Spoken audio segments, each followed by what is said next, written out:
station?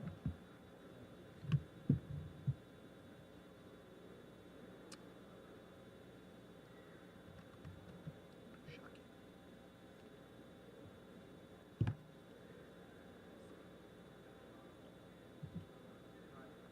Did we set the CC?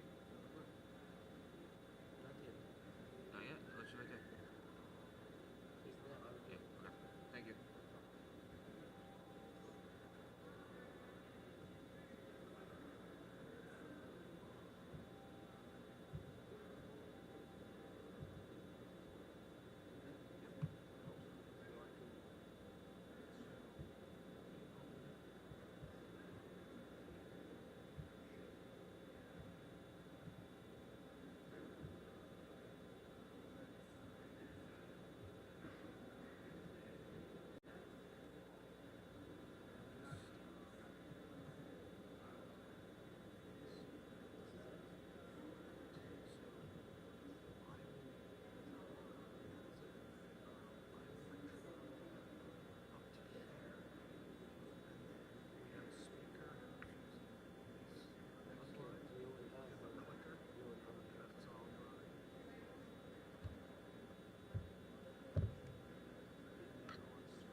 I'm throwing it away when I'm done. Why? Well, I emailed and the size limits wouldn't let the attachments go through. So they kept bouncing back. And then I sent links. The emails are. I But hate this emails. is dangerous. I hate emails. I hate these even more. It's dangerous for everyone. I know, that's why it's going to the trash. Yeah, I it's was not wondering- yours. Yep. It's not mine, but it's fine. Did you hear about one of the biggest cybersecurity breaches in U.S. history? Was they took these and dropped them in the parking lot of the Pentagon, just on the ground, and then, oh, what's this? Chink, done. Crazy. It's so simple. So simple. But the effect is We're the problem in the equation. Thank you. Nice meeting you. Nice meeting you.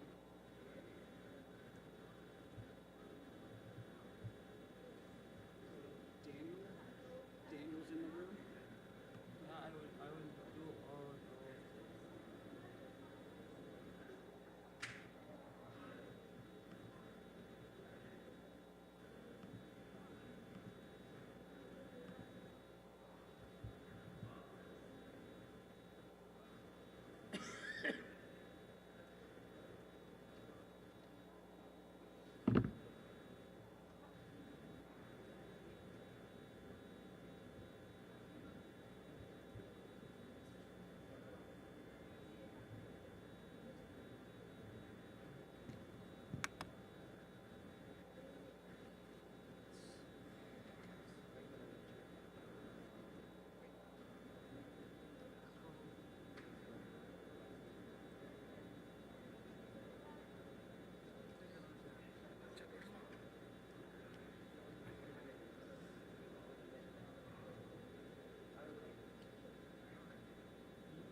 Hello? Okay.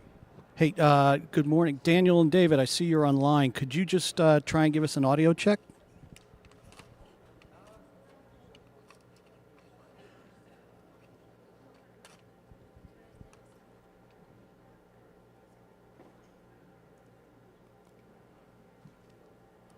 I'm not hearing. Daniel, can you try and speak just so we can see if your audio comes through the room?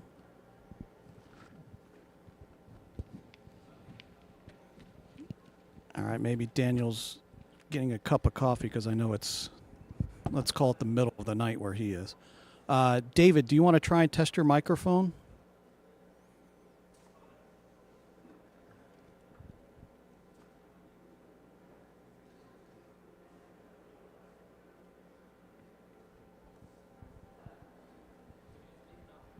I can hear me, but I'm testing the other speakers, the online speakers.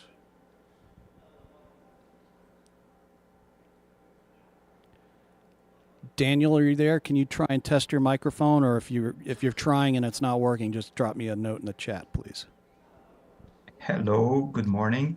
Good morning, or good. I don't even. We're not going to go. We're not going to go to what time it is where you are. I don't even know how to answer that. It's great. You sound good, so thank you. Can I test my camera? Sure. It's working. Thank you. Great. David, do you want to try and test your microphone? Sure. Hi, everyone. Can you hear me? We can. You sound very good. Thank you. Okay. Here, waving from There Lagos. you go. Can you see me? Video works as well. Perfect. And just for all of our in-room participants as well as our online participants, we are the first session of the day, so we're going to give it a couple of minutes just to let people get through security and navigate the trays of beverages that we've been offered on the way in this morning. Apparently the coffee-like concoction, somebody tested it. It's a desert refresher. It's coffee and dates. He said it was very good, so you may want to circle back and get one, but only after we're done.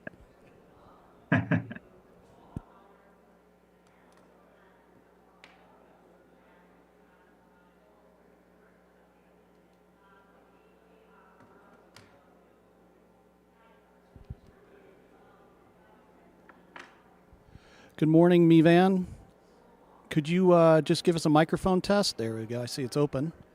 Hello, how are you doing? Good morning. Thanks for joining. Can you also see me? Why don't you turn on your camera and speak, and then we'll see if it pops up on screen. So I have turned on my camera. There we so go. Yep, we can Very see you. Excellent. Fantastic. It's good to be here with you all. Yes, thanks for coming. And Alex just walked in, morning. so she's going to get settled.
I see it's starting to fill up in the Zoom room, and we're starting to get a few more people here in the room. We're just going to give it another minute or two for folks to get through security, and we are in the far back corner of the IGF village, so getting back here will take a little time.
All right. Good morning, everyone. I think we'll get started.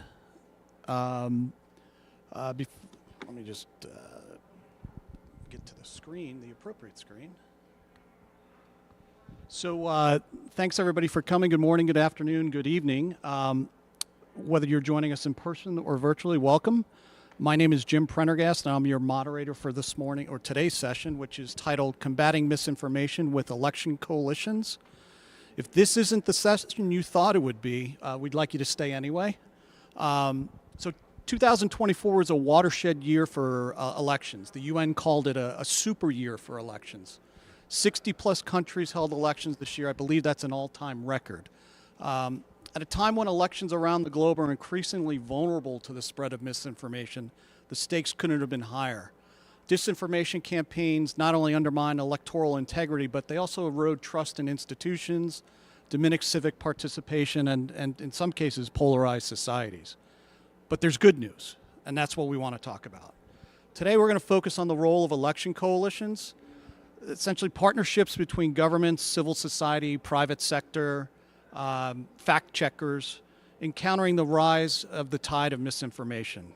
These coalitions have emerged as a promising approach to build trust, promote credible information, and strengthen election resilience. But their effectiveness depends on a lot of factors, including strong coordination, shared resources, and clear strategies. I'm excited to be joined by a great group of experts on this topic who bring a diverse set of perspectives and extensive experience to the table. Both in person and virtually. First off, let me introduce Alex Waldron, who's the Global Head of Human Rights for Google. She's seated here at the table with me. Wave to everybody on the line. Mivan Babakar, who's the News and Information Credibility Lead for MENA for Google. She is joining us from London. David Ajakobi, he's the Nigeria editor for Africa Check. He is also remote. And then finally, Daniel Bramanti, who's joining us from Brazil. He's an investigative journalist, and he wins the prize for the earliest time zone as a speaker. Before we begin, just a couple of things I'd like to point out. Our session is going to be, there are our speakers. Our session is going to start off with a couple of brief presentations from our speakers. I'll kick it off with a couple of questions, but we really want this to be interactive. We want this to be highly participatory. So for those of you online and those of you in person, we really encourage questions and conversation and discussion.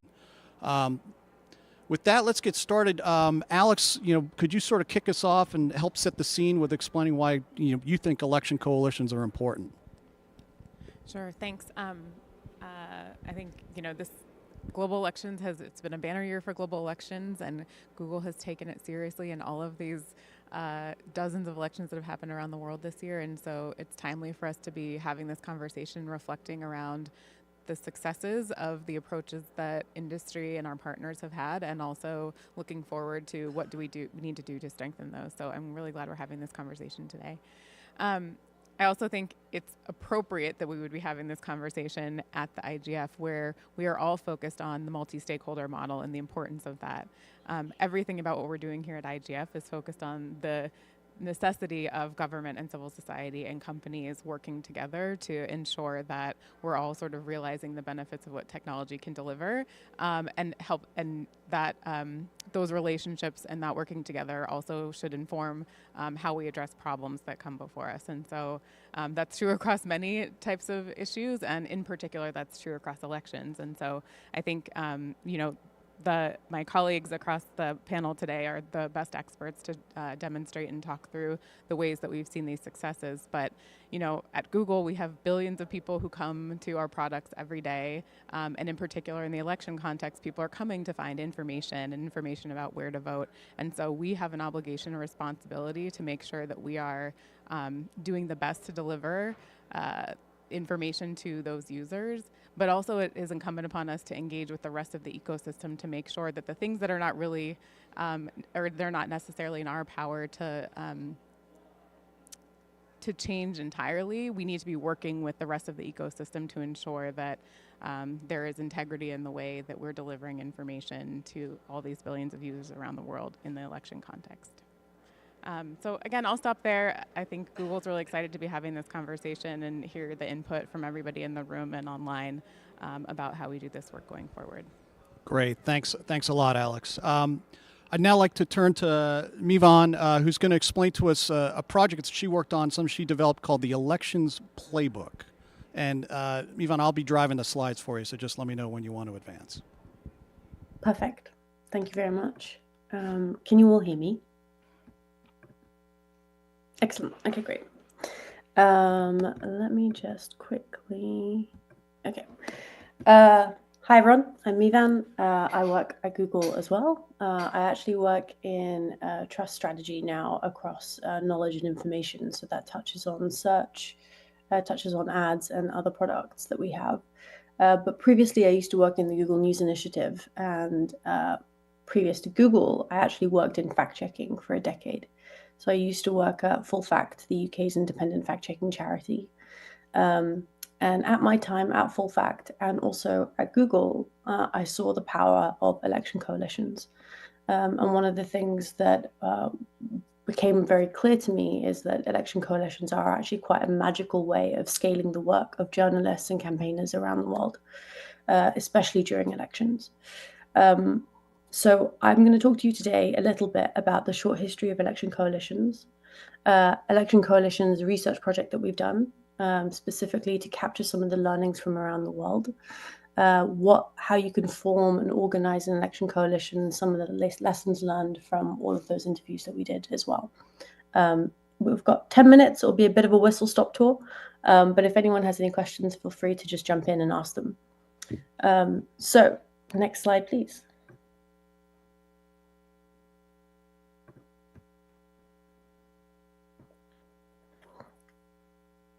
So 2024 was a very big election year, as Jim mentioned, and more than 2 billion people voted in over 60 different countries. But as we all know, mis and disinformation, unfortunately, is a big part of elections and has been around for as long as elections and probably longer. There are lots of ways to combat mis and disinformation in lots of different ways, but there is no silver bullet. There are very subtle and sometimes not so subtle nuances between countries that have quite a big difference in how you would combat misinformation.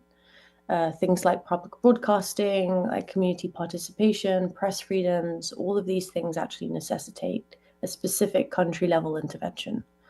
Over the past decade, journalists and fact-checkers have come together to form these election coalitions.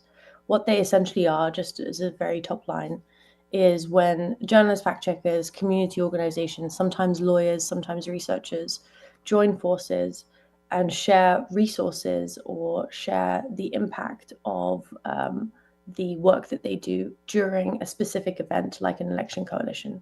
So it might be actually sharing the resources of their media monitoring, their actual research that they do. It might be sharing the learnings of the actual fact checks or the journalism. It might be sharing the impact or the scaling the actual outcomes of the work itself. one of the earliest examples was Election Land in 2016. This was a US coalition that was set up, and it was 1,100 journalists working together. It was a nationwide effort to cover voting rights and election administration in 2016. So there was a narrative going around that basically the election was rigged, and that narrative is one that still exists today, but key claims come up each time that the election was rigged. And historically, at least in 2016, the newsrooms were primarily focused on reporting the outcome of what happened on election day and the run-up to the political ins and outs. And voting issues were sort of relegated to secondary coverage. So a bunch of journalists and newsrooms came together and started Election Land to kind of combat that, especially because in the US, the election laws vary drastically from state to state and even country by country.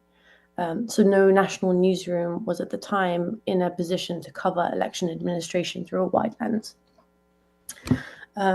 So all these newsrooms came together, and actually one of the things that they did was actually quite new at the time, was using social media to actually alert the local newsrooms and journalists that were taking part on specific claims that were coming up around the election being rigged, so that they could actually localize specific narratives and specific claims to certain regions. And on top of that, they had 1,100 journalists to immediately and authoritatively rebut some of the pieces of misinformation that were coming out. It kind of showed at the time that news organizations, could work together, and that they can collaboratively serve as a watchdog for this crucial democratic moment that was taking place.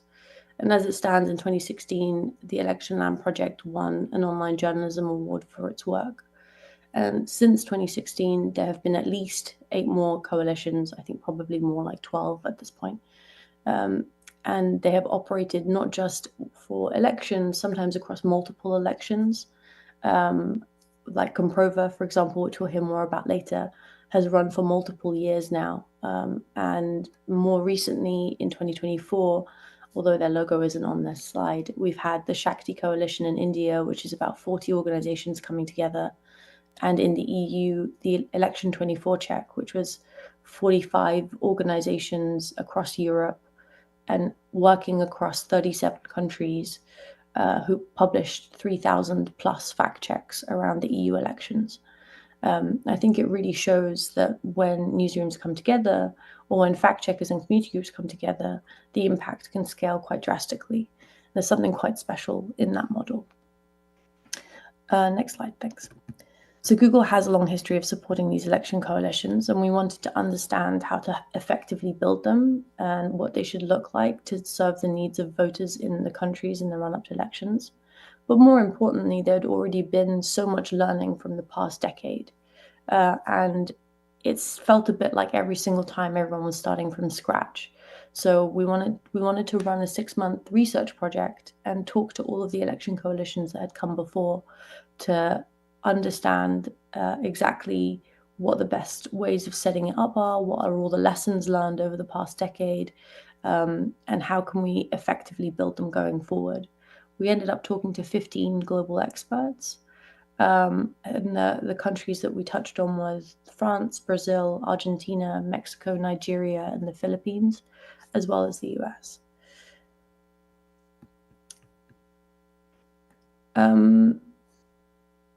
Yeah, one of the key things that I think has come out of the learnings is that there's really no one-size-fits-all approach to building a successful election coalition, because of the fact that each country is very unique in how it's set up.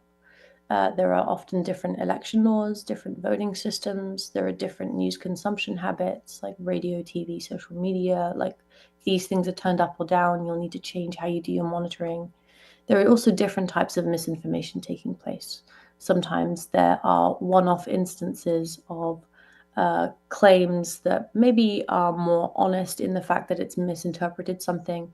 Well, sometimes there's types of misinformation and disinformation that are direct foreign interference. And of course, these things would need different approaches. But having said that, there are some things that are shared across all the successful election coalitions. And by asking the right questions, we can start to build something much quicker and much more viable. So the things that have come up as sort of stages and needs in election coalitions is to identify the need, actually understand what is it that you're trying to do in the first instance. Although they're called election coalitions, and a lot of them are around mis and disinformation around election coalitions, that model has also been extended to pandemics, for example, so the COVID-19 pandemic and others as well, or epidemics in local regions, kind of share the same model. So figure out what it is that need that you're trying to meet specifically. It's become clear that we need to identify the lead as well. So a specific organization often takes charge of the larger coalition, not necessarily as the spokesperson, but as the organizing lead for any kind of coalition to take place. And I think it's really important that this is one of the things that came out of the interviews. It's really important that that organization that takes the lead in that country context is seen as neutrally as possible, or as seen as balanced as possible. Because a really key point of the election coalitions is that you want a broad spectrum of actors and journalists that meet the needs of voters. And depending on how polarized that ecosystem is, you might want to use it as a means of building trust in institutions or building trust in journalism or fact-checking or whatever it is that's happening in those countries. So having that as a key aim really, really helps. And identifying a lead that is as neutral as possible helps build that bridge. Determining the membership, whether it's formal or informal, whether actually you're focusing on subject experts or technology partners, these are all very important steps. And things to formalize before the actual coalition comes together. And then I think the next two are very important, actually. Implementing capacity building programs is especially important for an election coalition when there are multiple media organizations working together, because historically those media organizations work against one another. They're competitors. And I think that what they're doing here is actually quite unique. They're coming together, sharing resources, they're sharing sometimes outputs, and they're working in a much more collaborative way. So trust building is an incredibly important part of these election coalitions. And trust isn't something that is earned overnight. It is earned through example, it's earned through case studies, it's earned through the experience of working with one another. And the more times that you can bring people in the election coalition together in person, the better it will be for that. And then on top of that, making sure that people kind of have the same skills and resources available to them. Developing clear coalition policies is key. There are actually two models for election coalitions that I have seen so far. We call them the collaborative approach and the independent approach. In the collaborative approach, the organizations actually share resources to do the media monitoring together, they check together, they edit together. It actually becomes one mega newsroom. And actually they publish the final outputs of the pieces across their multiple media organizations as well. That's the collaborative approach. In the independent approach, and we see this more sometimes when people don't have the trust necessarily to jump in together yet. In the independent approach, there's no commitment to share the output. So often people will maybe share the media monitoring side of things, but then do the check or the article through their own independent editorial processes. And then that's kind of shared across newsrooms or across a platform. And organizations can choose whether to share it or not. So there's no commitment to share it. But still, there's a lot of value there in understanding what are the shared narratives happening in that country, and actually what are the gaps that still need to be filled that haven't been filled across the ecosystem. And then other things like figuring out the branding of the coalition, etc., the code of ethics and standards and correction policies is incredibly important when many newsrooms come together. Next slide, please. So some of the key things that came out were about preparation. Starting early and planning for scale is incredibly important. With an election coalition, you can't start too early. I think that there's a lot of prep to do for them, and the sooner you build trust, the better. Diversity and collaboration is a really key part. We've already mentioned that scale and that width of partners is very important. But often you have a layer of journalists, and then that intersects with the community as well. And so in some places, you actually get media and civil society organizations taking part as well. And that's an opportunity to go even broader and more diverse in trying to get the stories out there. And finally, context. So actually understanding how the context in your own country might be changing. In some cases, for example, there might be a growth in AI misinformation, and understanding, do you have tools across your AI, across your election coalition to actually be able to combat that? Next, please. I'm going to just quickly touch on 2 case studies, and one of those was Crosscheck in France in 2017. It brought together over 30 organizations, and it was led by Agence France Presse, AFP, who took on the editorial leadership of it. They had 37 partners, and across the videos that they all shared, they had 1.2 million video views in total, and they published hundreds of articles between them. Grégoire Lemarchand, the chief editor of the digital verification program at AFP, said, "This is, for us, one of the biggest wins in AFP history. Crosscheck will always be special personally. Sometimes I meet colleagues who took part in this project, and they say, 'Do you remember Crosscheck? That was so great.'" And I think that's a really key part, is that trust that it builds across journalists is really important, and it lives beyond the election coalition too. Next slide, please. Then we have Facts First PH, which is one of my favorites. Sorry, everyone else. But they had 131 partners working together, and they published 1,400 fact checks.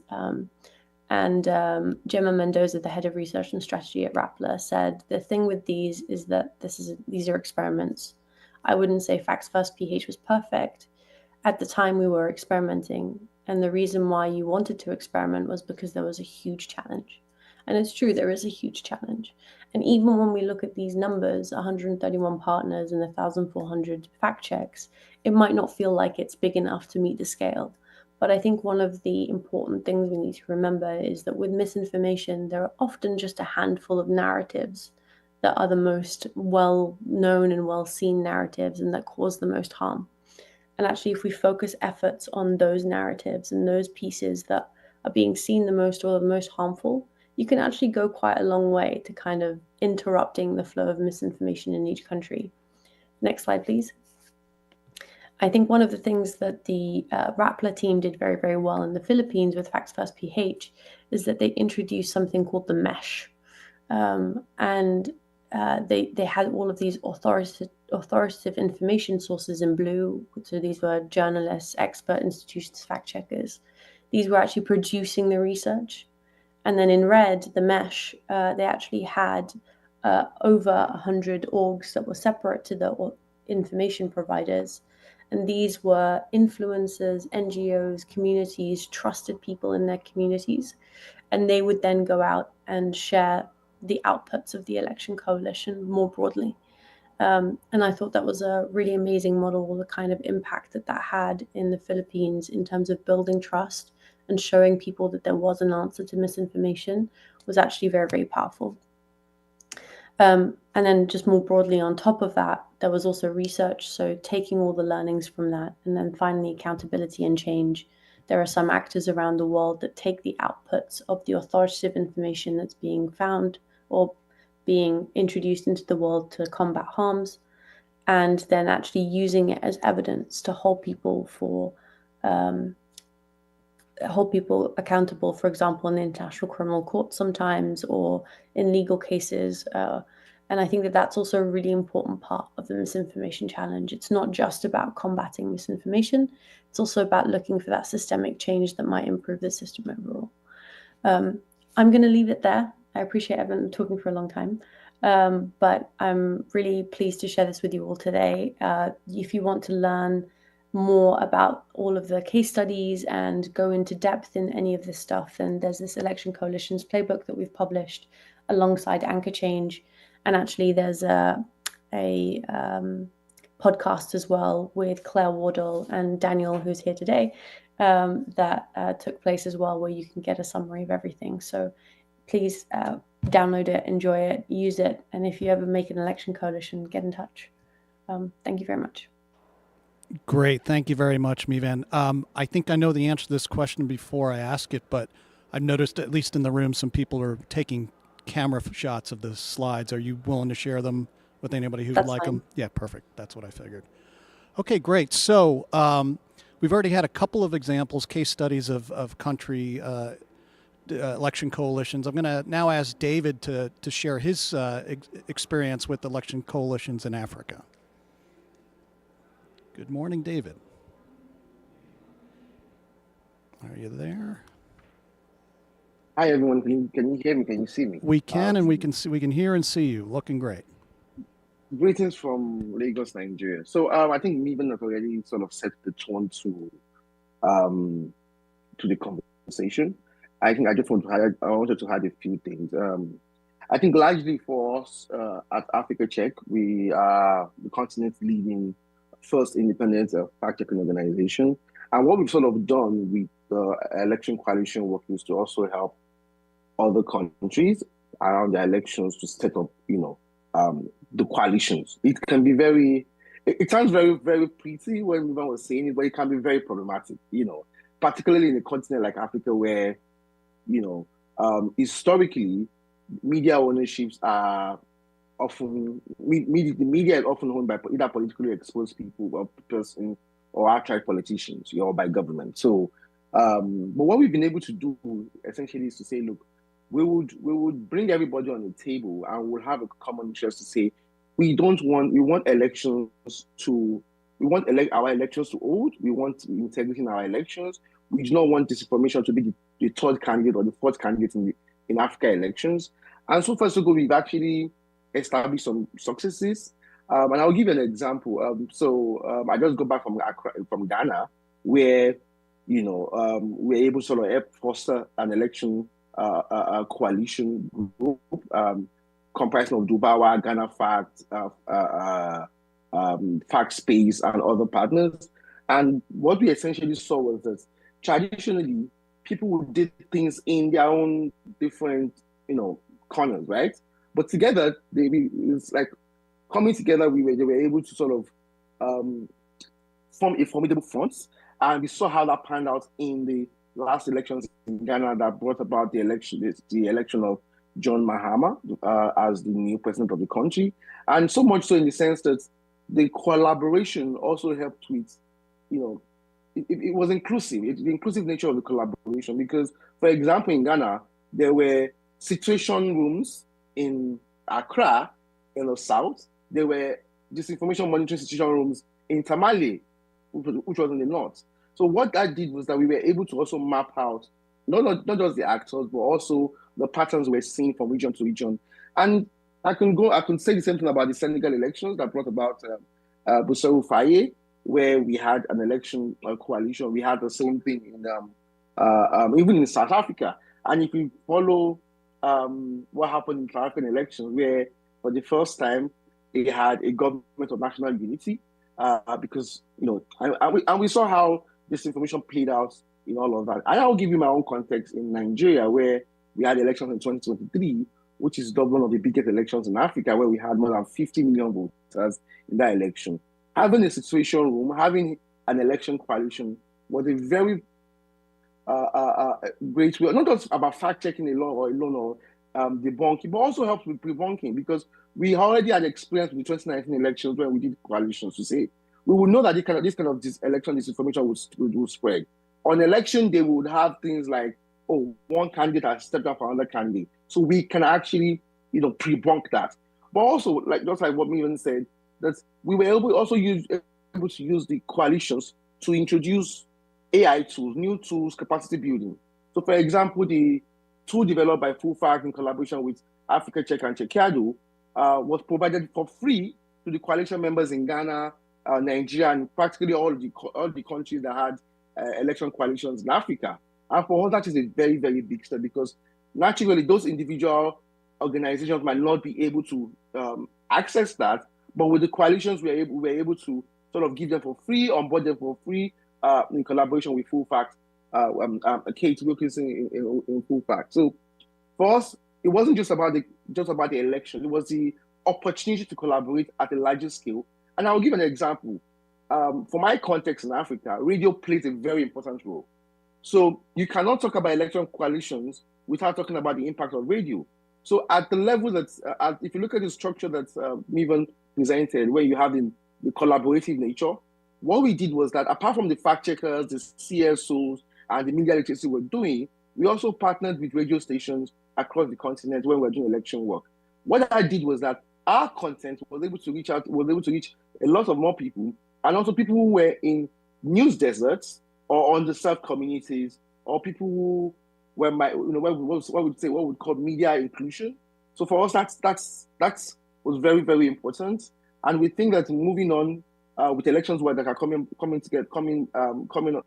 around in 2025, it's an opportunity to actually connect to do more. Thank you very much. David, thank you very much. Turn your camera back on for a second, because I want everybody to note that David gets bonus points for color coordinating his outfit with the theme color of the IGF. I also want to thank you for, calling out the importance of radio. I think so many people are focused on the next technology and the future of technology and where these problems are happening that sometimes, including myself, we forget about what's already there or how different environments consume news. So your comments about radio are certainly hitting home with me, and I'm sure with others. So Daniel, you've got some experience with this in Brazil, and I believe we got you up in the middle of the night to share those with us. So why don't you tell us how it went for you and some lessons learned there? Well, thanks for having me. I am the editor of Estadão Verifica, the fact-checking unit of O Estado de São Paulo newspaper, and also a member of the advisory board of IFCN, the International Fact-Checking Network. I'm going to talk about the largest and most successful and most durable collaborative project involving journalism in the history of the Brazilian press, which of course is the Comprova project.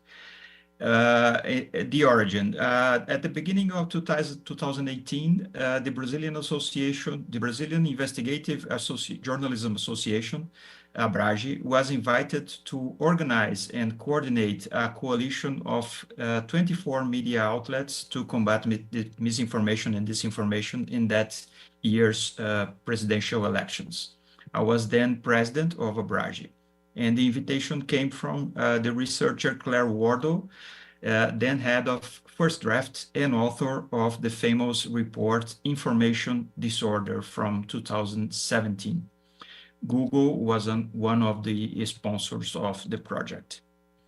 I have to say that at first, not all media outlets showed enthusiasm for the project. Of course, the news market is very competitive in Brazil, and there was no culture of collaboration between different companies here. But gradually, resistance was broken down, mainly because there was great concern about the impact of disinformation campaigns during the presidential race. Everyone knew that the challenge of containing disinformation was too great to be faced in isolation. And all decisions related to the project were made through consensus building without imposing directions or rules. Even the name of the project was chosen by the participants themselves. In Portuguese, comprova means to verify or to check, and also sounds like the words comprova, which means with proof. So there is a wordplay here. An important decision we made was to limit our verification work to content generated by social media users.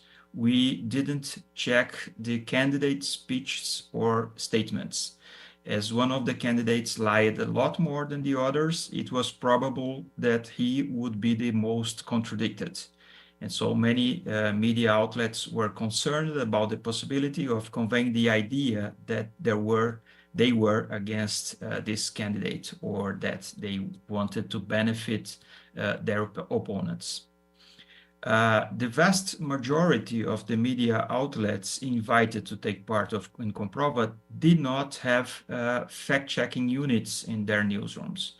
So dozens of journalists had to be trained using the methodology provided by First Draft. These professionals were from TV stations, radio stations, newspapers, magazines, and digital native media. Organizations of different sizes that reached different audiences in different parts of Brazil.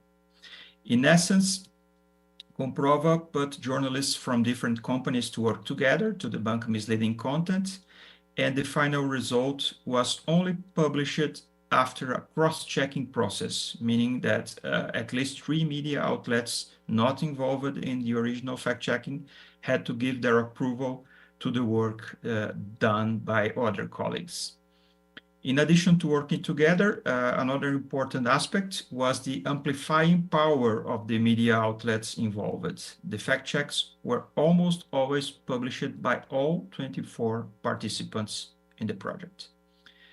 So after a first face-to-face meeting in May 2018, Comprova was officially launched in June and during the Congress of Abrage, and in August we started publishing our first fact checks. The election campaign, which ended in October, confirmed our worst fears. There was a huge circulation of misleading content, and this content generated enormous engagement with a public that wasn't prepared to deal with the problem. We had a lot of work, but also a lot of enthusiasm. All the work was done remotely. I'm talking about 2 years before the pandemic here. And to coordinate our activities, we used a WhatsApp group. The amount of messages exchanged in this group was immense. In 6 months, around 50 journalists exchanged more than 18,000 messages in the group. And I did a word count on these messages and found that more than 315,000 words were written. For comparison, that's more text than any book of the Harry Potter saga. So we learned some lessons. Number one, a shared purpose motivates journalists much more than competition. Number two, horizontal collaboration works best if there is central coordination also. Number three, the role of the central coordinator, the project editor, is not to give orders like a boss, but to act as a diplomat who seeks to build consensus and break down resistance when needed. And we learned fundamentally that fact-checking is hard, very hard. Sometimes it took us days to get the information we needed to disprove a piece of content that clearly had been created in minutes. We managed to publish around 12 fact checks per week, or 147 in total. Organizers and participants were very satisfied with the experience, and as a result, Comprova did not end in 2018 as originally planned. The consortium remains active to this day with the mission of fact-checking rumors related to public policies, health, climate change, and other topics. We also worked together during the pandemics, fact-checking false rumors about vaccines and the virus, and the electoral campaigns of 2020, 22, and 24. The number of participants grew to more than 40. Our work in 2022 was especially important because in that year, there was a wave of attacks on the integrity of the Brazilian electoral process. There was a lot of content citing false vulnerabilities in the electronic voting machines and suggesting that there was fraud to benefit one of the candidates. We didn't know at the time, but many of these rumors were created and spread by state actors, by intelligence agents from the Brazilian government, with the aim of destabilizing our democracy. Recent investigations by the Brazilian Federal Police have revealed that we almost suffered a coup d'etat that year, and that the disinformation campaigns were part of the plan.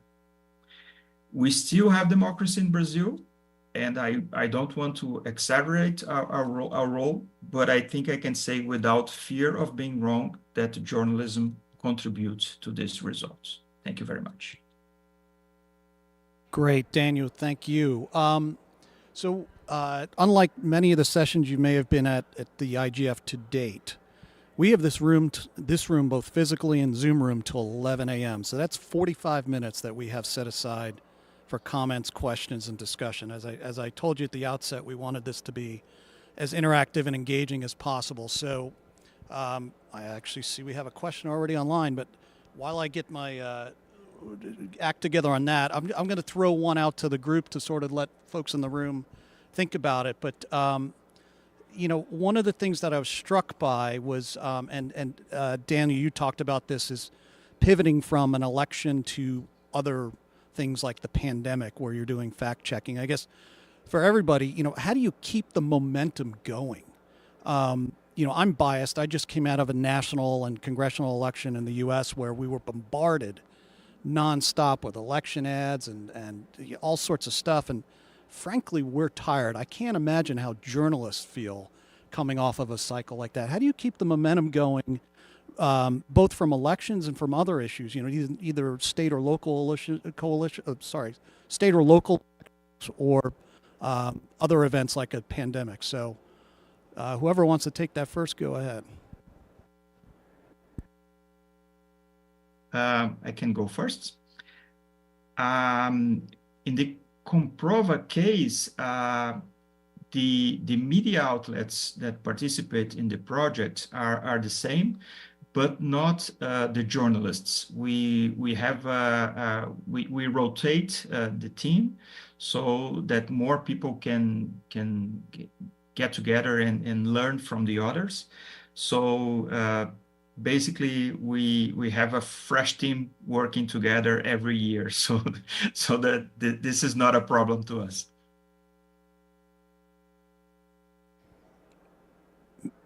Mevan or David, any comments on that one? Go ahead, Mevan. Sure. I think it's really important in my experiences of being in election coalitions myself before Google and being a journalist for a long time, it's really important to look after yourself in those situations and to look after the team. And it's important to also step away when it becomes too much. I think that actually the emotional burden that a lot of people take on in these situations is quite high, especially, when we talk about elections. That's one experience, but a lot of people are fact-checking during conflict in war zones, or like doing work that actually where you end up seeing things that are quite harmful yourself. And I think the well-being of the team and the people is actually the thing that must be preserved and looked after beyond anything else. I wanted to recommend a handbook that was written called it's about vicarious trauma and how to look after people in a newsroom specifically. And I'm going to put a link to it in the chat. But it has really great recommendations for how to look after journalists, newsrooms, and campaigners so that actually they don't experience vicarious trauma through the work that they do. I think it's a really great resource for answering that question. Great, thank you. David, I saw you flash your camera on. You want to weigh in? Yeah, so for us, we had a very interesting case in 2019. So in 2019, we had an election coalition, and it was sort of midwifed by a foreign organization. and because the language or the reason, the thinking behind it was not so clear to some media partners, what happened was that, they were expecting to be paid. And I could tell you that when they got paid and when the money dried up, I mean, people left the conversation. Only Africa Check, Dubawa, and Fact Check Hub, 3 IFCM members, stuck to that goal. And but what we did with 2023 elections in Nigeria was that we said, look, we wanted people who understood the role of media in a democracy like Nigeria. For example, my country has had decades of military rule, so having elections done properly and the outcome of the election done, in a country like this is very important. And, the media has a role to play in that. And I also give you the example of the fact that by doing so, we had partners who were committed to that. And in the election coalition in Nigeria in 2023, there was no single external funding. In fact, there was no single funding. What we did was to collapse our individual election work into the coalition work. So what I did was that we were all equal stakeholders, right? And also, just to speak to that point, Nigeria has off-season elections. So we've had state elections in about 4 or 5 states since 2023. And we've come together again to set up the coalition room. Africa Tech set up the one in Lagos. Dubawa or Fact Check set up the one in Abuja, for example. But we're seeing across the continent that there's a lot of funding and sponsorship and support coming from Google News Initiative and other funders for the coalitions, But we think that if we have journalists and fact checkers and media partners who have a common sense of understanding the role of the media in democracies, it wouldn't be a problem. It's not been a problem so far in Africa and some of the election coalitions that we have coordinated. So, I think that's one of the key successes we've had.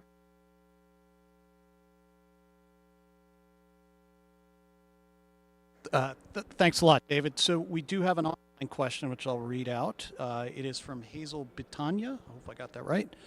Any experience or thoughts in involving children or young people who are non-voters but would like to contribute to the discourse, either as fact checkers or part of disinformation campaigns or as the target audience of these campaigns? Who would like to take that? I can jump in really quickly with I haven't seen any young people being included in an election coalition specifically, but and maybe David and Daniel will know more than I do on this, but I do know that there have been media literacy efforts that include young people for sure.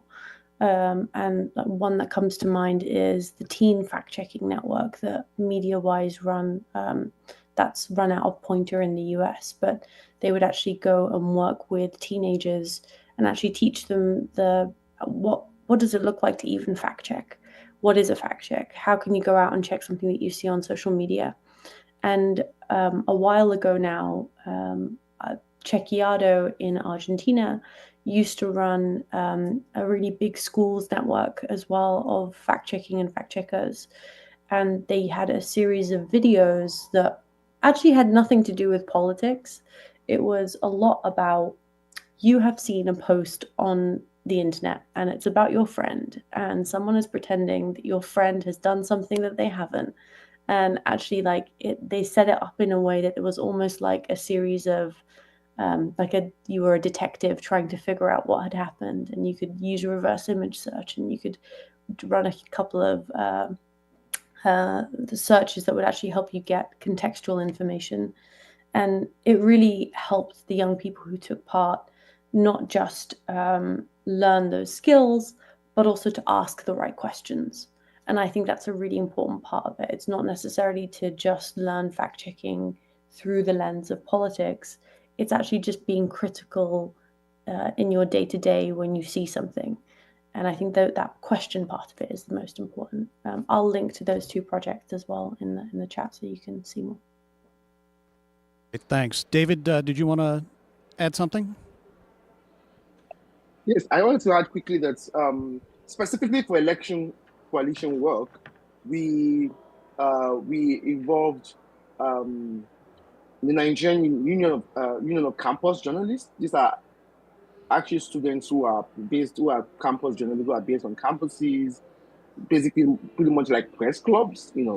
We invited them to the institutional rooms when we were doing the elections, which would typically last for like a week or two, to see how we were operating every day and how the fact-checking process works in newsrooms and also in that context.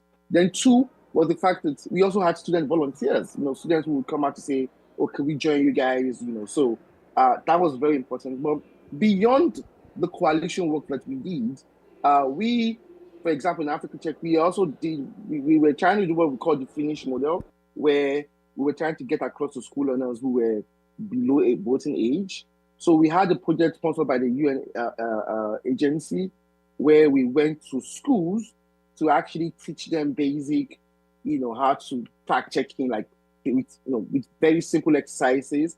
And we actually incorporated games, because we think that young people, it's easier to catch their attention with games and things like that. And we're seeing that, the feedback has been very fantastic, particularly when it comes to, because these school learners will turn 18 and will be the next batch of voters in 2027. And we thought that by raising the critical thinking skills now will help them access or, navigate the murky waters of the election with disinformation when the next wave of elections are coming up in Africa. Thank you. Great, thank you. We've got a couple of questions in the room, so I'm going to pass this microphone to the woman to my. Hopefully, it's still working. Yeah, hi, my name is Lena Slackmulder. I'm with Search for Common Ground and the Council on Tech and Social Cohesion.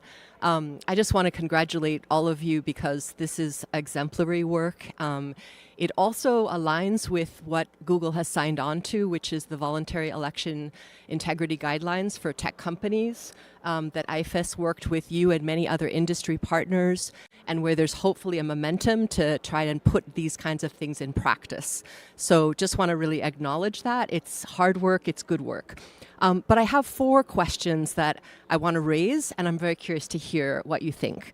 The first is that there is a lot of evidence about Google's ad policy monetizing mis and disinformation.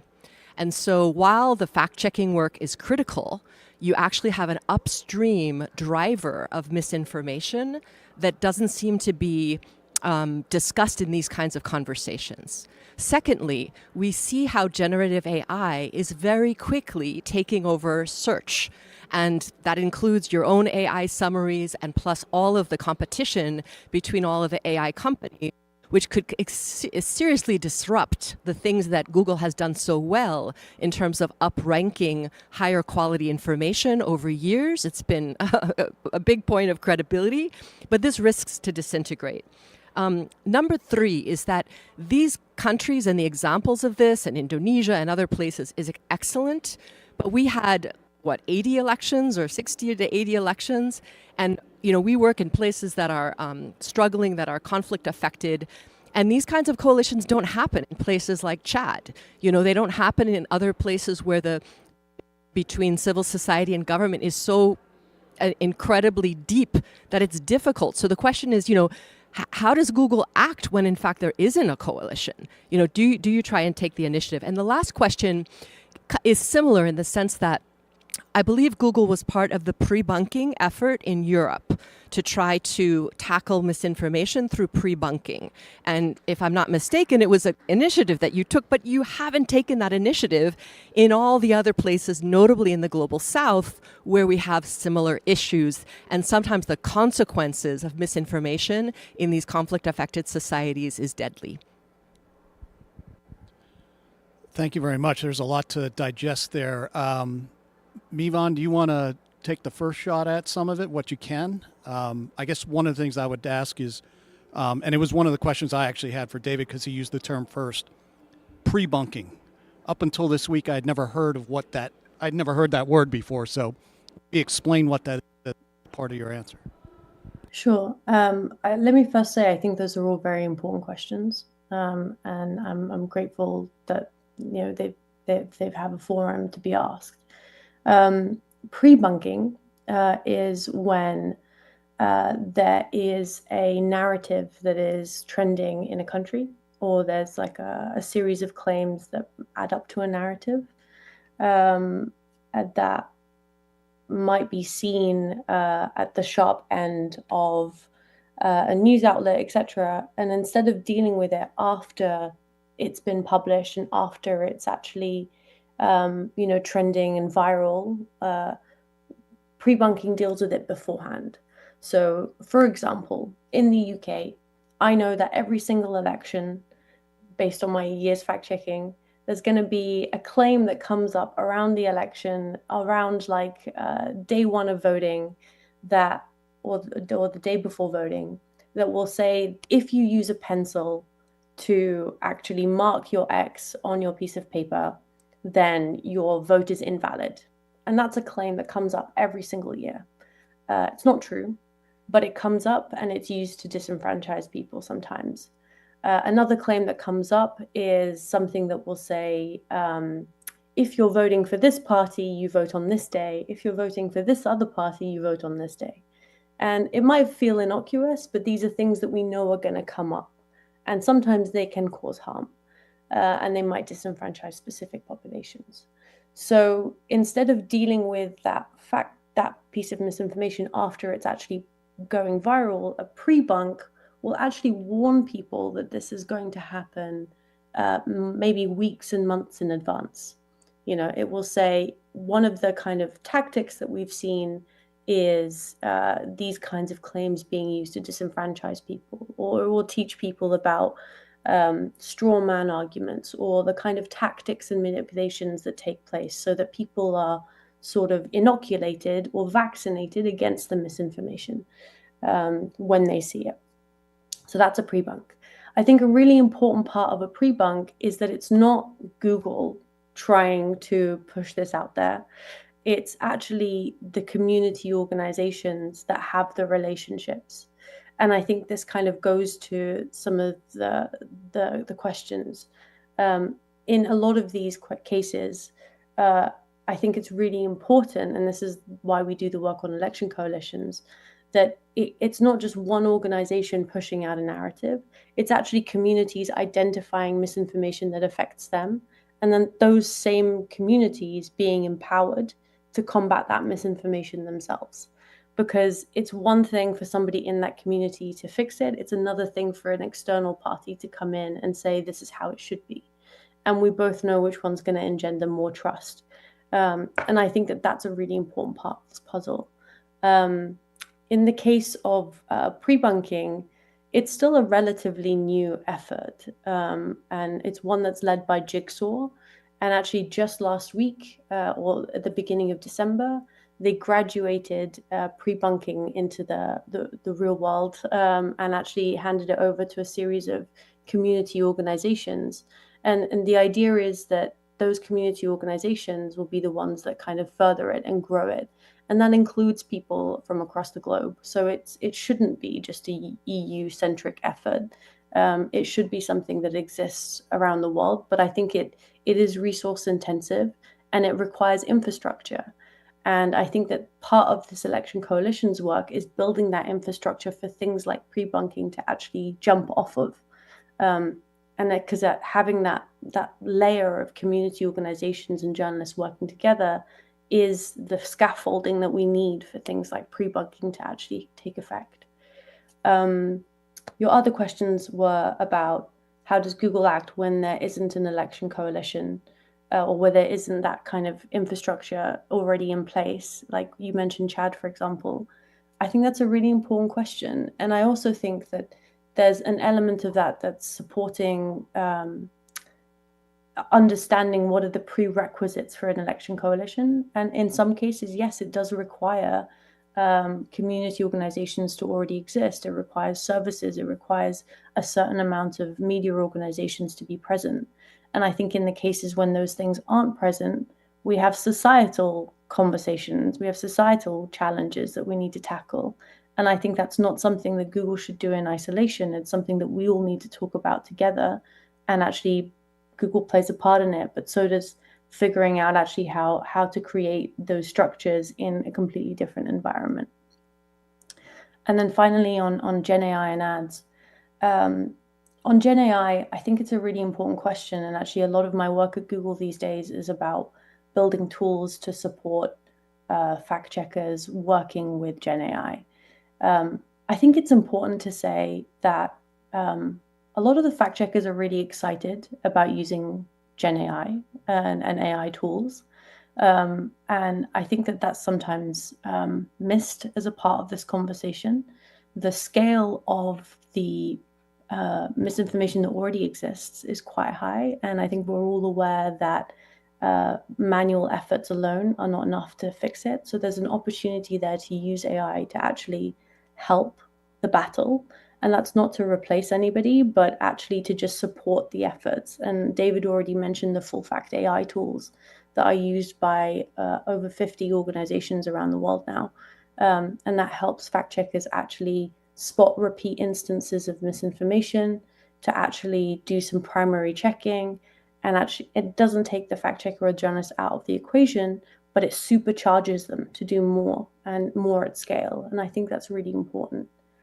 And then I think finally on Gen AI, the EU election coalition that I mentioned, the Election 24 Check, we actually funded them to do some research with the 3,000 fact checks that they did this time around, to actually tag the ones that came out with Gen AI. And actually, it was surprisingly low, the number of instances of Gen AI that caused harm in an election cycle. I'm not saying that it won't cause harm. Obviously, it has the potential to. That's an obvious thing. But I also think that it's interesting to consider that at this moment in time, it's not doing that. So how can we actually find instances of where pre-bunking might actually help with Gen AI? So in Taiwan, for example, one of the ministers would put out deep fakes of themselves ahead of an election coalition to inoculate the population against it. And I think that's a really interesting case study. But having said that, the harms of Gen AI is still quite high. And there's a lot of efforts at the moment across Google to combat potential harm from AI election information, especially. So there's something called Synth ID. This is watermarking. So where we actually add a little signature into any image that's generated by Google, and we would be able to flag if it's a generated AI image or not in any of our tools. We're also part of something called the C2PA coalition. It actually is an industry standard for assessing where information has come from and the provenance of information. And those are being added into our tools right now. So if you see an image, you'd be able to say this is where it came from. And beyond provenance, we're actually also working on a series of tools that are about giving people more context.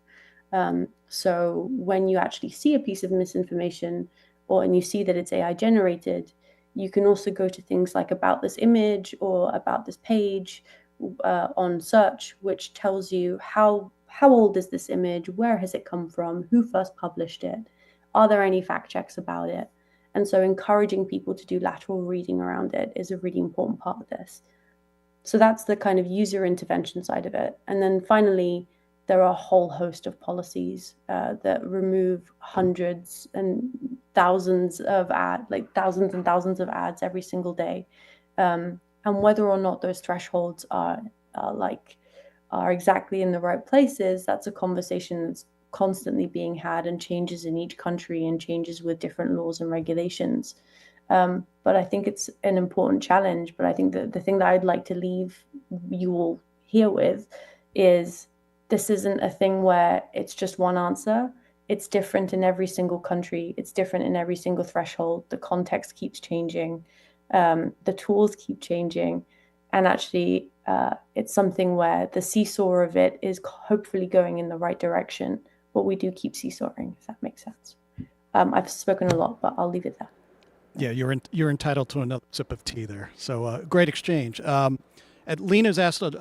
Lena knows the routine because she's asked questions before. So when you do ask a question, which we have a couple in the room, just please identify yourself and your affiliation. So I'll turn it over to Milton.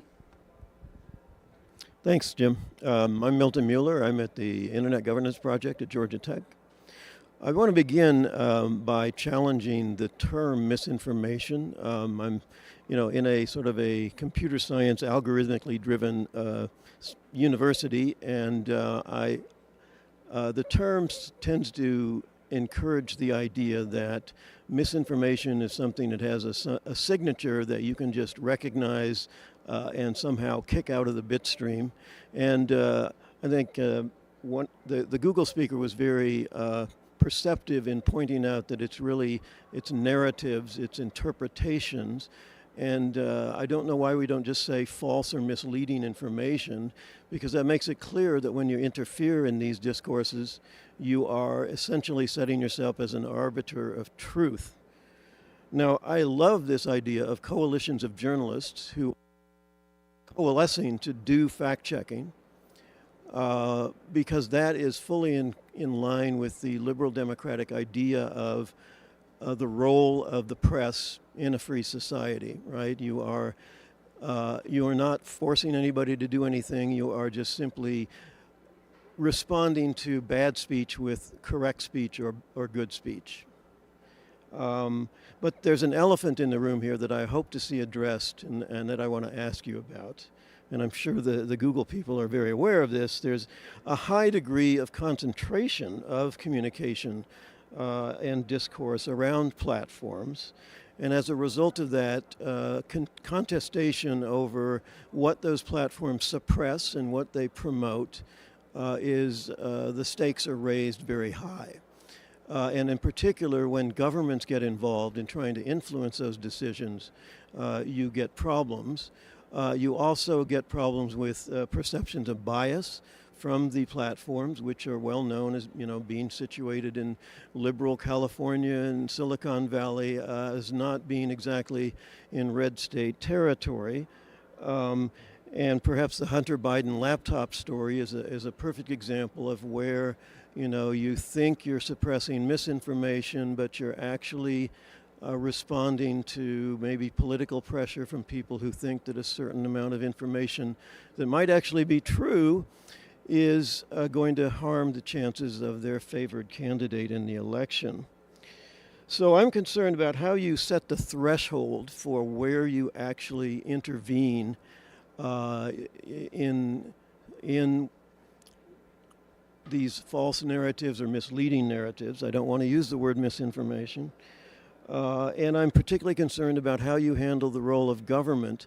We have a series of court cases, again, Murphy versus Missouri. We have the Supreme Court case that went all the way to the Supreme Court. We have state legislation in Florida, which is trying to regulate the way you make these decisions and impose common carrier obligations.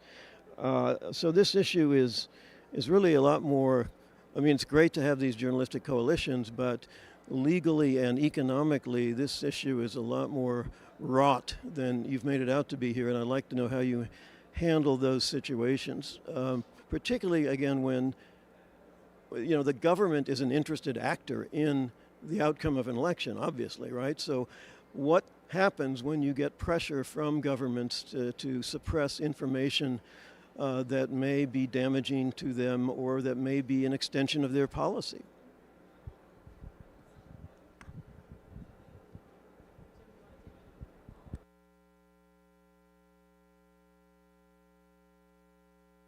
I just didn't know if you wanted to pass the mic to somebody else and take more than one at a time. Okay.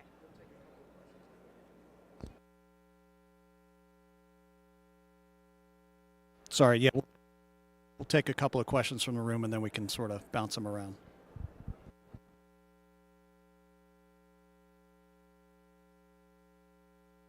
I think there's sound now. That's a good start.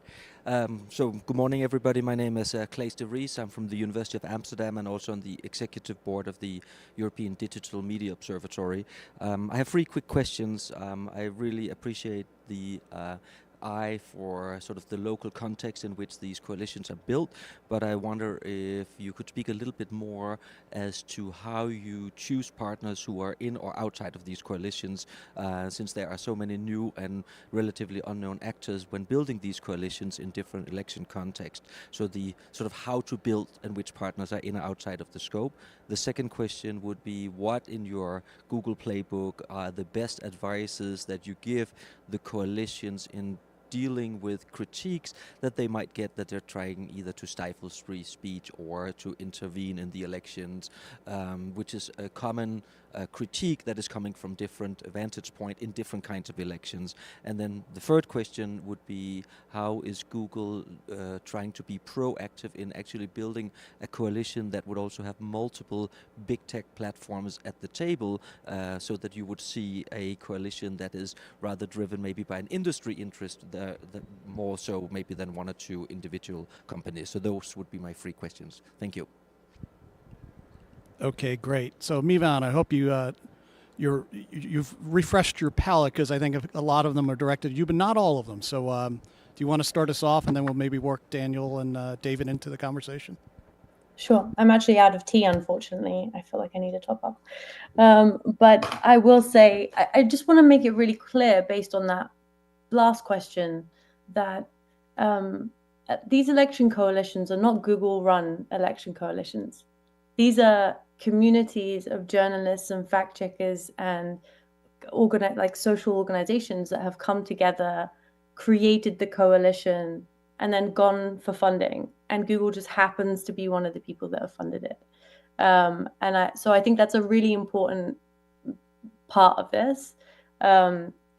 These are like interested, important people in their own communities, in their own countries, coming together to build something that actually serves the voters of those countries.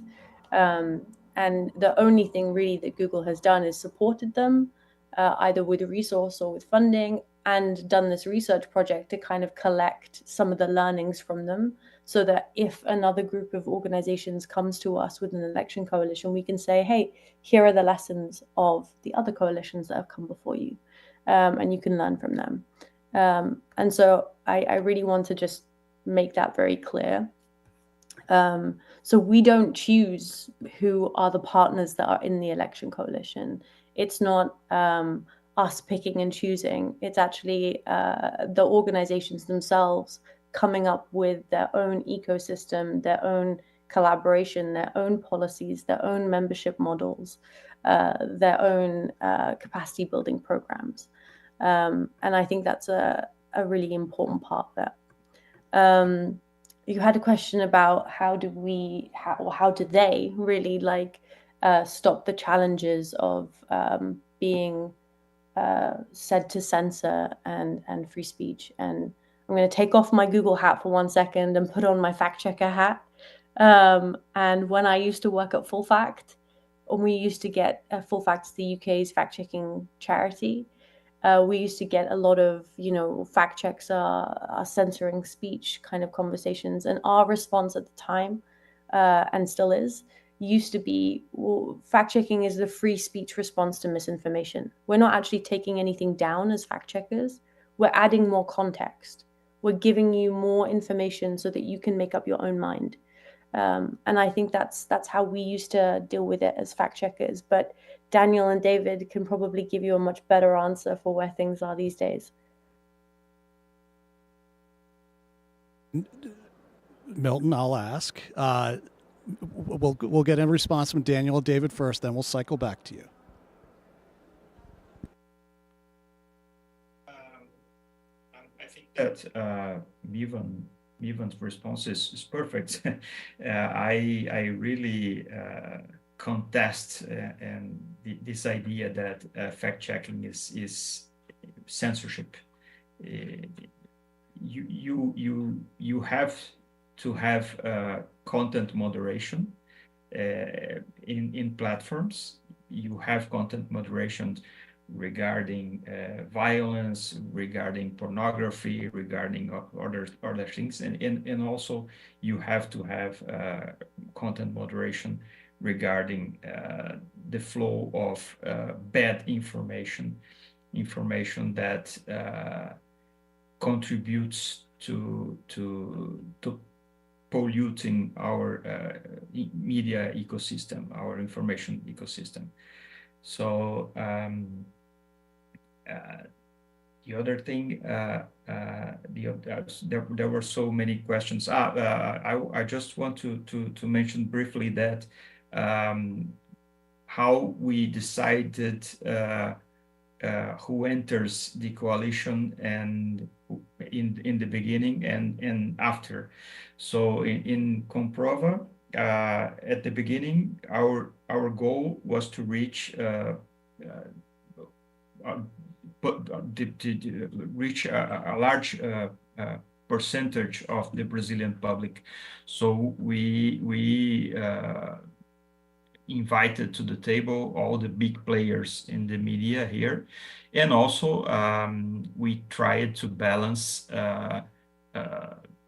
different media organizations according to their editorial orientation, more to the left, more to the right, and also contemplating local players.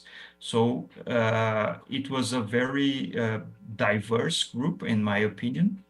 And since then, since we decided to keep Comprova going, all the new participants they ask to enter the coalition, and we decide collaboratively, and everybody has a veto power if we give the okay or not to that applicant. And to this day, to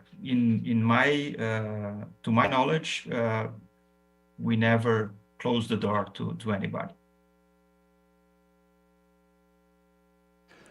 So coming back to you, Mivan, to Milton's question about thresholds and how do you determine when you take action and when you don't? Did I one of them? Okay. I can jump in just quickly on Sure, the Alex. one about sort of the challenges of how we engage with governments and the government pressure and how that does or does not impact us. And then I'll kick it over to you, Mivan, to talk more about the definition of misinformation and the challenges around that. Although I will say on that piece, having worked on this from the beginning when we were when fake news was the term, and then we all decided fake news was not the right term, and there are still many conversations happening all over where, mal information. I think, for us at a company, we sort of have to just land on something and figure out how to operationalize it while we're managing these harms. And we also will continue to be part of conversations around what's the appropriate lexicon for how we're describing what are just sort of abuse or exploitation of the services that we're providing. But when it comes to sort of the challenges of governments, on the one hand, obviously, we are deeply committed to partnering with governments across a lot of the work that we do, and increasingly so, that's the case. But also, I'm agreeing with you that also it's the case that governments and parties they're interested parties in the outcomes of elections, and so we have to be mindful of the role that we have in engaging neutrally. And so really that gets back to the importance of us having clear and robust policies in place to make sure that we are consistently addressing any of these issues as they come to us. So on the one hand, that's about having clear policies that are the product policies. How do we define election misinformation or misrepresentation or the variety of other things that might come up? How do we ensure that that's clear? And then we really do have to enforce that consistently across all of our policies in every country. And then also being clear about when it's, for legal reasons, we might need to remove something under a national law. And so it's perfectly legitimate for any government to say this content violates our local law and here's an order and you need to remove it. In that case, we would evaluate it under our standards. And then if under our analysis, it's consistent with the local law and we've received the appropriate process from the proper authority, we may remove that, and then that would be something that we put in our transparency report and make clear to everyone that we have complied with a law under the national which is a national requirement. So I think those things enable us to, that's what we rely on to make sure that we can be consistent everywhere we're operating, even though it's true that we will get pressure from governments, but we have to kind of have that to fall back on.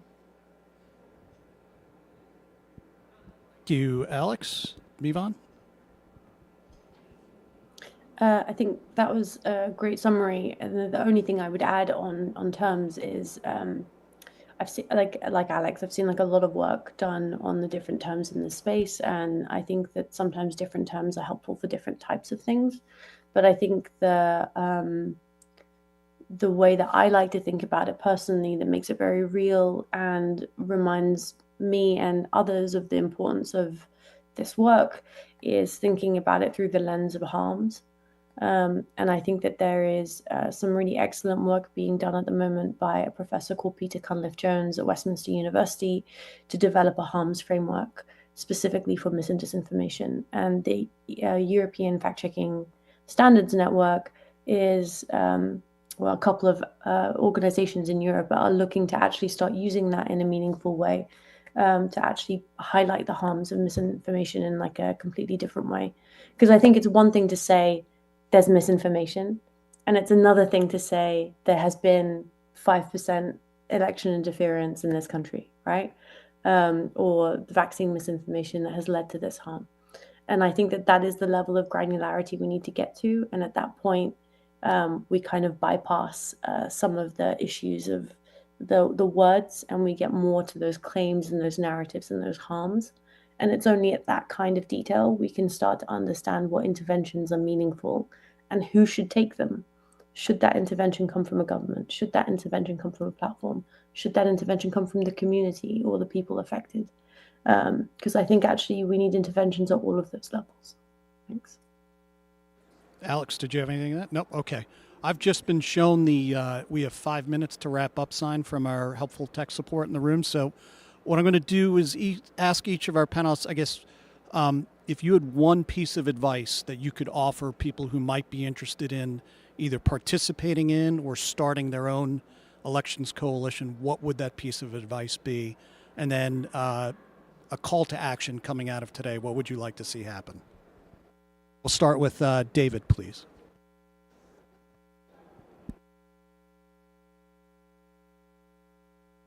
I would say the first thing, if you're coming to an election or listen to bringing an election coalition, have a common interest. You know, there's no point doing it if you're not seeing things from the same perspective. I also get to keep you out of, but also I explained in Africa is that Google does not have oversight on any election campaign you have in Africa. Like Google said, there's some support and spending. I can tell you that helping other families in space. The thought last thing you have to do that, understand that there will be problems that will be challenging. And one thing that helps us in Africa is that we're able to develop efforts very early in the day. And many times the coalitions are sort of either coordinated or sort of, coordinated by IFC members where there is a transparency of funding, transparency of correction policy, the things we said. Also, the pandemic actually takes advantage of everything. So we have a sort of methodology of what we said about pretense in us. Is that we want to actually debunk the very harmful things around the elections. I think that's where it should be coming from, and that's really the things that's my yes. Thank you. Great. Thank you, David. Daniel, turn to you. Yes. Sorry, my camera was off. My advice is choose wisely the organization that is going to coordinate your coalition. As Mivan said, it has to be some organization that is, if not neutral, the more neutral possible, equidistant in terms of political stance, independent from parties and from government and from private sector pressures. I know that's sometimes it's difficult to find an organization with that characteristics, but it is essential to gain trust and to lead the work. Great, thank you, Daniel. Mivan. I'd say the relationships are everything in election coalitions. So similar kind of to Daniel's points, but it's really important to not underestimate the amount of work it will take to actually build those relationships across those media organizations and across those people. I think that when you get a group of people like that coming together who trust each other, that's when something special can happen, but that takes time. And I'd also add, because relationships take time to build, maybe it's not the first election that's the best one. Maybe it's the second one or the third one. And I think that Comprova is a very good example of that. And I think that as those relationships build, so does the opportunity and the scale of those coalitions. Yeah, thank you. Great, thank you. And then finally here in the room, Alex? No? Okay. So I want to thank everybody. It was a great presentation, some very good questions, some very pointed questions, frankly, and a good discussion. For those in the room who want a copy of the slides, just come see me. I've already sent them to somebody online who wanted them. And I do want to thank our panelists who all got up at varying degrees of the middle of the night to join us, and for Alex for joining us here in person. And thanks for everybody for showing up in person and online. More to come. And then for those in the room, Mivan's been dropping links to various information into the chat. So when the recording is posted on the IGF website, be sure to go back, and that information is for you waiting. So thank you very much, everyone, and enjoy the rest of your day.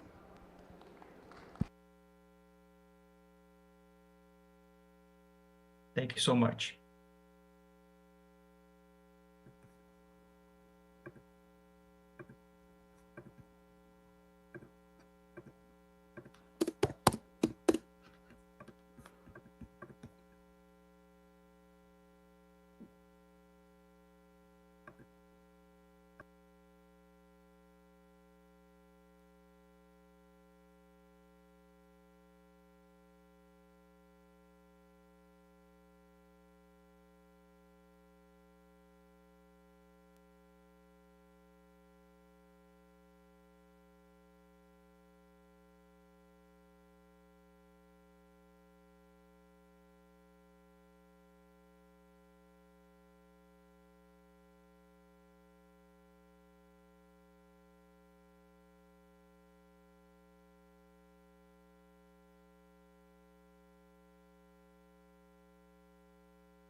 you are putting them there.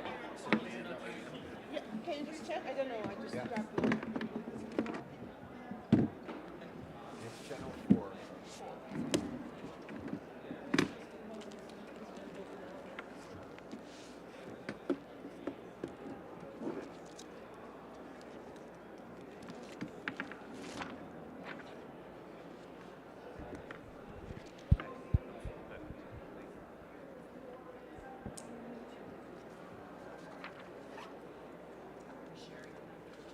So yeah.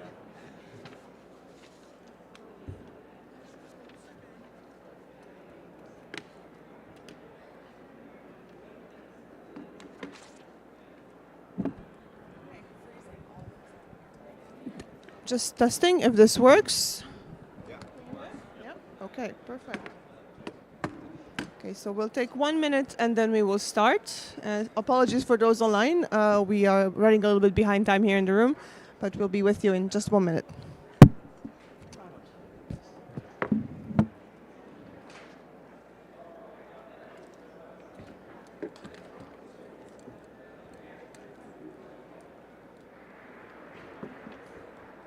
Jess? Sorry, can't see them. No. Jess, can't see them.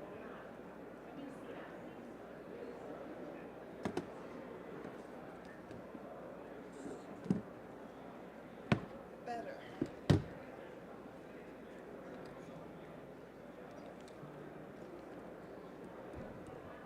Okay, now we can also see the online participants on the screen. That is great. Thank you.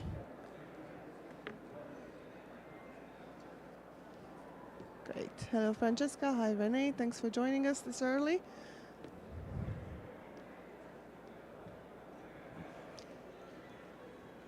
Right. Just give us 1 second and then we will start.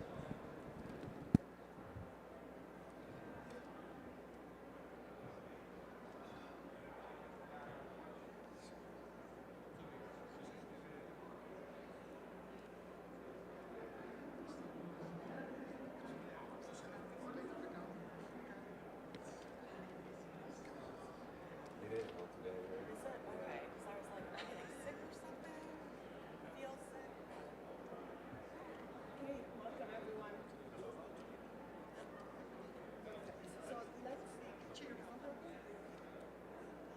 Okay, now it's working.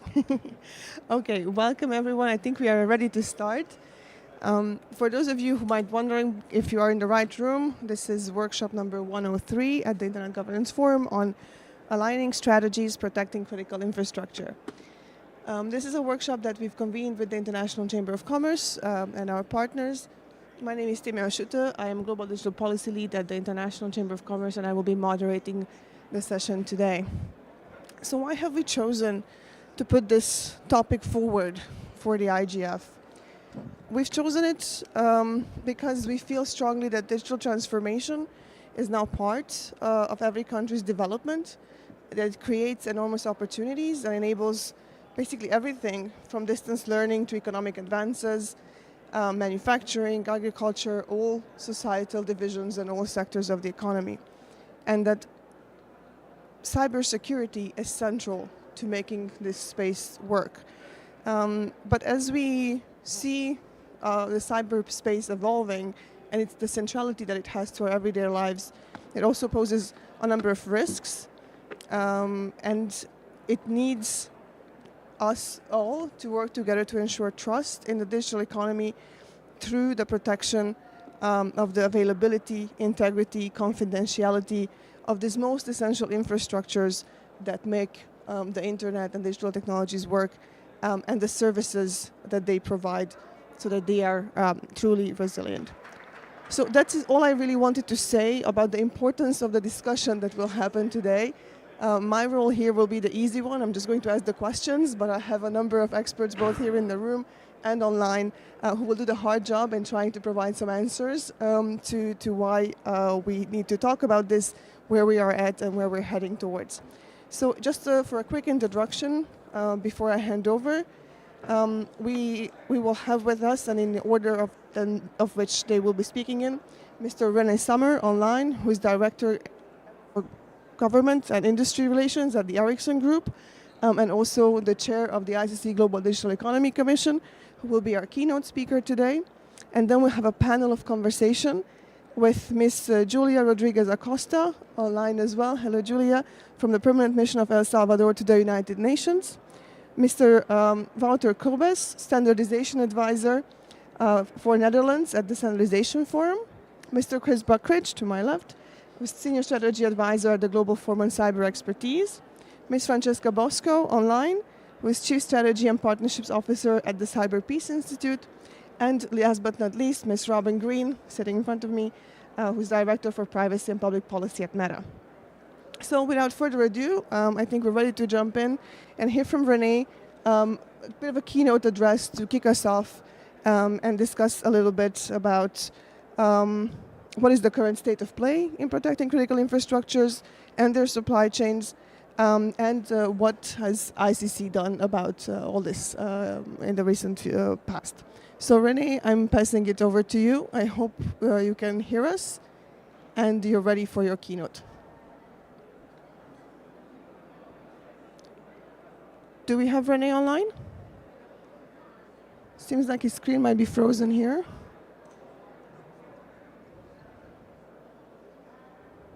Renee, can you hear us?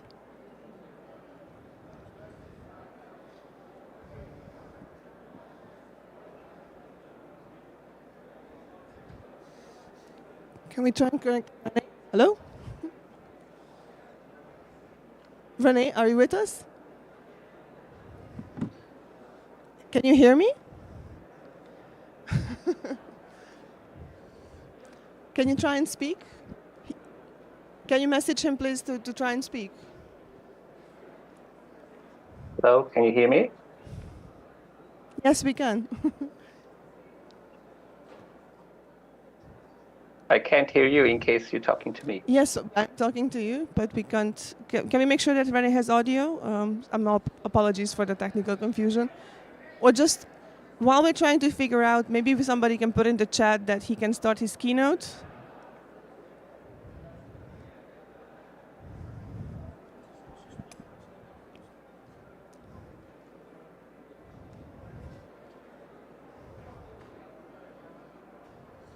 My apologies for the technical difficulty here.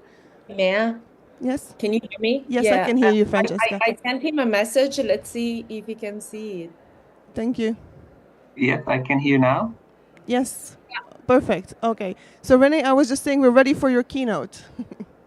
Great, thank you very much. And great to see that we always have the challenges of technology as today as well. So I guess that's blame on the technology companies. Thank you very much for inviting me today. I'm René Samra. I'm with the ICC, the Global Digital Commission. And for those who don't know us, we are representing 45 million companies from about 170 countries. And we are advocating for solutions and for policy recommendations and bring a wealth of experts in our network. So we do take a lot of effort and bringing a lot of expertise to make solid and insightful contributions. So with this in mind, we took some steps and reflected on what is it that we see unfolding, happening in our world today, and what is really at stake before we get into the more of the details of this discussion. And if we move to the next slide, please, I think what we are really concerned with is the current development in our cyberspace. And this is really putting new challenges and risks to our companies, but also goes beyond our companies and has significant impact both on public safety, economic stability and security, and national security. And this, of course, means that more and more focus and emphasis is also put by national policymakers and regulators on the issue of cyber resilience and cybersecurity. So this, of course, motivated us, looking at the next slide, then to think more harder on what does this really mean when we not only have this broader picture and context of deteriorating cyberspace, but also that we see increased sophistication in cyber threats. So that means that we see more and more novel threat vectors and actors coming in to the play, and that is coupled with increased interconnectedness between what is ICT and other critical infrastructures. So we see also an expanded threat surface through this dependency. And that, of course, also means that there will be more and severe consequences if cyber attacks are successful. So this means that with this development and the increased emphasis by policymakers on cybersecurity and resilience of critical infrastructures and the supply chain, there is of course more pressure also on the industry to do more. And this is in many aspects rightly to take place. But it also means that we are facing a number of challenges, not only from a growing burden of compliance, speaking of particularly the operators of critical infrastructures, but also that these initiatives create challenges in terms of policy and regulation. And this is why we also want to be part of this discussion. So this really brings me to the purpose of why we took the steps we took and the details that we are presenting here today. And if we move to the next slide, please. This is the contribution that we are making here today and share the insights from our working paper on protecting cybersecurity of critical infrastructures and their supply chains. And at this really highest level, what we really want to convey as a key message is that there is a need for a holistic approach. And I will delve into what that means in more detail, but also that we need all stakeholders to be involved, and particularly, of course, the governments that have to fulfill their roles as well. We many times hear that cybersecurity is a team sport, which is, of course, largely true, but there is also distinct roles and responsibilities that each stakeholders need to take, and that also includes governments and policymakers. So if we can then move to the next slide and think about what are the dilemmas that we as, on one hand side, industry, but also other stakeholders and governments face in terms of doing more. We have in our paper identified some of the key dilemmas that, at least from our end, we see limiting the effectiveness of what can be done more and better to increase the resilience of critical infrastructures. And of course, starting from a policy perspective, then one of the challenges we see is that many jurisdictions that have developed critical infrastructure frameworks, which is far from all countries, have taken quite different approaches in terms of definitions and so on and so forth. And this creates at least two challenges. One is that the question of policy targeting. If policy targeting differs between jurisdictions, of course, that means different objectives are ultimately being pursued. But secondly, as these frameworks then venture into also obligations and requirements, this brings complexity and fragmentation. And I would really like to undermine all of us here to think about that fragmentation is and complexity is the number one enemy of security. This is not just a trade argument. This is really a security argument that fragmentation and complexity are number one enemy of security posture. Then, of course, some jurisdictions have moved beyond the question of critical infrastructures only and speak of actually the essential services that these critical infrastructures deliver and bring to the public sector, to the consumers, or to other industries. And I think that is another important element, is that ultimately we are not only protecting the critical infrastructures as policymakers, but the essential services that these render. And it is worthwhile to undermine that distinction as governments and nations move on to develop further frameworks. I think also something which we are trying to address in this paper is the increased interdependency between what has been typically seen as the telecom sector or the digital sector, and when those get interlinked, what previously were seen as separate industries, being the energy grid, power distribution, and so on and so forth. This interdependency also creates additional risks and threats that need to be considered and addressed. Because of global supply chains and the suppliers that supply the equipment and solutions into these sectors, we also need to think about the global interconnectedness and the impacts that may come from these dependencies. So we don't only see a cascading risks or effects between different national critical sectors, but also from the national arena into the international space when we have also international supply chain.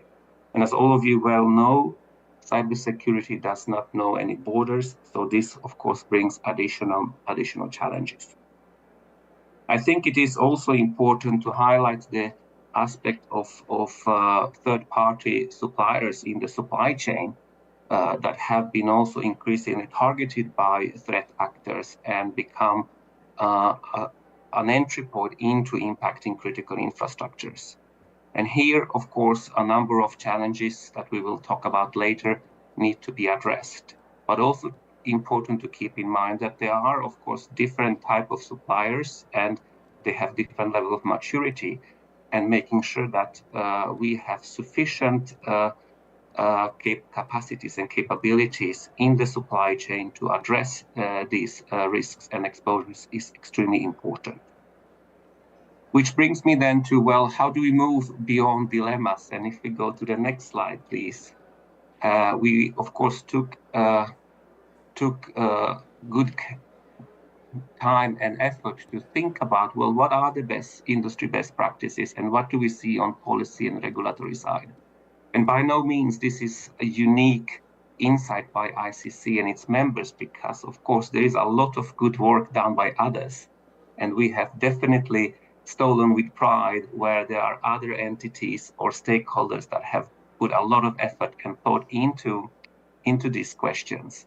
And here you can see a number of examples that we have addressed in our paper, what we think is important to take on board and how we can also make use of these best practices when I talk more about public-private partnership.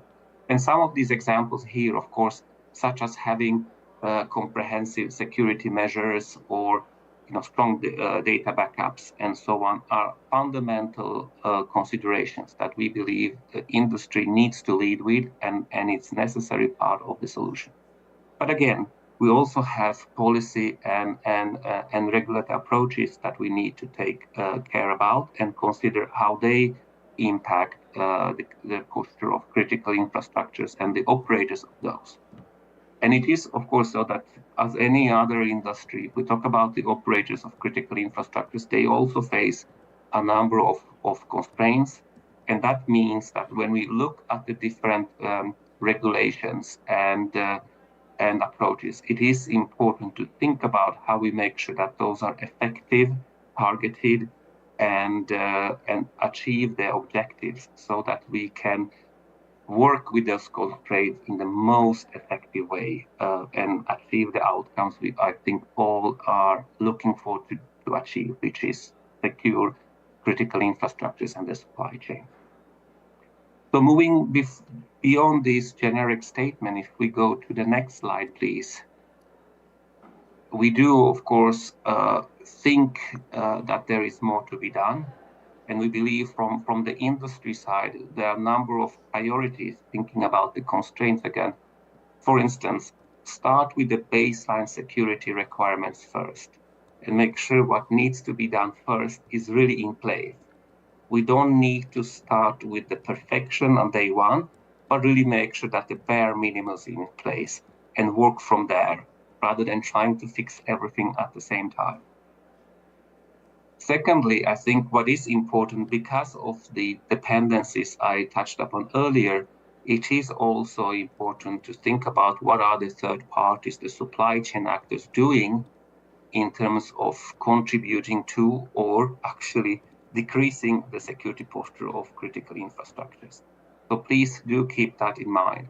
And of course, from a more commercial point of view, partnerships between the critical infrastructure operators and suppliers is key. And that's something which, of course, needs to be incentivized, but also there needs to be frameworks in place that make sure that, again, the bare minimum at least is achieved.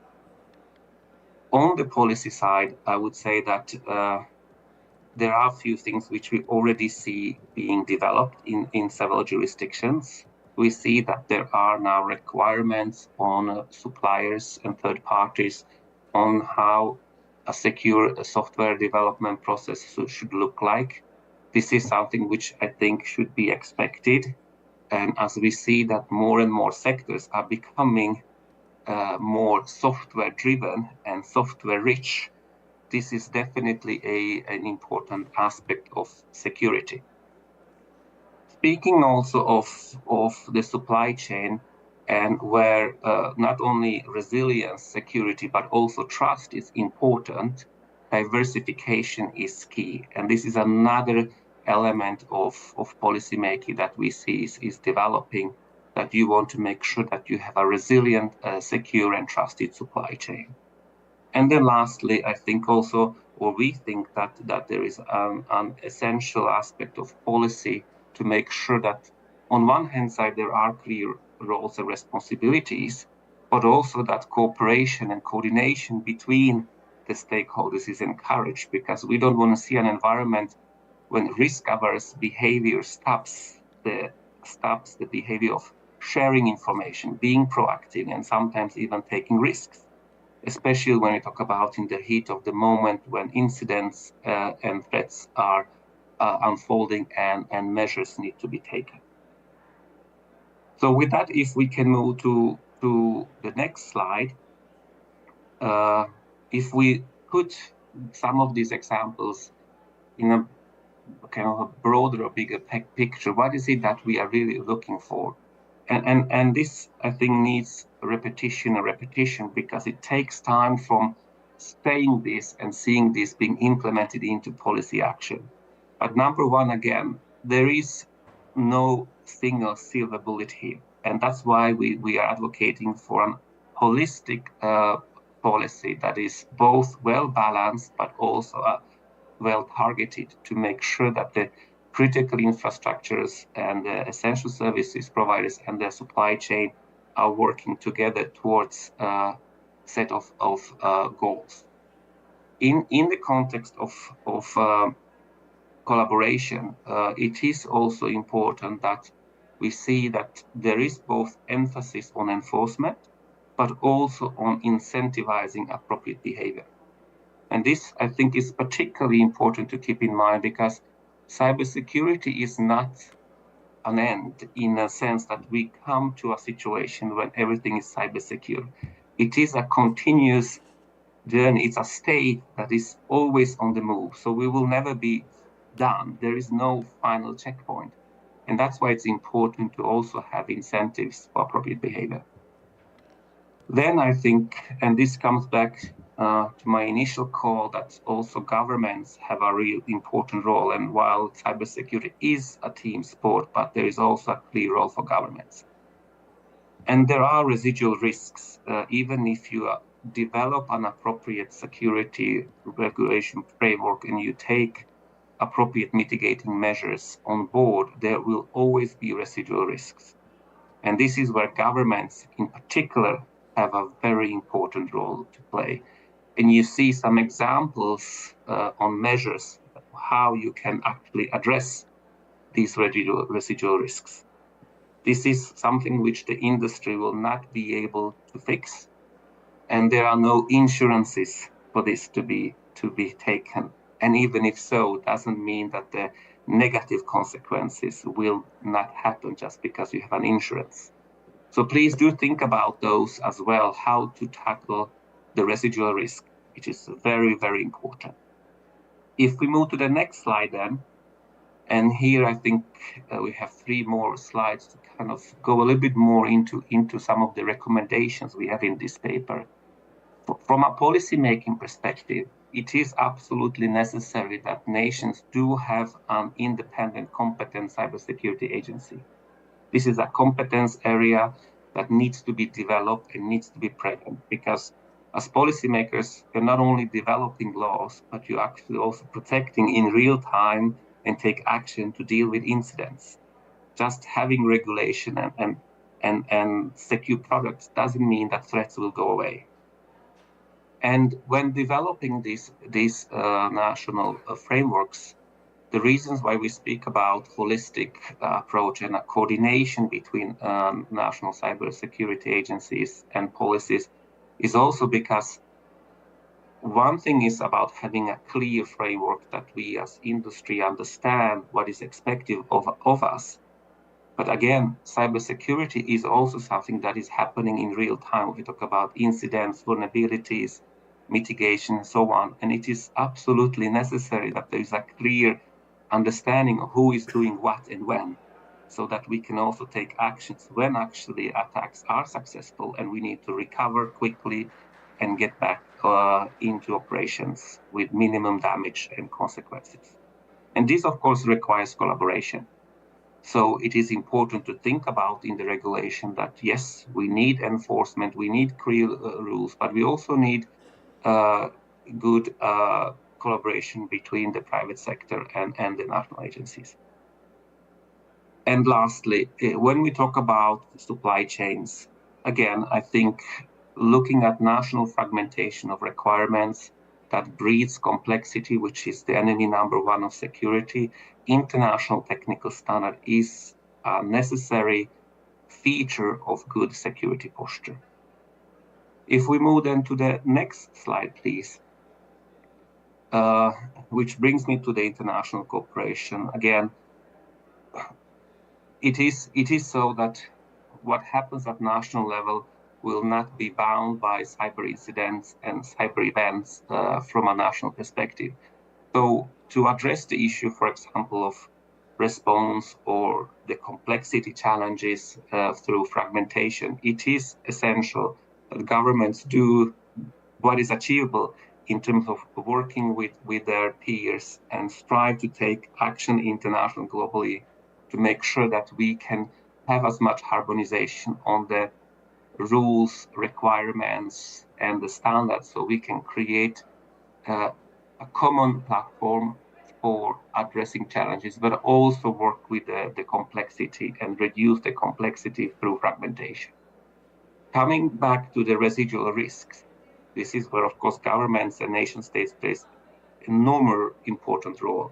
And this is coming back to the question, how do we address the residual risk? And this is where the international norm setting against state-sponsored cyber attacks is very important. That may include things like thinking through more, how can we make sure that there is public attribution following incidents, that there is an implementation of robust deterrent measures for cyber attacks, and that we promote collaboration. If we move to the next slide, then this is really to emphasize, and maybe not to dwell so much on that, of course, industry collaborating with national stakeholders and international stakeholders is key. You see some examples of that mentioned here, but doesn't really bring anything new. So in a matter of time, maybe we can skip this slide and then just finish off with that. I hope you found this information of interest and value. We do have a paper available. You have the links both in English, Spanish, and in Mandarin. We hope that this is going to be an interesting read. If you have any further questions or interest in this information, please feel free to also reach out to the Secretariat of ICC, where we can schedule more interactions. And I really hope that this intervention has inspired some of you, and I look forward to the discussion that are to follow after my speech. Thank you again for the opportunity, and I hope you have fruitful discussions. Thank you very much. Over to you, Timea. Thank you so much, Renee. This was quite a comprehensive introduction, and I do hope that it gives food for thought for the conversation that we have planned going forward. Of course, a little advertisement here for the ICC paper. If you come to our booth just outside this room here, we have a QR code from where you can easily download not only this one but all the other publications that ICC has on cyber issues. But coming back to the conversation and picking up one of the last points that you've mentioned here, Renee, the need for collaboration around the protection of cybersecurity of critical infrastructures, and especially the collaboration in the international space. I'd like to turn to Julia and ask a little bit about how is this going, and how are we seeing any barriers that might impede some cross-border collaboration, and also what opportunities do you see in aligning national responses to security challenges with international and transnational agreements that we already have in place or we are developing? So over to you, Julia. Thank you so much. Can you all hear me okay? Yes, we can. Beautiful. Good morning, good afternoon, and good evening to all. Thank you so much, Renee, for the thought-provoking presentation. It is a pleasure to join this important conversation from New York very early in the morning. I extend my gratitude to the International Chamber of Commerce for organizing such a timely and significant discussion. It is truly an honor to share views with such a distinguished group of speakers. To set the tone for today's discussions and in response to the main questions, I would like to begin by highlighting the work that we have been doing at the United Nations regarding the protection of critical infrastructure. This issue is well developed within the framework of responsible state behavior, which lay out voluntary norms for expected conduct in cyberspace. And the norm related to critical infrastructure emphasize two key principles: the current framework that we have today, more on like kind of positive obligations, the protection of critical infrastructure, and more kind of restrictive obligations. In reference to what was just exposed by Renee, kind of like refrain from actions that damage or disrupt such infrastructure, particularly when they impact availability and integrity. And this normative framework is crucial, especially for those infrastructures that provide essential services, including the general availability of the internet itself. So it is worth noting that the importance of protecting critical infrastructure has long been recognized within the United Nations system. For over 20 years ago, this discussion began primarily from a development perspective, but in recent years, it has evolved into a core element of international security. And discussions now recognize that the protection of critical infrastructure is central to maintaining international peace and security, particularly in our interconnected world, where societal well-being cannot be separated from social, economic, and humanitarian considerations. So bringing this discussion to the present, right now the UN, the United Nations Open-Ended Working Group on ICT and Security, has made significant progress in advancing this agenda.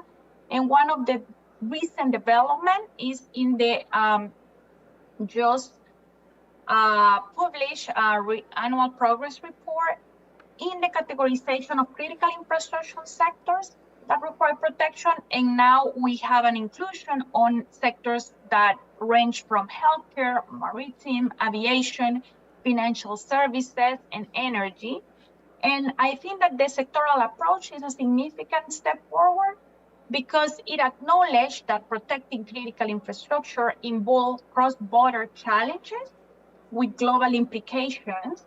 And second, because adopting a sector-specific risk-based approach allows for the development of target operational measures that reflect the unique characteristics and vulnerability of each sector. However, we also must acknowledge those barriers that cross-border collaboration in cybersecurity. As it was mentioned, one key challenge lies in the lack of aligned definitions and standards among nations. While the UN's voluntary norms on responsible state behavior provide a shared framework, differences in national interpretations and legal frameworks often hinder operational coordination.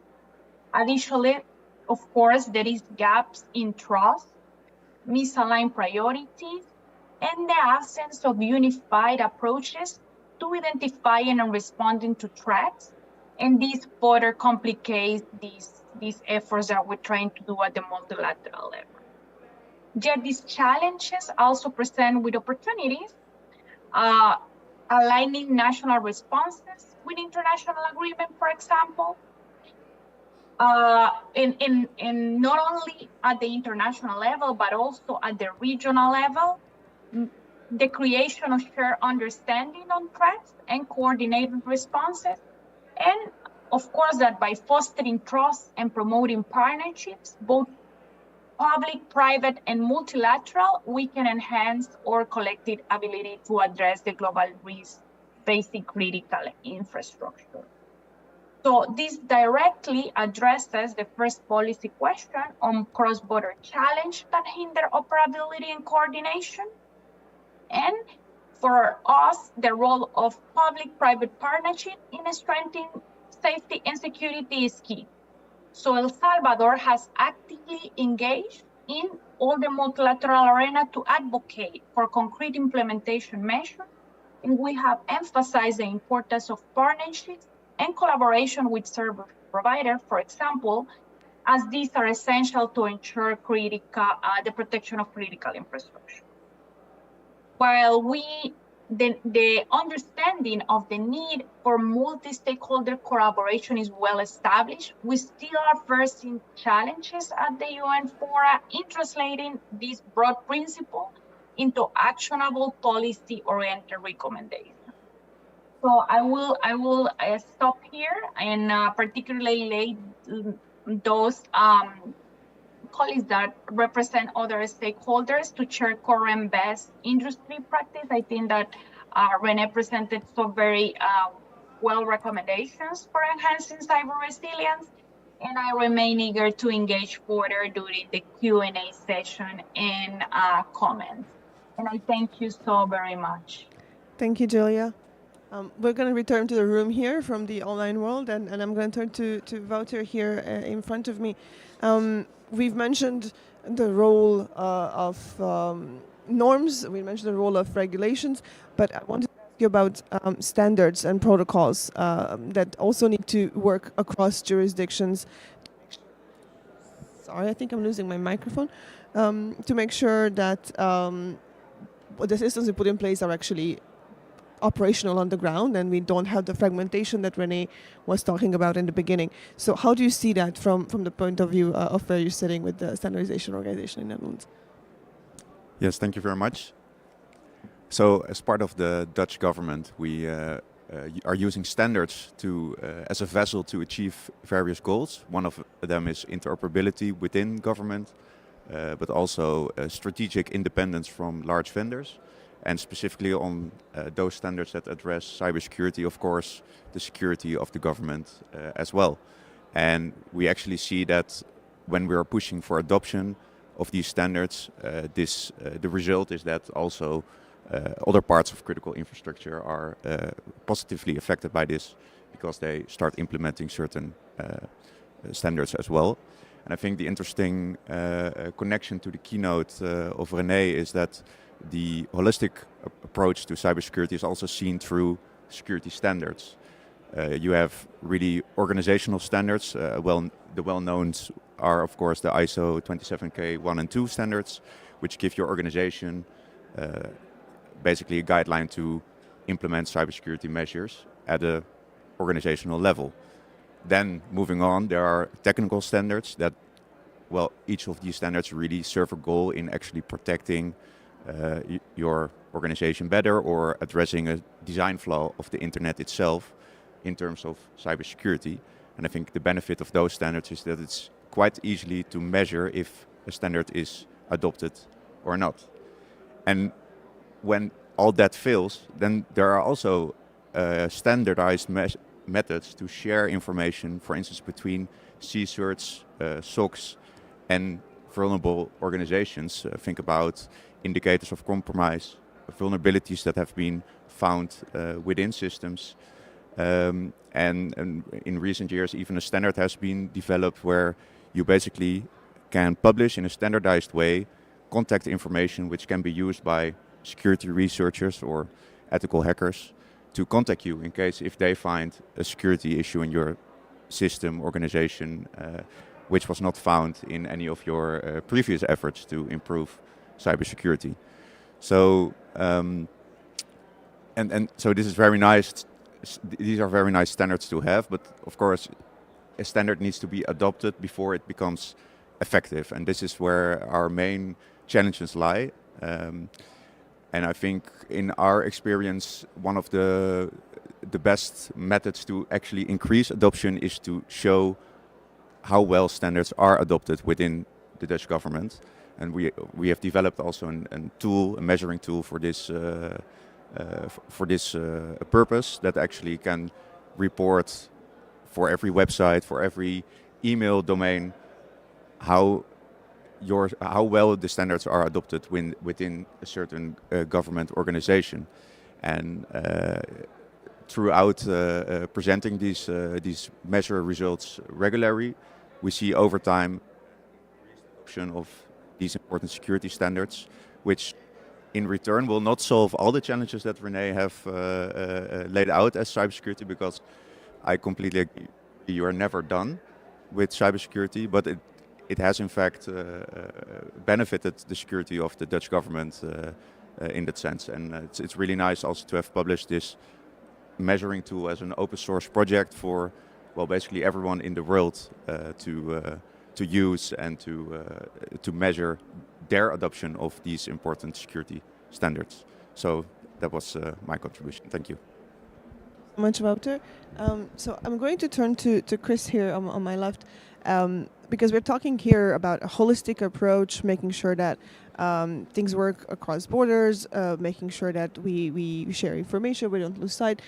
That all takes me into this thinking about perhaps we need some capacity building to really enable this whole of society approach that we need to cybersecurity and to mainstream the conversations that we're having on the cybersecurity of critical infrastructures into the general thinking around digital transformation. So how does the GFC see that, and where do you see it from where you're sitting? So thank you very much, Tamaya. And I mean, so Chris Buckridge, I'm here as a senior strategy advisor with the Global Forum on Cyber Expertise. And based on what I already had, based on listening to René's keynote there, which was wonderful, I should apologize in advance because I'm going to go into full marketing mode for the GFCE here. But I mean, I think it is really relevant, and that idea of capacity building is so central to a lot of this. I think René's comment that really resonated with me about fragmentation and complexity are the enemy of security is really, it's at the kernel of what the GFCE is about, and it's sort of flipping that and saying coordination and clarity are really the fundamentals of security. And so the GFCE is an organization, it's the platform for international cooperation on strengthening cyber capacity building and expertise globally, and it was established in 2015. It's a multi-stakeholder organization. We have around 250 members and partners. 88 of those are states, nation states, 16 international organizations, and then the remainder are private sector, academia, NGOs. So it is really quite a broad community, a lot of diverse expertise and awareness there, and working together in really a number of ways to try and facilitate essentially that cyber capacity building, CCB, and make sure that that's happening in the best way. So we do that by connecting sort of the network of implementers, donors, and those who are in need, making sure that they are finding each other in the global sense. It's about identifying and developing best practices. So there are certain approaches that we know work well, and there are other approaches that we try out from time to time, and they maybe don't work as well. And so that's a really important community activity finding that out, learning together. And then also, I mean, highlighting the importance of cyber capacity building. It was there in Renee's presentation as well. That building capacity and building it at the global level, not just in the global north, but also looking to the global south, because that the cybersecurity threats are global, is really essential. And so I can speak to a few of the different activities that the GFC has been involved in sort of some different aspects, different ways in which we're doing it. The first one I'll mention, and Wouter spoke about standards there, so I won't say too much about this, but the III initiative, the Internet Infrastructure Initiative, is something that GFC has been doing for the last few years, or facilitating for the last few years. And it's very much in line with that, with promoting and educating about standards like IPv6, DNSSEC, TLS, RPKI, DKIM, DMARC. So really looking at lots of different elements in the technological stack and standards and how they can be usefully employed and deployed for better security. Turning to a slightly different aspect, it would be in terms of thinking about policy frameworks, the sort of alignment in what we're trying to achieve. And I think something useful to highlight there would be the ACRA call, which came out in 2023, was an output of the Global Conference on Cyber Capacity Building. With the first one of those was in Ghana, in Accra, in 2023. GC3B, we call it, which we have regularly get wrong order there. So I'm not sure if we've made it easier by calling it that, but and we have another of those. The second GC3B is going to take place in Geneva in May next year. But that's really about, again, this sort of coordination. It's connecting the cybersecurity and cyber capacity building communities with the development community, with what's going on in international development. And it's got really 4 voluntary, non-binding, but direction-setting actions that people can sign on and commit to and then report on. Strengthening the role of cyber resilience as an enabler for sustainable development. Advancing the demand-driven, effective and sustainable cyber capacity building. Fostering stronger partnerships and better coordination, very important. And then the last one, which is equally and perhaps even more important than any of them, unlocking the financial resources and implementation modalities. So that's always the struggle here. I mean, there is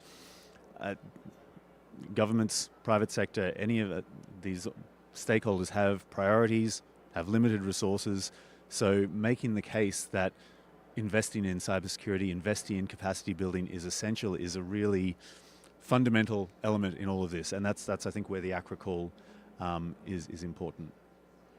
The last, I'll just say one more point here, and it's kind of tying into what Julia was talking about as well, and particularly in the international cyber diplomacy scene and what's going on in the open-ended working group. One of the projects that the GFC has been really thrilled to be involved in and coordinating is the Women in Cyber fellowships, and that's been working with donor states from around the world. At the most recent OEWG meeting, which was just a couple of weeks ago in New York, we actually had 47 fellows from different Global South member states taking part, traveling to New York, taking part in training, but also taking part actively in those OEWG negotiations. And so, obviously, this is wonderful in terms of taking some steps towards gender balance, which is important. But I think also, and really importantly here, is that without that funding, without that project, a lot of what you would have had there in those New York negotiations would not, particularly from Global South countries, would not be bringing in subject matter experts. They'd be using their staff in New York, they'd be using their permanent representations, which is great. But to be able to have the subject matter experts there in the room, enriching the negotiation and the discussion around the OEWG is almost, to my mind, the bigger achievement, the bigger important thing that we're doing there. And then having that expertise filter back to the national level. When they go back to capital, they go back to their governments. So that sort of level of coordination and capacity building is I think, really fundamental in achieving, again, what Renee spoke about, the need for some coordination of approach and across different jurisdictions. So I'll stop there. Thanks, Timea. Thank you so much, Chris. A lot in a very short time from what the GFC is doing, and we know that there's more. But what you told me, the last point, I think it was the most striking, because if we enable the participation of those who might otherwise not be at the table, it is really the way through which we benefit and can make sure that the policies that we're thinking about actually work in practice on the ground and they're actually implementable. And I want to stick with that idea as I turn to Francesca online. To really talk a little bit about what the Cyber Peace Institute is doing, and also how you see the role of stakeholders in these conversations, because especially when we turn to multilateral discussions, we see quite a gap there. But we are here in the heart of multi-stakeholder at the IGF. So how do we bring those two elements together? Thank you so much. And can you hear me well? Yes, we can. Okay, perfect. Thank you so much, and thanks a lot for the invite. And it's an honor to speak today. I'm very sorry not to be able to be there in person. Maybe just let's say a quick remark on who the Cyber Peace Institute is and what we are doing. So the Cyber Peace Institute is an international nonprofit organization. We are based in Geneva, but the mandate is global. And I would say that at the backbone of the expertise of the institute is really to analyze how evolving cyber threats are harming society and notably impacting critical infrastructure, specifically in the civilian domain. We provide the direct cybersecurity assistance and capacity building, and we advocate for responsible behavior in cyberspace, providing policymakers with data-driven insights. So thank you so much for the opportunity, basically, to intervene into this discussion. It's difficult, I would say, to come after excellent previous interventions. So I would just maybe share a couple of thoughts when it comes to which are the challenges that we see when it comes to the international approach to protecting critical infrastructures, and maybe sharing also a couple of potential ideas on how to address this. Indeed, as René very well highlighted in his remarks, but also Julia mentioning specifically the UN processes and specifically the open-ended working group discussions. I would say that a couple of significant obstacles that we see are the lack of consensus among the states when defining critical infrastructure. Indeed, the great that sectors have been identified, notably the healthcare sector. But I mean, clearly, then there needs to be also one of the elements that René mentioned, which is moving, let's say, from policies into action. So first of all, the definition of the critical infrastructure. And the second part that I would like to mention is also the rapid evolution of cyber threats that adds to these challenges. It was hinted by René in his initial remarks, but indeed, a practical example, I mean, that comes to mind is the ransomware attacks on healthcare systems during the COVID-19 pandemic that exposed the technical vulnerabilities, but also the lack of preparedness, basically, to ensure the service continuity. I'm mentioning specifically the healthcare sector because I think, I mean, let's say it is a good example, according to your question, Timea, in where the multi-stakeholder community can really bring an added value, because I think that the progress that we saw at the open-ended working group level, so integrating the inputs and the voices of the multi-stakeholder communities brought to this, basically.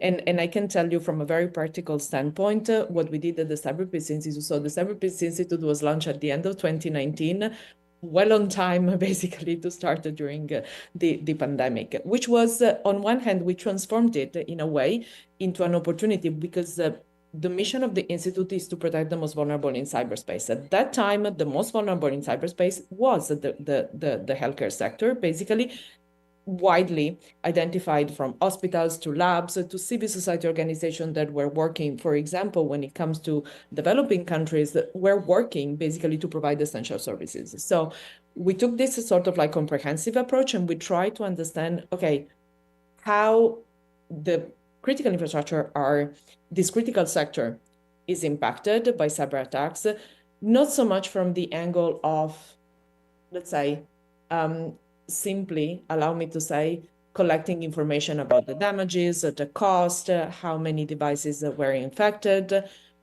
but try to understand what it really means for society. So what is the real impact and the real harm that these attacks are causing to society? Practical example is how many ambulances redirected, how many people could not get the vaccine, and showing this both with as I mentioned before, a very strong technical analysis to highlight the modus operandi of the malicious actors, to identify let's say the critical sectors targeted, in which countries, and so on and so forth. But also highlighting this harm aspect and how international laws and norms were violated. So having this all-encompassing view coming from a neutral, independent civil society actors is one of the examples of how we can advance multi-stakeholder cooperation in a very concrete way. And I mean, the platform that we develop is publicly available. We use the same capability to develop the platform to monitor the attacks against the civilian infrastructure in the context of the Ukraine conflict. And I mean, the platform is developed by the Institute, but not in silo, meaning that we've been working on this with other civil society partners, with academic partners, with the private sector that is providing key data infrastructure services and expert views. We've been socializing this and extensively worked on it also via our engagement at the open-ended working group level. So I think it's a very concrete example of how the multi-stakeholder collaboration can work. Allow me maybe just to mention a couple of things when it comes to what we need to do, let's say, with some sort of like actions that we can take when it comes to the challenges that we see in the international cooperation sectors. Building on the excellent remarks that Julia made, I think there is one point which is, again, as Renee was saying, not just having the norms, but operationalize them. And we truly believe that transparency is the way to go. And again, we need to have a concrete, actionable measures. And so, for example, we've been consistently advocating for voluntary state reporting on what constitutes critical infrastructure within national frameworks, but also to basically to enhance predictability and enable collaborative risk management across borders. Measuring the harms. I mentioned that, for example, in our work regarding the healthcare sector, regarding the civilian infrastructure in the context of the Ukraine conflict, we always add the harms dimension. We develop a specific methodology, and this is really key to understand how the impact is going beyond, let's say, the pure, I would say, financial monetary damages. But you really need to understand the impact of cyber attacks on society, especially those cyber attacks that are obviously targeting the critical services that are making our societies running. Just a couple of points in terms of like key actions. Renee mentioned the emerging technologies. Allow me to say, indeed, is a critical area where obviously, I'm thinking about it, artificial intelligence, quantum are bringing amazing opportunities, but at the same time, improper deployment could create new vulnerabilities, especially when we think about a critical infrastructure, because still important to remember that many critical infrastructure that we are still seeing today are running on legacy systems, meaning that they were not conceived basically to be connected just to start with. So this is extremely important to have a sort of like responsible approach in deploying emerging technologies. And then, I mean, I was smiling when Chris was talking about the GC3B, because indeed one of my key points was to definitely scalable capacity building specifically for under-resourced communities, and I really appreciated that Julia also mentioned the, let's say, the connection between I would say the evolution between the understanding that cybersecurity is a key component of development as well.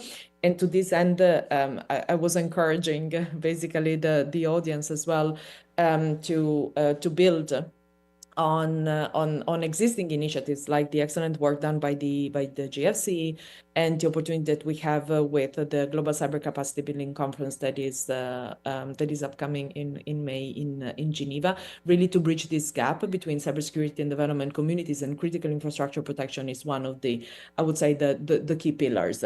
And maybe just to finish, we talk about multi-stakeholder collaborations. I gave some practical examples, and I'm happy to dig into this more, if I may. And it's a sort of like a personal mantra. It needs to be meaningful. I mean, multi-stakeholder collaboration means nothing if it's if it's just on paper or if it's just to tick in the box. And I really like what Renee was mentioning at the very beginning in terms of like partnerships are working when basically each partner is providing, let's say, his or her best, let's say, expertise to create basically the best solution possible, but according, let's say, to what they can bring at the table, and not simply because they want to be sitting at the table. So I think we need to see multi-stakeholder collaboration starting valuing much more, which is the impact of a multi-stakeholder collaboration, instead of just having it as a nice to have. Thank you so much, Francesca. So we've covered quite a bit of ground from that Renee started. We've heard on the importance of international norms and their implementation. We've heard about standards, capacity building, multi-stakeholder partnerships. So I have one more element that I would like to throw at Robin and hear a bit of an insights on that, which is, what is the role of policies, national policies in this? How do we make sure that policies are responsive to everything that we've heard here? What is it that's out there that is helpful? What is it that we still need? And how do we move towards perhaps a bit more interoperability or harmonization of what's happening in national context, going back to the initial thought of fragmentation being so harmful to cybersecurity? So a short little question there for you, if you can cover that. Will do my best. Thank you so much for having me here. I'm really excited to talk about this critical issue. One of the things that I think you're going to see throughout my comments is how the things that I'm going to be recommending are not only applicable when you're thinking about critical infrastructure and cybersecurity. I think when we get into the policy space, we really have to confront the fact that critical infrastructure is no longer just critical infrastructure. It is something that intersects with commercial technologies, with everyday sort of technologies, and with the people who use those technologies. And as a result of that, one of the first things that we need to do from a policy perspective is to really take a holistic assessment of the technological landscape as well as the threat landscape, so that we can understand things like what are the kinds of devices that interact with what we consider to be core critical infrastructure. This is especially important as private sector services are increasingly intersecting with or actually building and providing that core critical infrastructure. In addition to that, we need to make sure that policies around cybersecurity for critical infrastructure include security requirements that are technically compatible with the internet infrastructure and consistent with the values of an open, interoperable, and secure internet. As I'm going to discuss in more detail a little bit later in my comments, this includes things like not mandating any legal or regulatory threats to like key security tools like encryption, such as requiring things of the private sector like building key escrow or other so-called backdoors into encrypted products and services, content scanning and labeling requirements or traceability requirements that undermine encryption. This also includes resisting implementing mandates around private sector data localization and restrictions on private sector data transfers. The other thing that we really need to do is look to the future. What does the future of technology look like? What will future technologies require, and how will they intersect with our critical infrastructure? How will the next generation of technologies even potentially replace today's critical infrastructure? Partnerships with the private sector can be uniquely impactful in helping governments to do this kind of, looking into the crystal ball, if you will.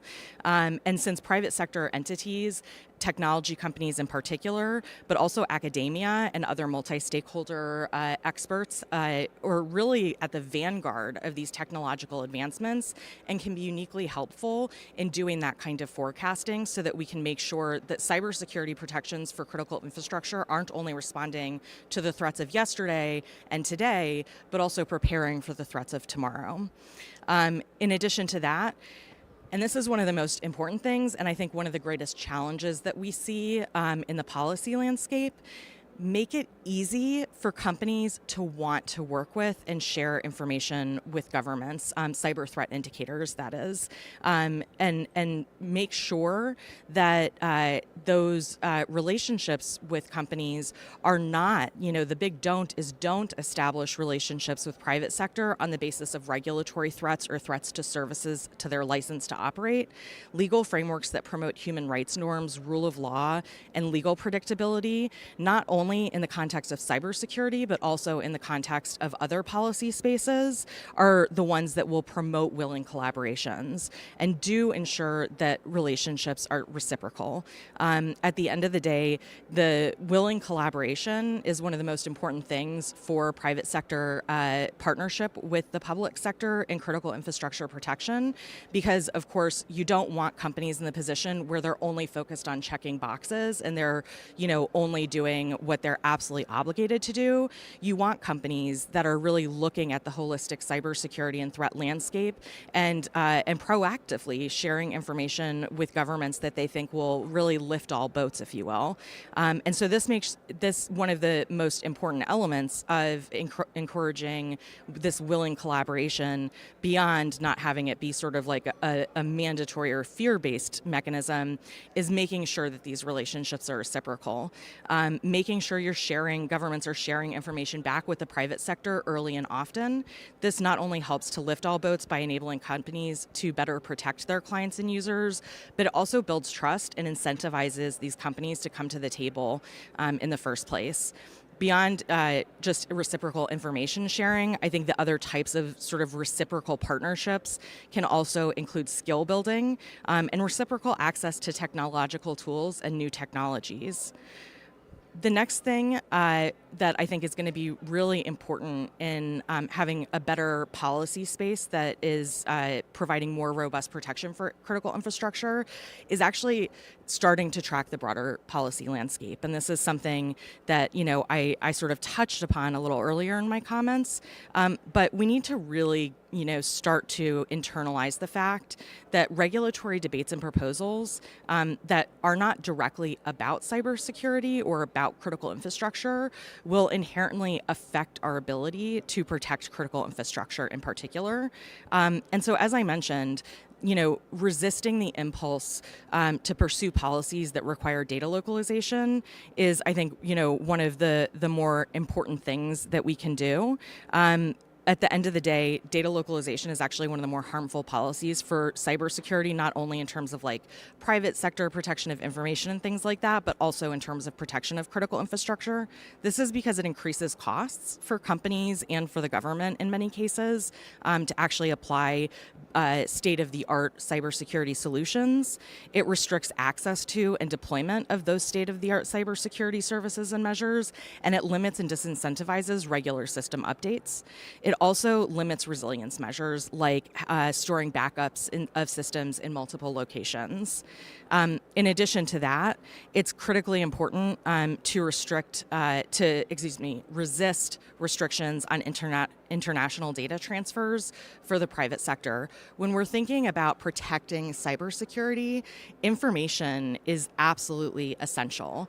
And because of how the private sector intersects with critical infrastructure so much, and as I mentioned, in many cases, actually operates or owns critical infrastructure, it's really important that companies be able to have that global visibility into what the threat landscape is, and be able to access information as quickly as possible. One of the most limiting factors to that is restricting the flow of information, because that is inherently going to limit your view to the domestic threat landscape rather than the global threat landscape. So encouraging data flows is actually encouraging cybersecurity in many ways. And then finally, resisting the impulse to undermine or chill the adoption of end-to-end encryption and quantum-resistant encryption. Encryption is by far the most effective tool that we have to protect privacy and security of communications. This applies not only to private communications, but also to government communications and data. And ultimately, anytime you see policies or regulations that mandate weaknesses in encryption, even if they are meant only to apply to private sector tools and systems, they inherently wind up intersecting with government and critical infrastructure systems. And so what you wind up doing is actually lowering the global security level of anything, that's going to be touching those systems. We actually have a very sort of like current, if you will, example that's also a very stark example, to be honest, of how important encryption is to protecting cybersecurity and critical infrastructure in particular.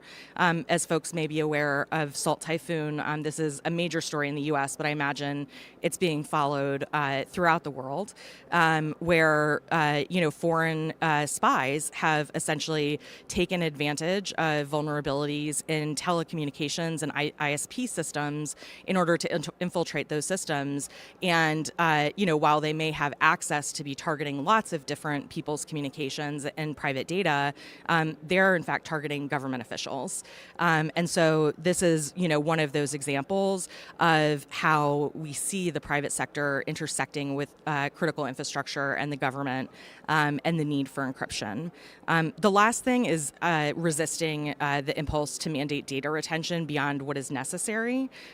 You're just keeping data that could be useful to, cyber criminals and other malicious actors unnecessarily if you're imposing data retention mandates that go beyond, for example, what's necessary for business purposes or what's necessary for operational purposes, depending on the kind of entity that's subject to these requirements.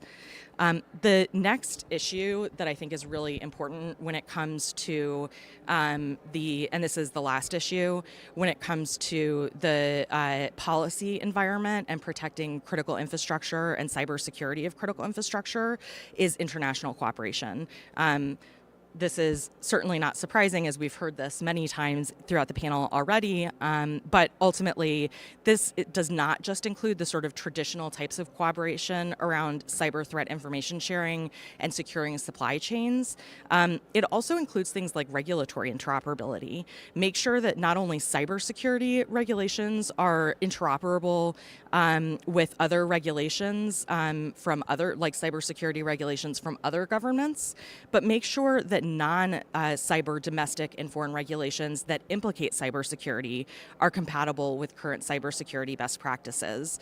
Too often we see, regulatory proposals that are meant to address social concerns like, online safety and things like that, which are critically important, but that would actually wind up doing things like undermining encryption. And this is, of course, incompatible with cybersecurity and critical infrastructure cybersecurity best practices. And so I think, as a global community, it's incumbent upon us not only to look at the policy landscape through the lens of what is directly affecting critical infrastructure, because it is literally regulating critical infrastructure, but what are the secondary and tertiary policies that we're considering and applying to government and the private sector that could actually still have significant ramifications for critical infrastructure and cybersecurity globally. In addition to that, addressing cybercrime safe haven jurisdictions is critically important. We need to make it harder and more risky for malicious actors, whether they're working independently for criminal organizations or directly or indirectly for nation states, to attack critical infrastructure, particularly as we see the growing closeness between critical infrastructure and private sector technologies and stakeholders. The UN Cybercrime Convention was originally proposed and promoted by several of these safe haven states, and that's somewhat ironic, perhaps, but we are sort of in a place now where the negotiation has completed and parties are going to move to negotiating the modalities for the protocol discussions and the protocols themselves, and adoption and ratification of the treaty. Rule of law governments need to prioritize ensuring that the protocols are not only providing for specific procedural and human rights safeguards that weren't included in the convention text, but also accountability mechanisms to ensure that all parties play by the same rules and that they work cooperatively towards investigating and preventing global cybercrime, not only when it serves their specific geopolitical or national interests. Finally, capacity building is another really important element of international cooperation and private sector, public sector collaboration. This is something the Cybercrime Convention has a lot of potential to improve, not just as applies to cybercrime investigation, but also to technically advance the technical skills and practices of other parties to the convention. The technically advanced and well-resourced governments can and should provide material support and technical training to augment the cybersecurity capabilities and practices of the less resourced and technically advanced nation states that are a party to the convention. So I think, there's just the policy landscape is something that we often think of as being very specific to critical infrastructure or to supply chain or something like that. But one of the things that I think we should really start to focus on as we think about cybersecurity and critical infrastructure is how the broader policy landscape and how relationships between governments and private sector entities can really impact that space too. Thank you. Thank you so much, Robin. Quite a lot of information in that as well, and also bringing in this extra element of not just cybersecurity, but actively fighting cybercrime, which we know in the UN it's two separate processes, but in real practice they go hand in hand. We had a second round of questions prepared, but I don't think we will have time for that. We're 15 minutes away from the end of the session, and I do want to turn to the audience as well and hear a little bit if you have any questions, if you have any remarks on what we've heard from the speakers before I give them the last word. So anybody, if you have comments online, please put your hand up. We can turn to you, or here in the room, likewise put your hand up physically and we'll get you a microphone. So are there any questions or comments?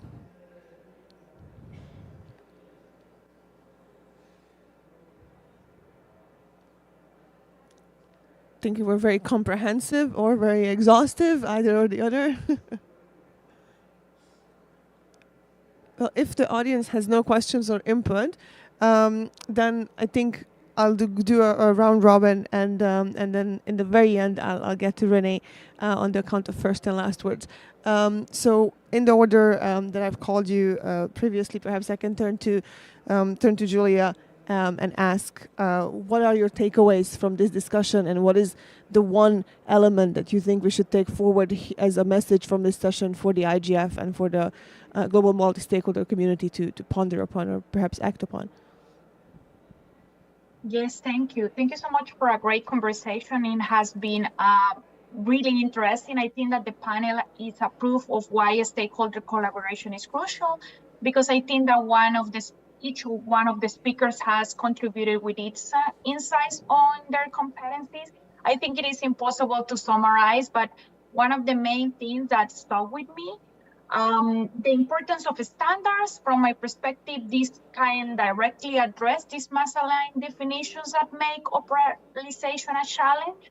Capacity building is key across the technical aspects as network security, encryption, incident response, but also from the more social and economic and humanitarian perspective, and of course, the impact of this cyber diplomacy that we're trying to develop. And great comments on data minimization. I think that we need to incorporate more privacy by design concepts into the normative framework of the United Nations. And I think that many of these cyber intrusions at the end affect individuals. So I think this has been very well highlighted by the Cyber Peace Institute's harms methodology. I think it is a great takeaway. And my one sentence takeaway, it will be multi-stakeholder collaboration is essential to protect critical infrastructure. And I will stop there. Thank you. Thank you so much, Julia. Wouter? Yes, thank you. Hinting on the words Francesca said, I think the Network Information Security Directive version 2 we have in the EU does a really nice attempt in defining critical infrastructure. And I think the point of Robin, where you have to involve your commercial sector as well, is also captured there because it extends towards the supply chain of this critical infrastructure. So I think that's a nice attempt, at least by the EC, to define that critical infrastructure. I think my giveaway to the audience and the panelists is also to lead by example in adopting internet security standards. So I invite you all to, after this session, navigate to our security adoption tool, internet.nl, and measure your own organization and see where you have room to improve in leading by example in these internet standards. So with that, I would like to thank you all for this very interesting discussion. Thank you, Wouter. Chris? Yeah, thanks, Tamaya. And thanks for organizing this session and for a really interesting discussion and set of interventions. I was happy not to be the first person here to mention AI. I think too often the conversations seem to be turning to that. But it is a really interesting and significant point. And I mean, at the OEWG the other week, every meeting of the OEWG, more member states are highlighting AI as an area of real concern for them.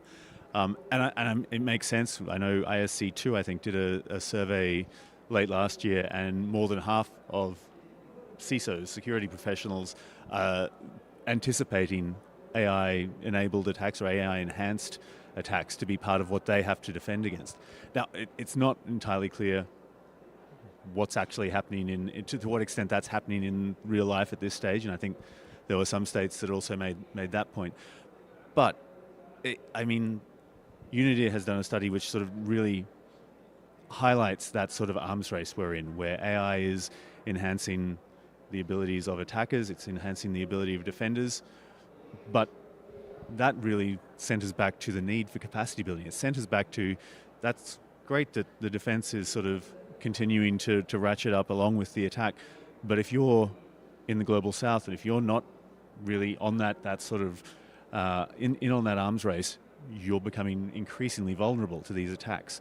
So this is not something where we can leave people behind. If you get left behind, you're going to be a vulnerability, and that's going to be a vulnerability for the entire system. So we need to be ready to invest in cyber capacity building.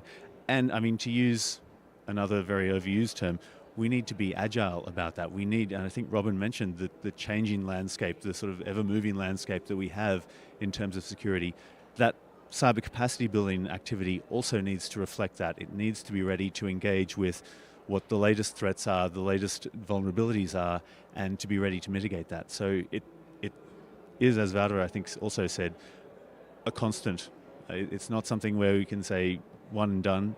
It's something we need to keep evolving and working on as time goes on. So thanks. Thank you, Chris. Francesca? Thank you so much. So what struck me, I think is the clear articulation. So thank you so much for the excellent discussion, because I think there was a very good segue among the different speakers, and I think we all reiterated the fact that the dependency is not only from a technical standpoint, but there is a dear need to understand the complexity of the ecosystem when we talk about a critical infrastructure. And I really appreciated the last comment from Robin, the last remarks from Robin, specifically on this, how the policies are kind of like intertwined. I also very much appreciated that the one of the things that I spent all my life in countering cybercrime, cybersecurity, misuse of technology, and so on and so forth. And one of the key challenges is always information sharing. It's doable, but it needs to go both ways. And I think Robin very well highlighted the fact that it cannot be just, let's say, private sector vis-a-vis government, for example. But I mean, again, we need to create the ecosystem for the information sharing. So I think this is super important to be stressed. We mentioned several times building capacity. I would say, as very well Chris was mentioning, for now and for the future. Interestingly, I mean, in these days, I'm working on the potential risk of fully autonomous cyber attacks. Impacting, for example, critical infrastructure. And indeed, the idea is not only to conceive it, but also to potentially build the capacity for being able to respond. And let me finish maybe with some of the remarks that building on what Renee and Julia also were saying, and again, going back to the idea of the meaningful multi-stakeholder collaboration standards. The standards are key, or for example, international processes are key. But let's be honest, not all the actors that should be involved in the multi-stakeholder approach have the means, have the resources, have the understanding on even how to engage. I'm thinking about the civil society difficulties in engaging with the standards bodies, for example, or I'm thinking about many companies that would like to engage, for example, in the open-ended working group and similar processes, but they didn't even know where to start, basically. So kudos to the ICC for organizing these panels, because I think it's also, helping in this direction. But I would say that more awareness raising and really knowledge building needs to be done in this sense. Thank you, Francesca. Rob? We just got the 5-minute warning, so I'm going to be extremely brief, especially since I wasn't very brief in my initial comments. And I think I'll just sum everything up with 3 thoughts. One, keep in mind how intersectional the technological landscape is, and therefore how intersectional we need to think about the policy landscape. And how that will impact the ability for the private sector to partner with government in the protection of critical infrastructure. 2, never ever underestimate the impact of encryption on cybersecurity and the importance of ensuring that all policies protect and promote the adoption of encryption rather than undermining it. And then 3, also never ever ever underestimate the importance of data flows and the risks of data localization mandates, especially as applied to private sector entities, and how that will ultimately lead to ramifications for critical infrastructure cybersecurity. Thank you so much. This has been a great panel. Thank you, Robin. Renee, I gave you the first word. I'm going to give you the last word as well. Where, from your keynote speech, after hearing all our speakers, what has changed from what you said, or what would you like to highlight to build on what you said? Thank you, Timea. Thank you all. Well, I mean, a lot has been said, so maybe on the margin of what has been already mentioned, I was thinking about what to say, and then Elvis Presley's song came to mind, a little less conversation, a little more action. And I think it falls down that we see the need for more actionable progress. I would really like to stress that many of the threats we see growing are stemming from those residual risks where industry will not be able to defend itself. And how to address the residual risks, I think, is very, very important. And the cost of inaction here is growing day by day. I think we have seen numbers that the global cost of cyber today is about $11 trillion. That corresponds to 3 G7 countries' nominal GDP from 2022, I think, meaning Germany, UK, and Japan. and we need to change the tide of this development. Concise as always. Thank you, Renee. But it's quite powerful as well. As a last word to take away.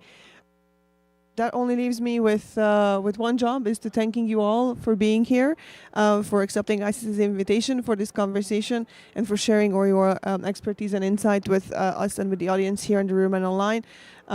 There will be a report of this session on the IGF website, so we will be coming to you with that. And of course, the ICC website is always there.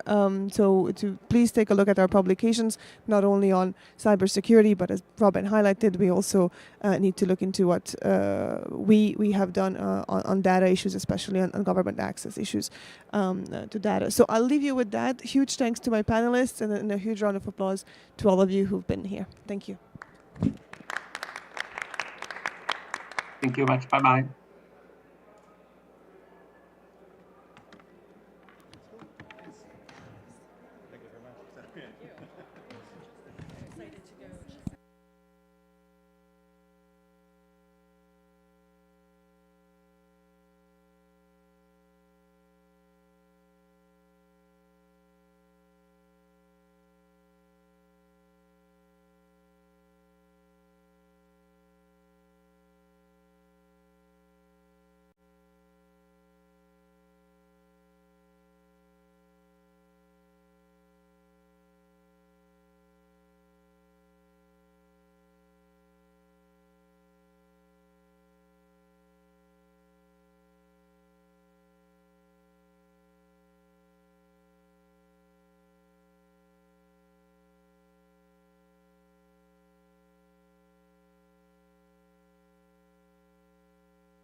Test, test. Nastya, just to check whether you hear me.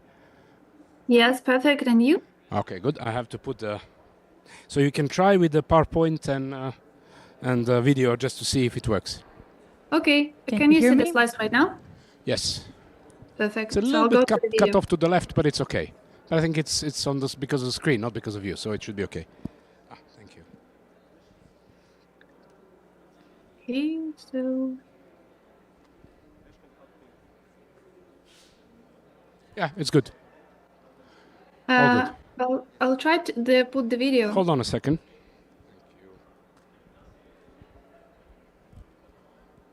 I have to put my speakers. Okay. Flow Logistics has a big security problem. IT will handle that. Can you hear?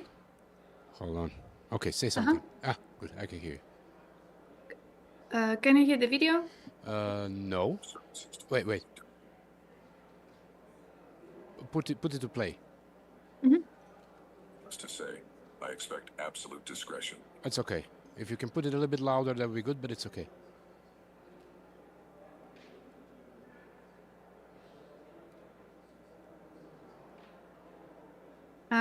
So, did the video work? Yeah. You can probably put it a little bit louder, but put it again. But I think we can hear it. Okay, I did at the maximum capacity Okay. here. No, it's okay. Yeah. It's okay. Okay. I can put it. It wasn't even us they targeted directly. The breach had come Yeah, it's okay. It'll be good. Perfect. I think we're all set when it comes to the remote.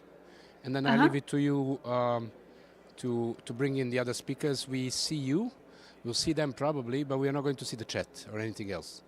So if you... so you have to give us a signal when, or just jump in, when someone raises a hand or whatever in the discussion part, in the panel part. Okay. That's all. Good. I think we're set. Thanks. Thank you. Thank you.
Can I briefly also check with our speakers here on the Zoom? So Kazio, Nicholas, Kalim, if you could unmute yourself and speak, just to check your sound.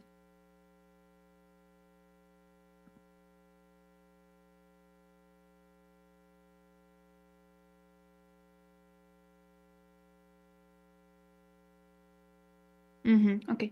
Lara, can you hear me?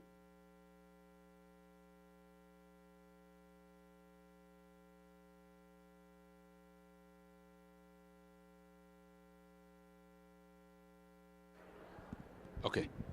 Tell me. Okay, Lara, quick question. We have Kazio, Nicholas, and Kalim, but they cannot unmute themselves, and I can really promote them as speakers. So maybe someone on site can help me? Sure. And you can't make a co-host, no? No, I don't see this option, unfortunately. Okay. I don't know how to transfer. Well, they should put it on, I guess. That's I'll ask.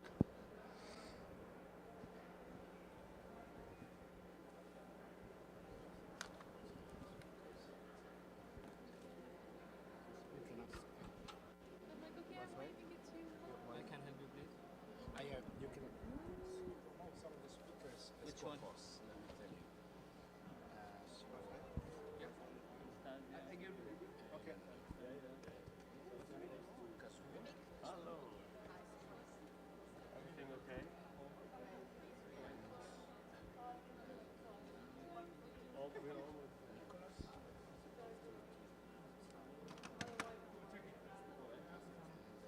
You have a check here, no?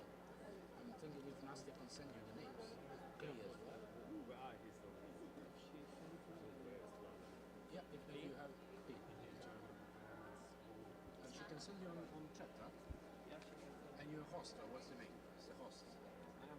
Yeah, okay, so I'll tell her to. Hello. Recording in progress.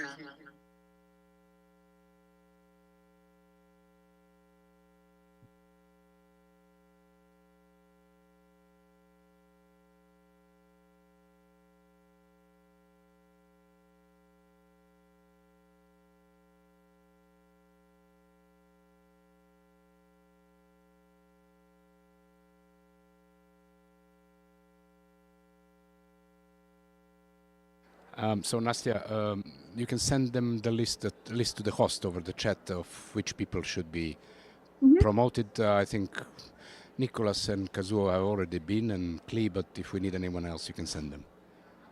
Okay.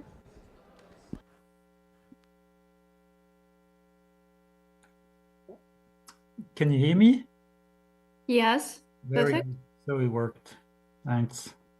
Thank you, Nicholas. Can you also put the video? Is it work on your side? Aha, yes, okay, we can see. Kazuo, we can see. Nicholas, good. Perfect. Great. Thank you. Thank you.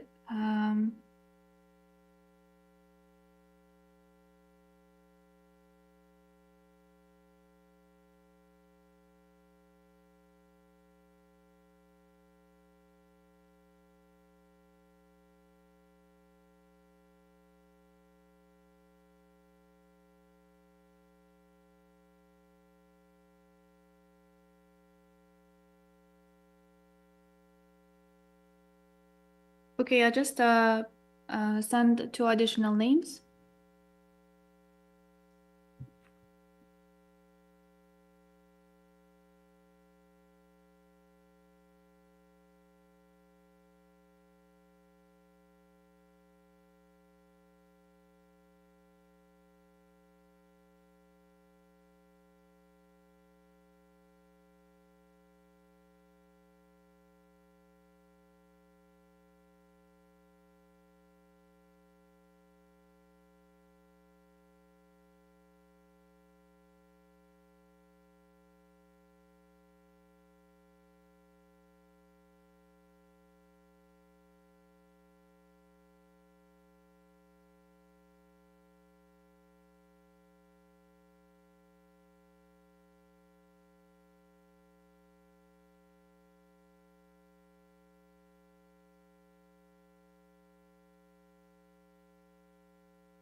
Roger, can we also make a quick test if the sound works on your side? We hear you, Nastya. I just want to check with our speakers, so they should already be promoted as our co-hosts.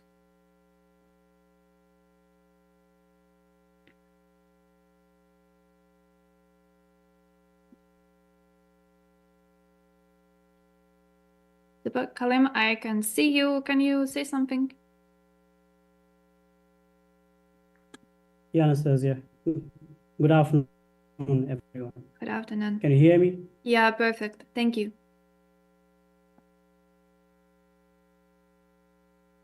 Okay, Nastya, I guess we can start. You can put on the slides. Can you hear me? Yes, we can hear you. Thank you, Kalim. You can put on the slides and then we can start. Yes, a moment.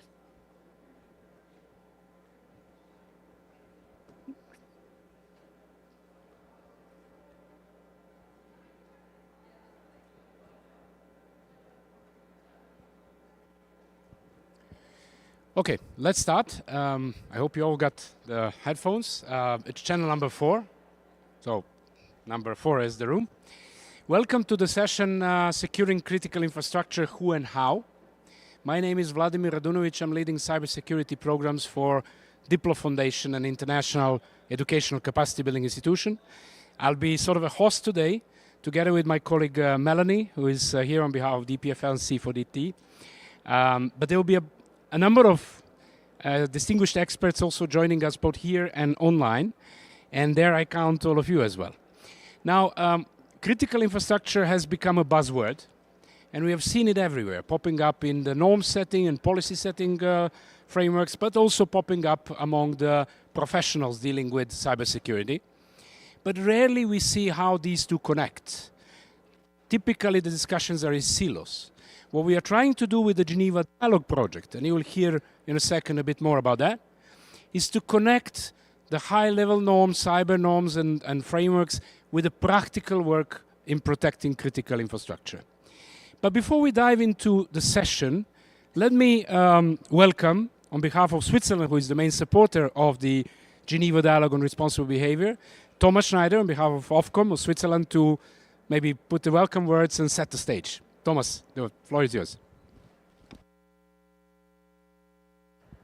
Thank you. Can you hear me in your head on your headphones? Yes, thank you. This is an initiative of the Swiss Federal Foreign Ministry, but we partner with them in many ways. So they've asked me to say a few things about the Geneva Dialogue and the motivation also behind this. So. The Geneva Dialogue on Responsible Behavior in Cyberspace was established by the Swiss Foreign Ministry now 6 years ago. It is led by our friends from the Diplo Foundation with the support of the Republic and State of Geneva. Geneva is, in their view, as a state of themselves. The C4DT, we've already heard from APFL, Swisscom and UBS. And the aim of the dialogue is to analyze and map the roles and responsibilities of the various actors in ensuring the security and stability of cyberspace. And the Geneva Dialogue is a global dialogue building on Geneva tradition of bringing the world together. It engages some 100 companies, organizations, institutions and experts. And in 2003 and 2004 only, more than 50 representatives and independent experts have contributed to the drafting of the Geneva Manual. In this context, the dialogue stems from the principle of shared responsibility and particularly asks how the agreed cyber norms can be best implemented by relevant stakeholders together as a means to contribute to international security and peace. Concretely, the Geneva Dialogue investigates the consequences of agreed upon norms for the relevant stakeholders. It does not try to find consensus, but to document existing views of such stakeholders on their roles and responsibilities in the Geneva Manual, as well as give good practices that should inspire others and promote responsible behavior in cyberspace. So this inaugural edition of the manual focuses on 2 norms related to supply chain security and reporting of ICT vulnerabilities. This year, the Geneva Dialogue discusses the operationalization of the critical infrastructure-related norms, and the sessions at the SICW is another important opportunity to gather international feedback from various experts for the next chapter of the Geneva Manual. So I'm looking forward to an interesting discussion and hope you all enjoy it. Thank you very much. Thank you, Thomas. So briefly what the outline of the session will look like. We'll start with a short overview of what is the main challenge that we try to address and what is the Geneva Dialogue all about.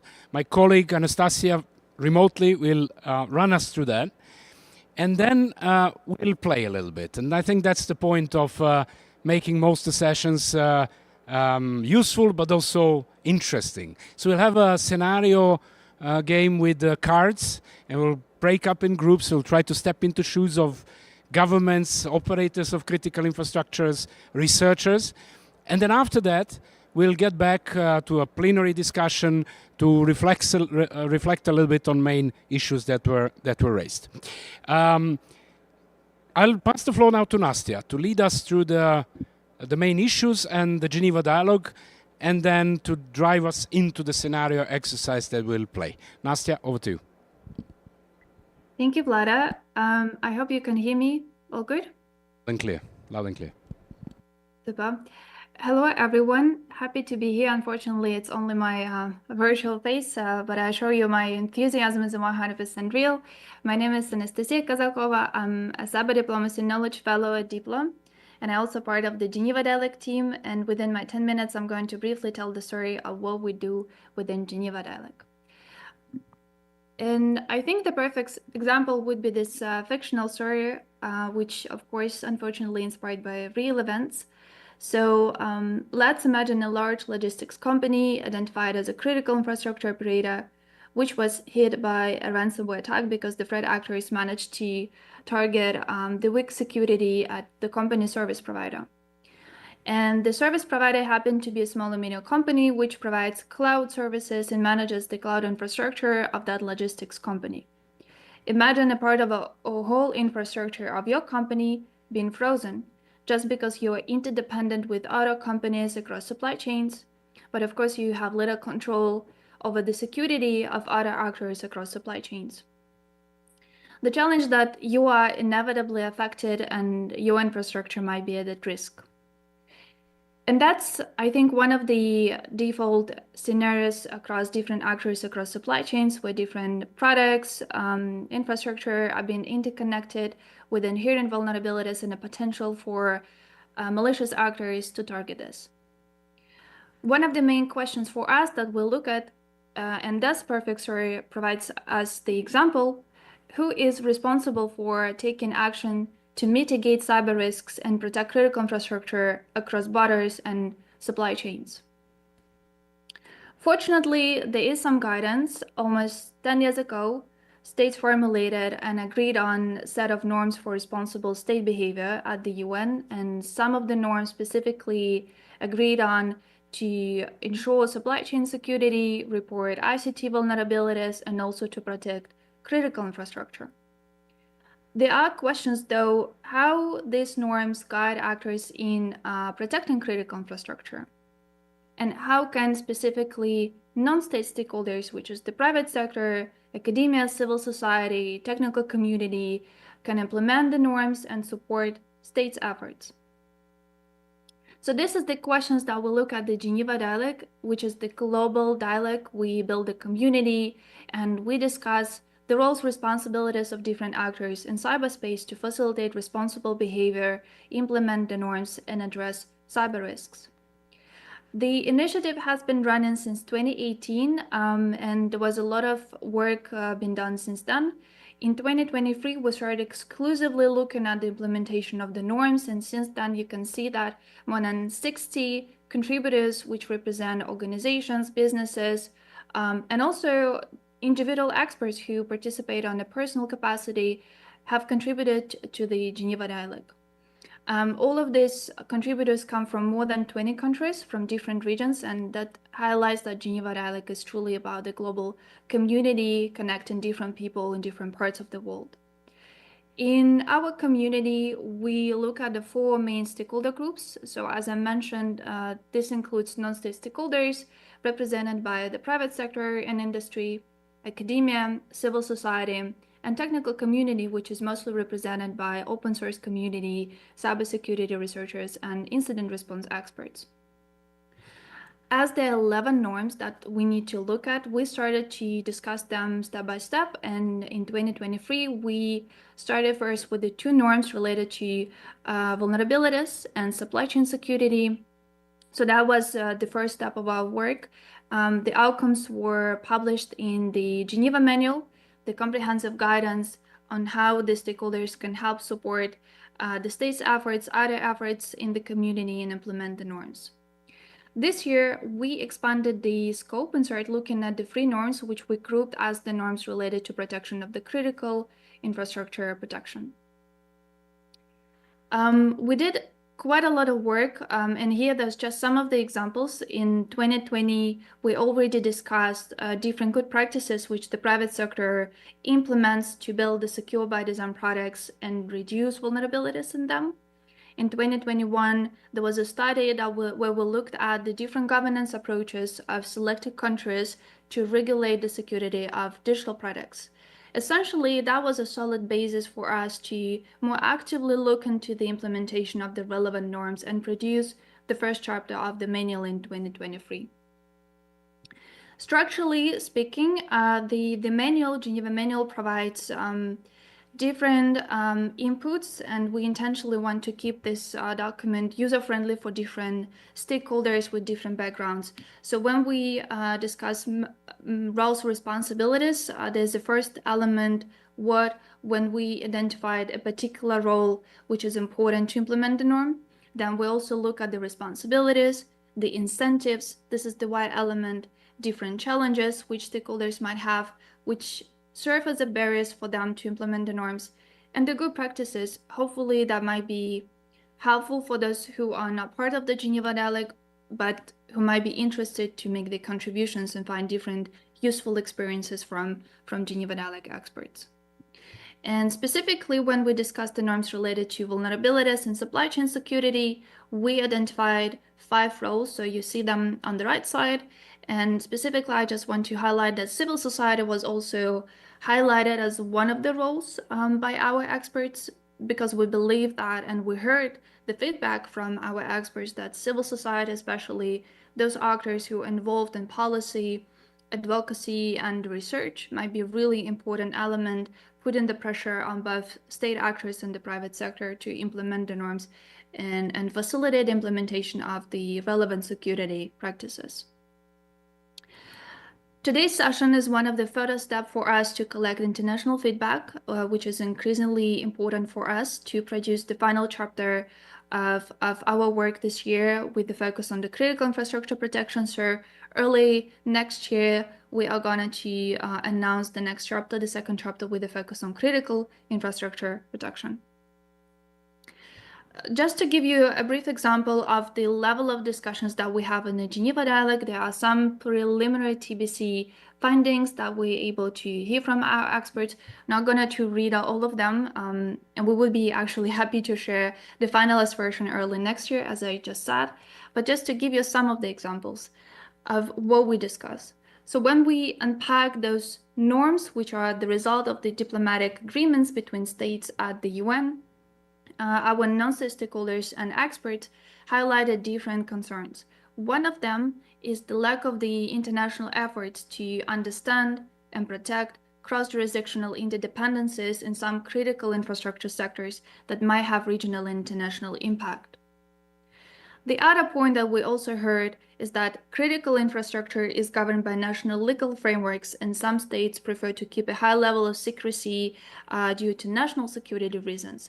However, a lack of sufficient transparency for stakeholders, specifically domestic stakeholders, was highlighted as one of the barriers for them to support state efforts in critical infrastructure protection. And therefore, different experts have highlighted that transparency about how states see the approach to protect critical assets is an important element to make sure that stakeholders are aware of those efforts.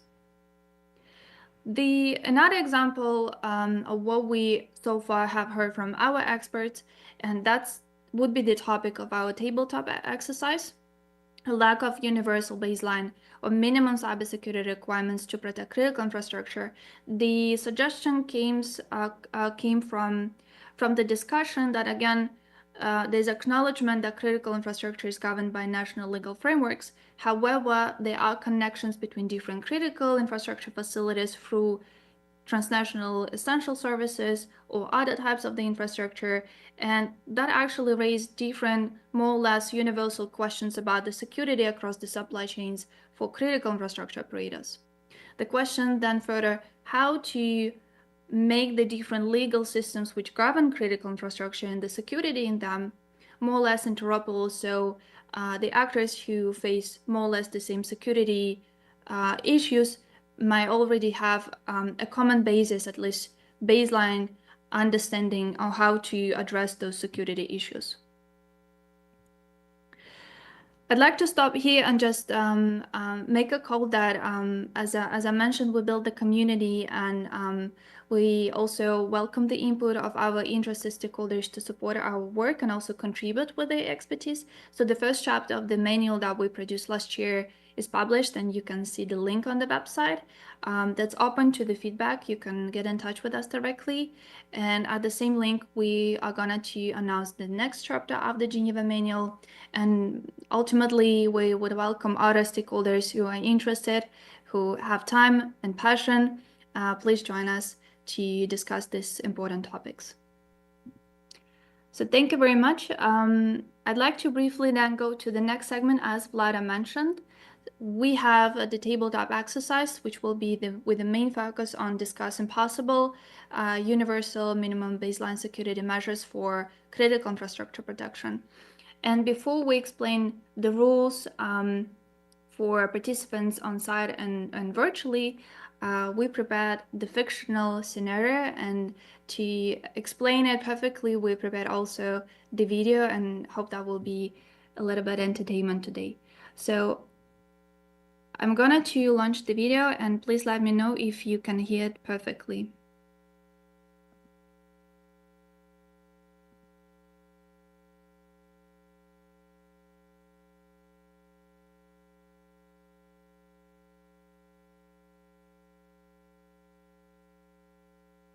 We don't hear the sound, though it's not necessary.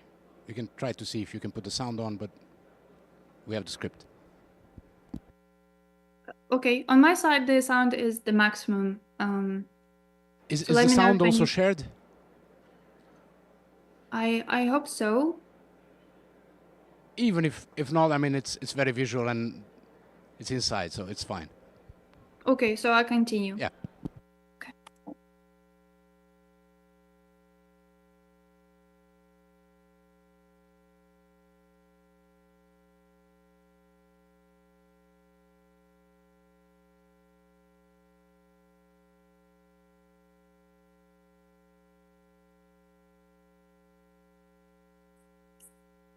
Something significant had happened.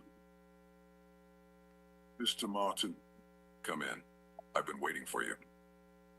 We'll skip the formalities. Global Flow Logistics has a big security problem. IT will handle that. We need your services to deal with a different type of problem. Needless to say, I expect absolute discretion.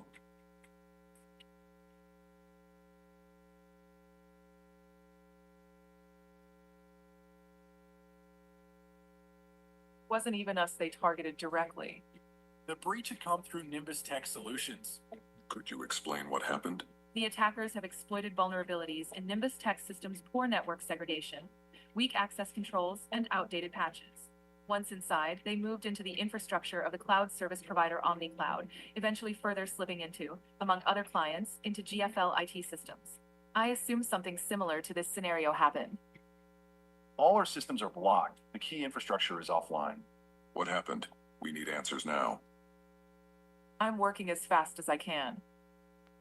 The threat actors breached our systems and the entire supply chain that supported critical infrastructure across the region. Get the global flow online and fast. Their infrastructure goes offline and puts the entire critical infrastructure in our country at risk.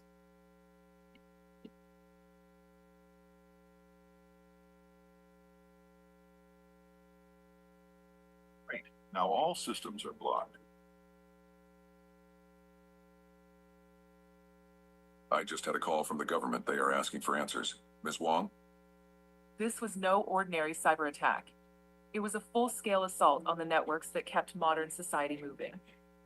It seems that it had all started with a simple, preventable breach in a small company. The consequences would echo for weeks, but at that moment, she only had a few hours to figure out how to stop the bleeding before the entire structure crumbled.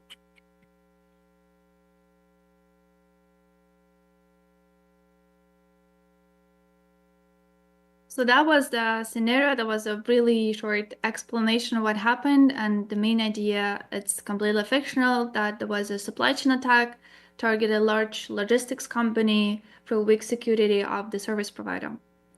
And that affected multiple critical infrastructure industries in the country. So currently, at this moment, we'd like to proceed discussing this scenario in several groups, and I'll just want to briefly explain the rules. The main goal would be, through this scenario and the 3 questions that we prepared, in smaller groups to discuss what could be possible, those minimum cybersecurity requirements for, first of all, critical infrastructure operators and relevant stakeholders, service providers, to protect critical infrastructure. There would be 3 roles, so we want to look at this problem through different perspectives, through different lenses: government, critical infrastructure industry, and cybersecurity research stakeholder roles. And we will have also team captains for each group, on-site and virtually.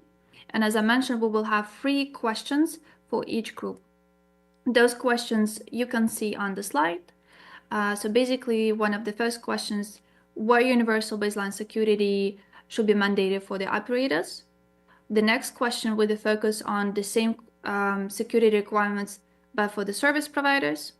If you see the difference between them, or you believe that might be actually a closer approach to define those security measures for service providers as for the critical infrastructure operators. And the third question, a little bit optional if you still have the time, which steps are required at a regional and international level to ensure these requirements are effectively implemented across different sectors and jurisdictions? The question mostly targets different international efforts. If you see the necessity, especially in currently complex, geopolitically complex environment. We mentioned we also have team captains. So on site, we will have several groups. The group which will be playing on behalf of government will be led the speakers, Dr. Bushra Al-Bushi from Dubai Electronic Security Center, joined by Melanie Colbeguillot from Center for Digital Trust at EPFL. The next group will be looking at the same problem, but through the lens of the critical infrastructure facility, will be led by Maria Pericas Riera from German Council on Foreign Relations and my colleague Vladimir Radonovich from DIPLA Foundation. And hopefully the co-host on site will allow us also to let our participants virtually to speak. So we will have the third group virtually with the team captains, Kalim Usmani from CERT Mauritius, Nicholas Grunder from EBB, Klee Icahn from FIRST, and Kazuo Noguchi from Hitachi America. Vlada, over to you if you have would like to add something before we proceed to the groups. Thank you, Nastya. But as you can see, we have quite some ladies, which is a nice surprise in cybersecurity areas, not so often. What we are going to do now, we're going to break into I'll add another group because there is a huge number of people in the room. So on this side of the room, I invite everyone who wants to play a role of the government to just move there slowly. They'll be led by Dr. Bushra and Melanie.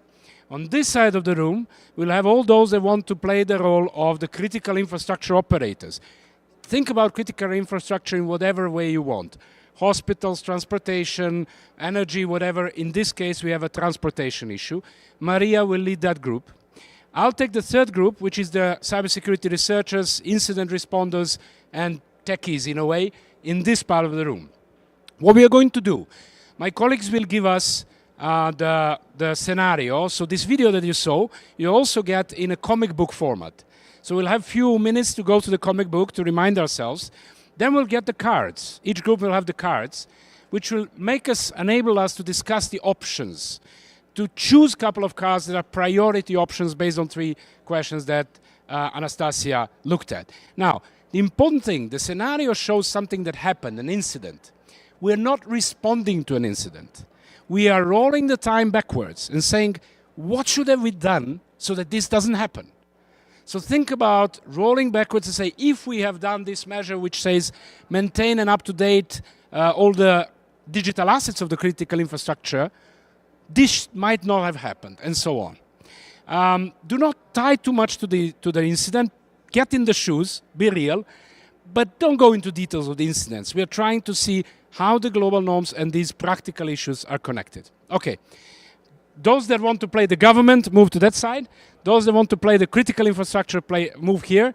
And techies, that side of the room, stretch a little bit, and we start in a few minutes. We'll have about 20, 25 minutes to discuss in groups, and the colleagues, the leaders, will tell us what to do. Thank you.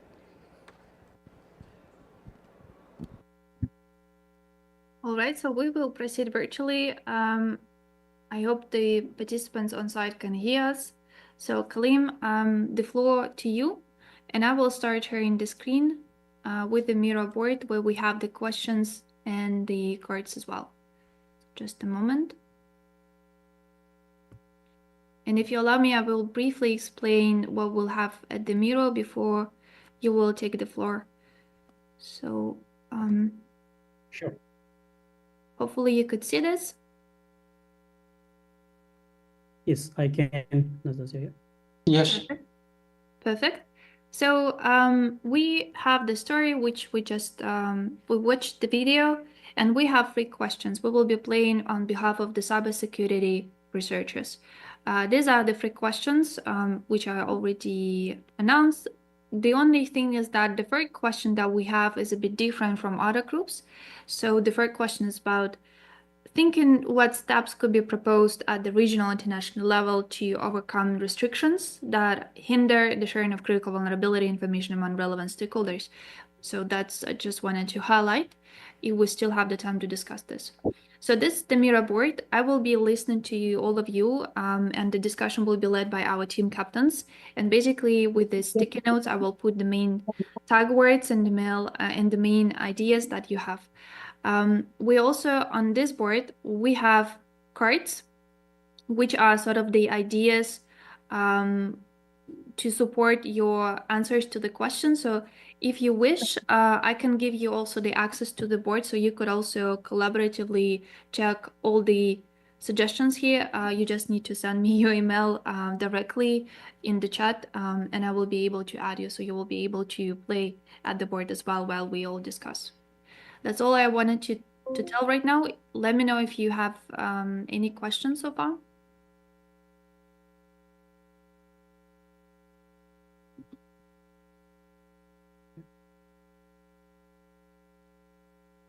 Anastasia, just a question. So our role is researchers, right? Right. And then the question is, what universal baseline cybersecurity measures should be mandated for CI operators to protect their infrastructure? From the point of view of researchers? You see what I mean? Yeah, that's correct. So the researchers as a part of the supply chains, the idea is to look from their lens, what are the requirements should be mandated for the operators and then for the service providers. Okay, thanks. Thank you very much. So if there are no further questions, I don't see anything in the chat, then I'll stop speaking, and Kalim, the floor is yours. Thank you very much, Anastasia, and good afternoon, everyone. As Anastasia has mentioned, we are the cybersecurity research stakeholder group, and then as announced during before just starting this scenario exercise, that we are having some 20-25 minutes, and we are having some 3 questions around. One, universal baseline cybersecurity measures should be mandated for CI operators to protect their infrastructure. And again, in terms of the CI operators, in terms of the service providers. So basically what we're trying to do here is that we are encouraging the participants to come up with their suggestions, and then we will be opening the floor soon. But before that, we will also be having our colleague, Nicholas, who will be again talking about the first very question onto the CI operators. So we will wait a little bit onto that, and then maybe we can start.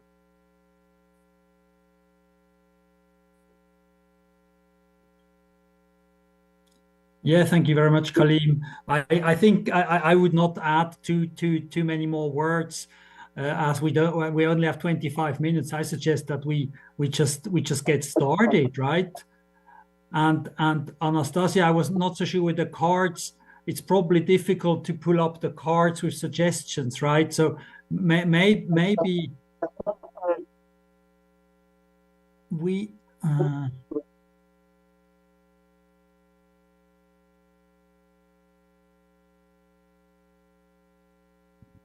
So I suggest that we maybe just start with someone from the participants considering what should be some baseline security measures and suggestions. I think we should just open the discussion of anyone who would propose suggestions and why you would have such a suggestion.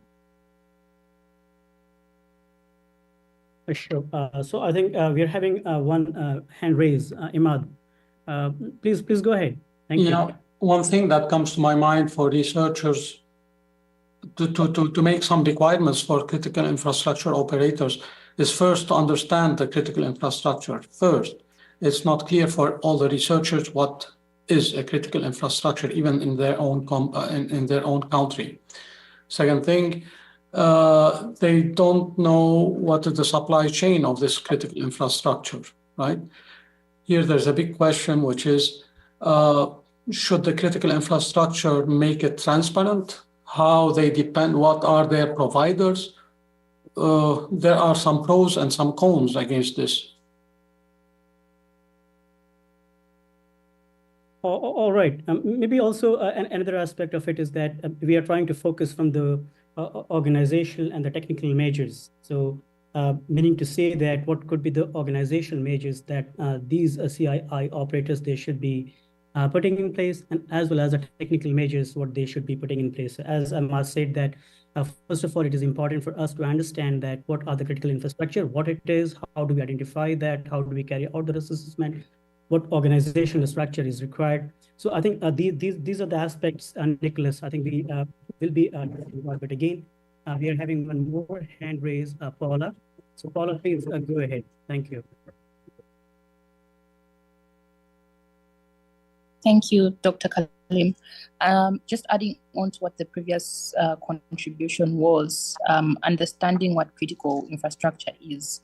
So for instance, if the nation deems that maybe the health sector is critical infrastructure, what the health sector needs to do as a start is to identify what assets they are in charge of, what assets they have.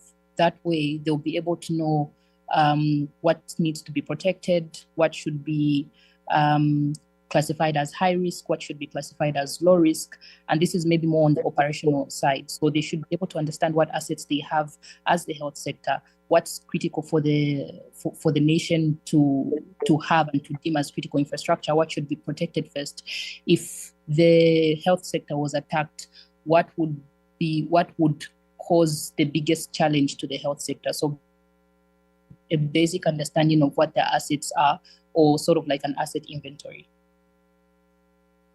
All right, thank you, Paula. So I think again, the question which is coming here is that how do we identify critical infrastructures and what are the ways of doing it? So maybe we are having the Nicholas on board from ABB. Nicholas, would you be able to share a little bit of experience where what are the ways and what are the sort of in a way baseline questions or kind of a checklist which helps the organizations in order to identify their critical infrastructures. Obviously, in different countries, critical infrastructures, they vary a little bit as compared to the other country.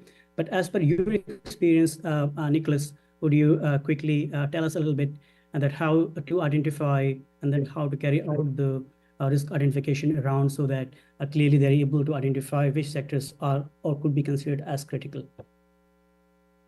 Yeah, I think Kalim, you mentioned, it may vary between the countries depending on the on the industries they're actually having. But I think what is something common is looking at the impact. So what impact does it have if a certain company or a certain type of providers of infrastructure would be taken out of service, either partially or completely, and what impact does it have on individuals, on the functioning of certain services, and it's basically about defining the services that are critical for functioning of society, right? And so, of course, it's very, very high level, but I think that would be something important, as we have heard, is if there is at least some sort of a common understanding. And I think now looking at also from a provider of products and services into critical infrastructure, so basically looking at the supply chain, that's of course is important for the providers of products into critical infrastructure, because we will have to actually employ and deploy and develop cybersecurity measures for the products that are then secure to be used in these critical infrastructures. So looking at the question, what is the universal baseline? I think that it's probably difficult to formulate conclusively what is critical infrastructure, but giving some of the criteria, what based on the impact it can have, I think that would be certainly helpful. Thank you, Nicholas, and also I think along with this particular group, we are having two other experts, and one is Clee from FRUS and one is Kazuo, and maybe we can also hear from Clee. Clee, do you have some sort of in a way the explanation around what Nicholas has added, Clee, that how and what are the best practices for identifying critical infrastructures? Because normally we see that, as Nicholas mentioned, that's the key. That's the key. Once we have, and then also some reflection onto the part of the governance and the risk management, that how the whole governance of this critical information infrastructure protection has to happen in a country, and then we move on to the next level of understanding. So Clee, the floor is yours. Good, everyone, and thanks, Kaleem. I hope everyone can hear me okay. Yeah, I think, you know, in terms of the basic baseline cybersecurity measures and things like that, obviously there's the normal level that you'd expect from any type of organization, but by being critical infrastructure, you do have these additional requirements that are placed upon your organization. In terms of determining which organizations fall into that category, it's very much determined by each individual government and their approach and their perspective. You know, we've had conversations with folks in the Pacific, for example, where, you know, certain cultural aspects or assets or tourism-related assets that wouldn't necessarily be considered critical infrastructure in other countries were deemed critical infrastructure, at least in the exercises that we were doing. So it's really important, as Nicholas said, to look at what is that impact on the individual economy. So that's national security perspective, that's an economic perspective, and most importantly, as Nastia and Vlada kind of hinted at in the beginning, is looking also at the human impact, both directly in terms of, you know, for example, health and human services and that impact on people's health and their ability to get treatment and emergency care, but also kind of the flow-on impacts that can have effects on individuals. 2 weeks ago, we were on a panel, and one of the speakers was speaking about the ransomware incident in Australia last year, and one of the challenges that they faced was finding means to coordinate between the federal government, the state governments, and being able to reach from a cyber perspective into women's shelters, because very sensitive information about about folks staying in those facilities were leaked through the ransomware incident. So you have to really focus on those kind of flow-on third-order impacts that wouldn't necessarily come to mind. So critical infrastructure can get very complicated to define. But yeah, it's just important to focus on that impact on individuals, national security, and economy. Thank you very much, Clay. And another aspect also is like in terms of organizational measures we having talking about. And then also the other important aspect is the technical measures, because both are the combination. Because if you want to protect structure, then obviously both organizational and technical measures are important, because organizational measures normally they govern the whole technical measures implementation. So we are having a hand, and then maybe we'll get back to Kazuo onto the technical measures. Imad, you have the floor, and then we move on. Yeah, here I am again.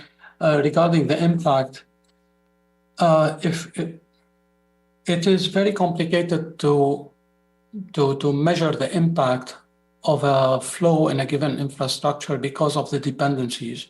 Let's say if you are cutting water, okay, water is critical infrastructure, and then, well, how long will the society survive?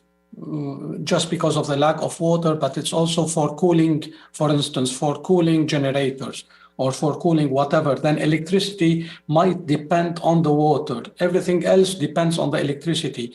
And trying to measure how much dependent water is on electricity or vice versa, this is super hard, right? What may help in this direction, what may help the researchers is, for each critical infrastructure service, they can define what they depend on and what other stuff depend on them. So input and output dependencies.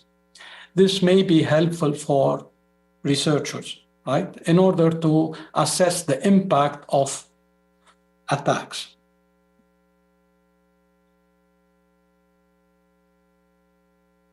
Sure, thank you very much. And I think interdependencies is the key into defining the critical infrastructures. I totally agree. Yep. And this is an area complex area, which we need to look into and work onto. And I think for today's discussion, interdependencies of the critical infrastructure is one of the area to be discussed and have a thought process onto that. Imad, do you want to say something? Yeah, I would add to the note that it's inward and outward for each service, right? So it's not only if I am electricity, I'm an electricity provider. It's not only what I depend on, but I can also list what other services depend on me. You see what I mean? Sure. Yeah, thanks. I just may add, I just seen a comment that Paulo Carlos made, and he mentioned continuity planning, and I think this is a very important baseline. So what's the goal of protecting critical infrastructure? So the goal is that it can continue to operate, and having the business continuity and the recovery planning in place. Having played that, I think that is also an important requirement that actually should be applicable across the board, regardless of jurisdiction, right? Because you want to keep it running. Thanks, Nicholas. And again, that's again a good point. Of course, continuity and business continuity is important, and especially here we are talking about the design continuity, and that is again an important aspect. So maybe even Kazuo is with us, and Kazuo. Yes, coming back to great nuggets here already. Ultimately, for critical infrastructure to be sustainable or resilient, any attacks can be tolerated. So how long it can be sustained, regardless of attacks. How to create not to be kind of down. So that's one of the resilience measure. But impact analysis, I totally agree. The consequences as well as the risks measure, particularly to the human lives. And from that, investment and the priorities and the resources should be allocated accordingly. But critical infrastructure are named based on the countries like 15 or 13 or 18. So those are adding based on the risks and human lives these days for the technical advancement. In addition, these new additional things such as AI can be impacted quite well, positively and negatively. How to make those measures or risks or consequences human lives should be properly put into the context. So let me stop here. Thank you. And so obviously, as the discussion is moving towards that, how do we identify the services? What is the importance of interdependencies inward and outward? Again, secure your supply chain. This is again is coming up out of this particular discussion. Even impact analysis is important. I think this was mentioned by Nicholas as well as Klee. This is also something what we need to have once we are talking about the baseline security measures, which we need to have, and we move on accordingly. So still, I think we are having some 3 to 4 minutes for us to discuss around that. And any other questions from the floor, maybe that we can take it up, and then we can summarize quickly, and then we can have a last round with the experts here, and then maybe then we can wrap up this part of the discussion. So any questions from the floor? Yeah, Paula. You have the floor, Maybe. Paula. Thanks. Maybe not a question per se, but I think there should also be an aspect of training for the employees and awareness because of the industry, or because of how quickly cybersecurity changes and things are moving. There's constant need to be up to date with how to protect critical infrastructure. So there's need for training for staff that are working on that critical infrastructure, but also the general awareness for staff that interact with the infrastructure. Thank you very much, Paula. And coming back, one more thing, which is connecting, of course, because even training and awareness is important. Another aspect also, once we are talking about the technical measures here, is again compliance and standards, and I think that connects a part of very much as a cybersecurity measure onto the CI operators. So maybe I can open the floor to the experts and around compliance and standards for this as a cybersecurity measure for the CI operators, and then maybe we can wrap up this session here. So I'll start with Nicholas, and then Klee, and then to Kazu. And after that, if there is any final question which we have, that we can take it up, and then we can close. So over to you, Nicholas. Yeah, thank you, Kaleem. I think standards is absolutely essential, especially if you look at it from perspective of a globally operating company. I think that is where the big benefit of cooperation or global cooperation is essential. That there are certain standards that you can also rely upon, and that they apply in country A and in country B and in country C, and that would then be actually the real baseline. And now trying to look, I'm a lawyer, so I'm not a researcher, but trying to look at it from a researcher's perspective, I think that is where researchers can play a huge role in actually defining these standards, right? Because that's something, when you look at it from a technical perspective, that's very much something where the researchers will actually provide the input. Thank you. Thank you, Nicholas. Over to you, Klee, for your final thoughts around compliance and standards for critical infrastructure operators for them to implement as a cybersecurity measure. Yeah, definitely. So with standards and compliance, there's obviously the clear value of the standards to help teams to uplift their cybersecurity.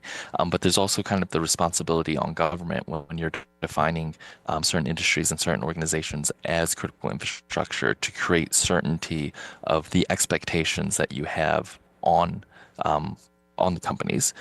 So that's a pretty critical role that can be played. And you can look not only at the technical standards and technical expectations and policies that need to be in place, but also responsibilities around reporting as well as communications. Because again, we're looking at critical infrastructure because of the flow-on impact that it has on the wider economy and individuals.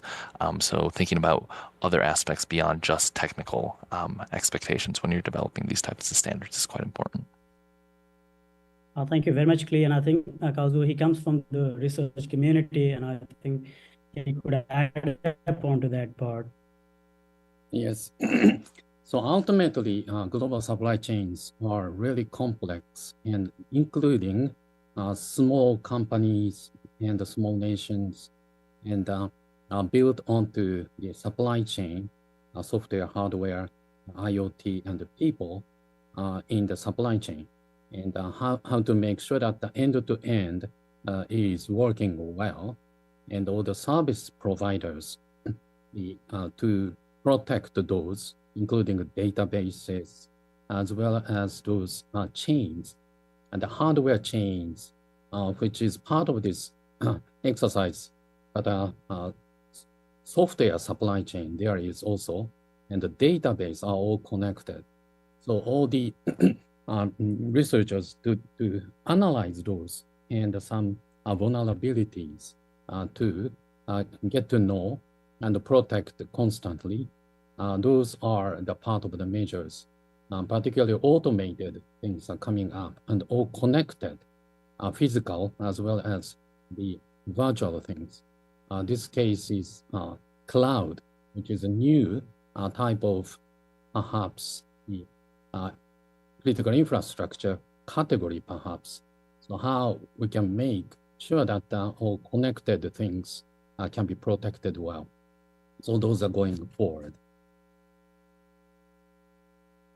Thank you very much, Kazuo. So more or less, I think we are getting into the shape of understanding that what should be the basic or baseline cybersecurity measures should be mandated for CI operators. And the discussion which has come up here is how do you identify, what are the ways of identifying, and understanding the structure of the CI. I think this is another aspect which we have been talking about.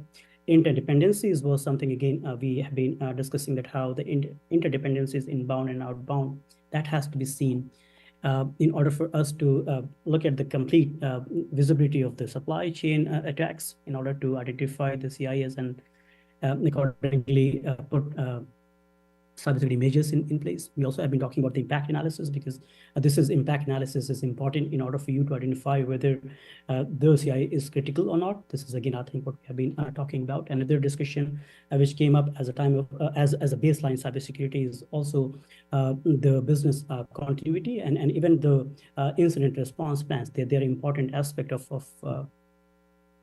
having that baseline cybersecurity measure in place for the CI operators. Also, we have been about those plans, and then obviously implement the vulnerability management, and of course the securing the data. That's the data protection. So that's the important aspect. Again, what we finally, I think. Shall we start? Yes, I think we just finished, and thank you very much, Vlada. Thank you very much, Kalim. So I guess we're wrapping up this part, and if anyone has any further comments, we will keep the chat open. But thank you so much. I'll put the slides back. Thank you, Nas. John, playing in different shoes. Oh.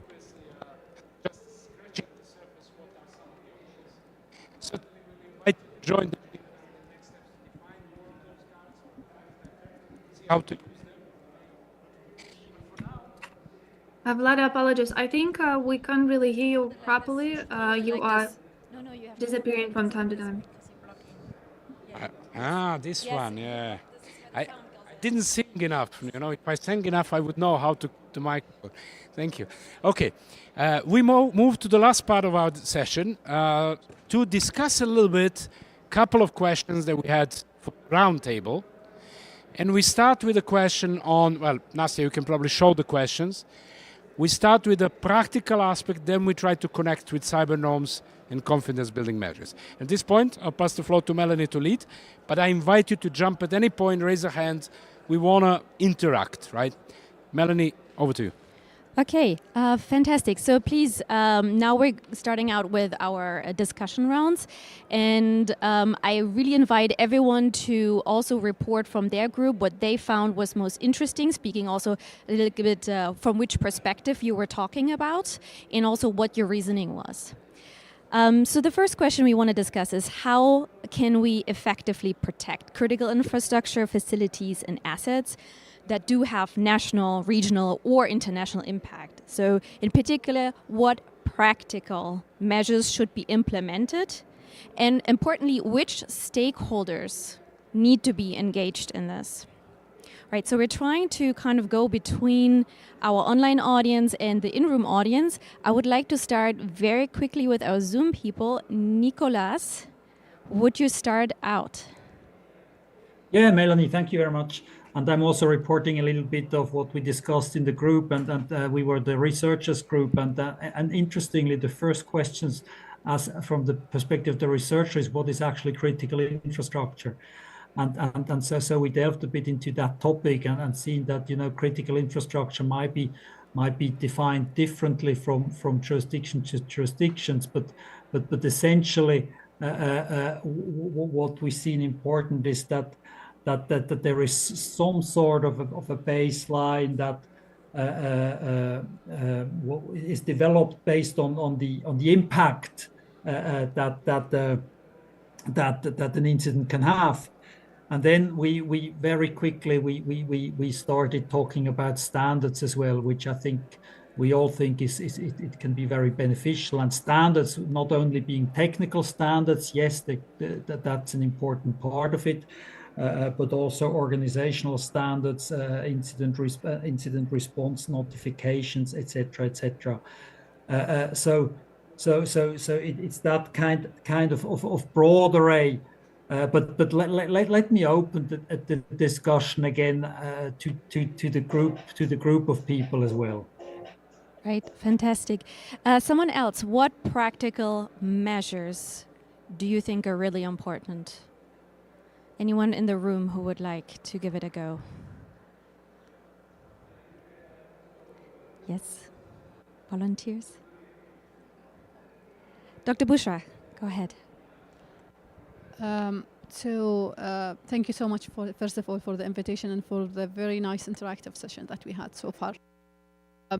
Just to reflect on a few practices that we've been doing in United Arab Emirates or in Dubai, and few of the practices that we were doing also internationally with the World Economic Forum.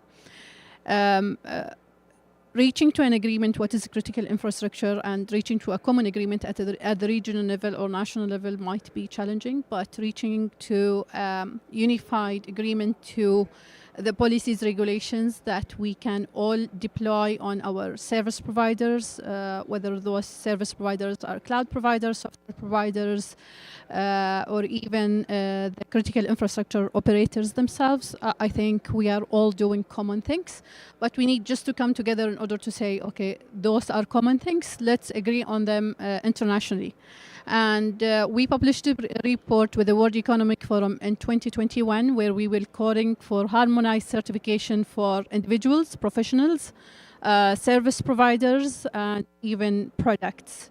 You can find the report in WEF website. It's called for harmonized certification report with the World Economic Forum. Out of that report, actually, there was an action that was taken forward. So there is an international coalition that was created for cybersecurity professional certification, where more countries they came together, and we met last November in Wilton Park, and we came out with agreed, let's say, set of definitions for certification accreditation within the professional domain. If that can be done for cybersecurity professionals, why not for other domains? Why not for cloud providers? Why not for softwares? And also there is a platform for certifying hardware devices. It's called Common Criteria, and where multiple countries, they came together, they are agreeing on minimum security requirements for hardware devices and ICT hardware devices. If that can be also done, and it was done, and it was proven to be effective, then we can do something similar at providers level or even software level. So for me, priority one is to agree whether regionally or internationally on the minimum security requirements, certification requirements that can be done for the service providers. Why I need to certify cloud provider in multiple countries with the same regulations or same requirements. Thank you, Dr. Bushra. This is precisely what we were actually talking about in our group, which was the government group, is like some sort of credential, some kind of checkup system and management of the service providers, and especially those for critical infrastructure providers. Let me revert back to our Zoom. Kazuo, could you chime in, please? Yeah, thank you, Melanie. So it was a really interesting scenario case that we had in short period of time.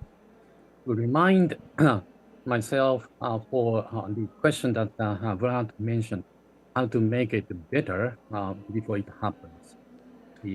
One of the critical things for the infrastructure provider is that the backup. And backup system in the different geography and the countries, regions, so that to spread their risks. That's one thing that we can do. The difficult part here, the scenario is a new one, global cloud provider. Sometimes difficult to know, to identify single point of failure. But it's great to have as a measure.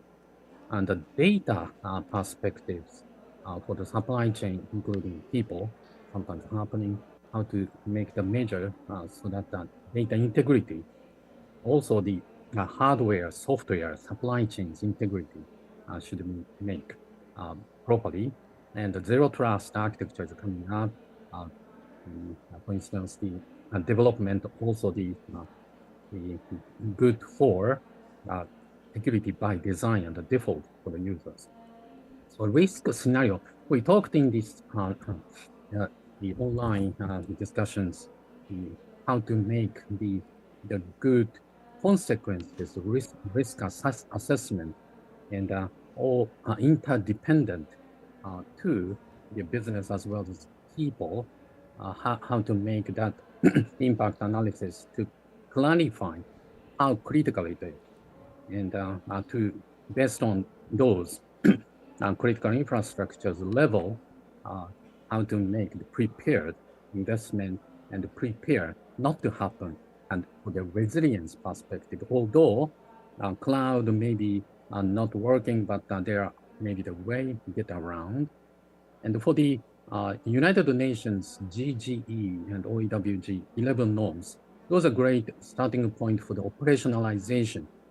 As Anastasia mentioned, this one is a good guide, and good capacity building for that is ultimately is the confidence building, and also the confidence building meaning that communicate well, and the UN Open Networking Group started the point of contacts globally, more than 110 countries, and communicate through those for the private or stakeholders are good or initiative through all the channels of the nation jurisdictions. Finally, the prevention and resilience coming up some are identified, for instance, in the EU, but prevention, how to make the better use of AI, for instance, to detect and patch well, and to address the vulnerabilities beforehand, what's happening. But ultimately, for the operators to be sustainable, that's critical for life. Yeah, thank you for this opportunity. Thank you, Kazu. You packed a bunch of operationalizations. Thank you very much to also put this a little bit in the global perspective, in the interdependence between service provider, critical infrastructures, and of course the governments. I would like to see one more person from our live audience. Yes, we have someone. Fantastic. Thank you. Thank you. I'm assuming here that the hacker and the country that has been hacked are in peace, I mean, between their two countries. However, there is a probability that the both countries are in war. And I'm believing that there should be a framework under the United Nations with a pattern of infrastructure. Now, shall I repeat, or with listed infrastructure, items, and should be agreed between everywhere around the world that those elements should not be touched in peace or wars by cyber crimes. For example, even if there is a war, electricity, water, and transportation shouldn't be touched or affected even in those circumstances. I think this is one of the agreements that should be in place these days, in order to avoid such future problems. Thank you, fantastic. And you kind of skipped a bit to question number 3 already, because that's exactly an important point to consider. So we will come back to this. Thank you. So let's move to the second question. Now we looked at the practical measures, and we kind of want to come back to what the roles of cyber norms is, right? The roles of cyber norms, especially FG&H that's been discussed, and confidence building measures, CBMs, when it comes to the protection of critical infrastructure. So they are voluntary in nature, right? Do you think they have an impact on the protection of critical infrastructure, although they're clearly voluntary? Vlada, go ahead. Yes, I actually wanted to connect to what our colleague mentioned. The context that we are discussing this is the UN agreement within the General Assembly, ultimately by all the states of the UN, about these cyber norms and confidence building measures. And exactly as you said, one of the norms is do not attack each other's critical infrastructure and boost the resilience of each other's infrastructure. And some of the CBMs, the confidence building measures that the countries have agreed, include something that we have in the cards and that we have discussed in the groups, such as work on understanding how each country defines the critical infrastructure. Probably we'll never be able to agree on common agreement. Common agreement of what is critical infrastructure everywhere.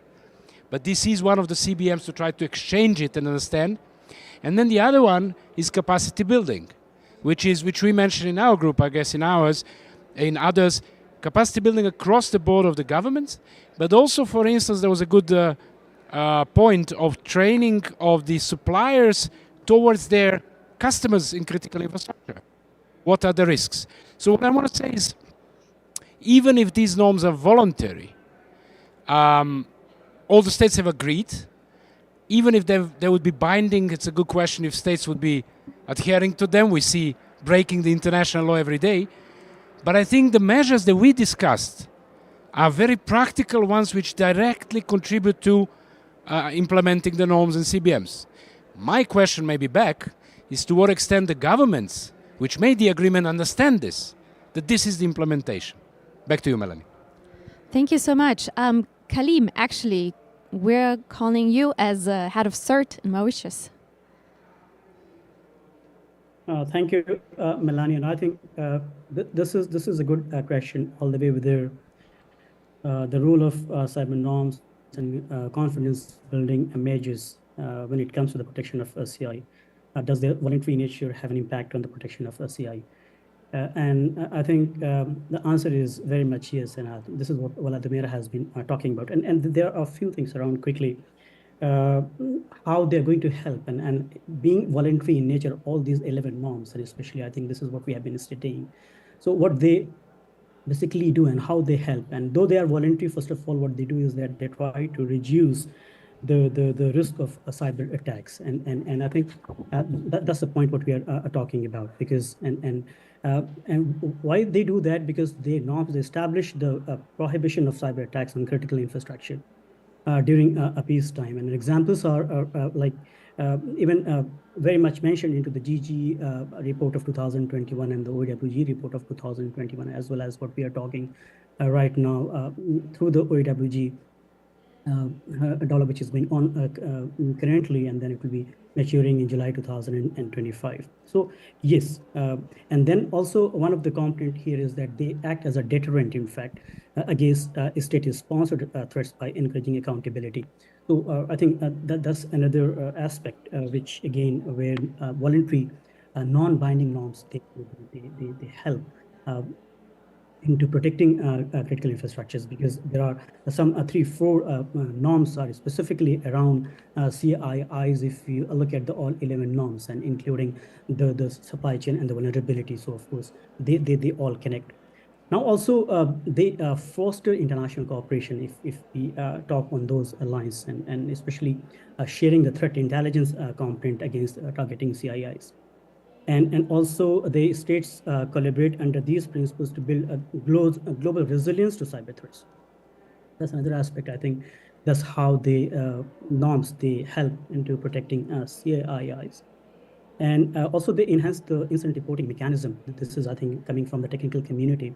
That's an important aspect once we are talking about the incident handling and resolution of the critical infrastructure, especially, for example, into the SCADA systems or illicit technology environment. And maybe also the last component which I wanted to add here is the promoting accountability and responsible behavior. And I think that's what a gentleman from the audience has said, that there has to be some sort of an agreement where the states, they should not be attacking to the essential services, like for example, electrical grid or water supply. So that's another aspect, and this is where the contribution of the incident response teams that comes to picture. So maybe I'll stop here. Thank you very much for giving me the floor. Thank you, Kaleem. Thank you very much. We have one more intervention from the audience. So this intervention is within the context of the talent discussions and the 2 consequent manuals that have been released. So there has been international consensus on the fact that you cannot attack cyber critical infrastructure, but the problem lies in identifying those infrastructures. And a potential solution for this could be regional cooperation. For example, where we are, the Middle East could agree on any infrastructure relating to oil could be critical to them, and it could be established, and there could be regional cooperation setting up a body of its own for the region. And this could be done globally, with certain regions focusing on their own vulnerabilities. And then this could potentially pave the way forward for international cooperation. Right. Before we move to the last question, any more assessments on the impact that you think cyber norms and CBMs can have?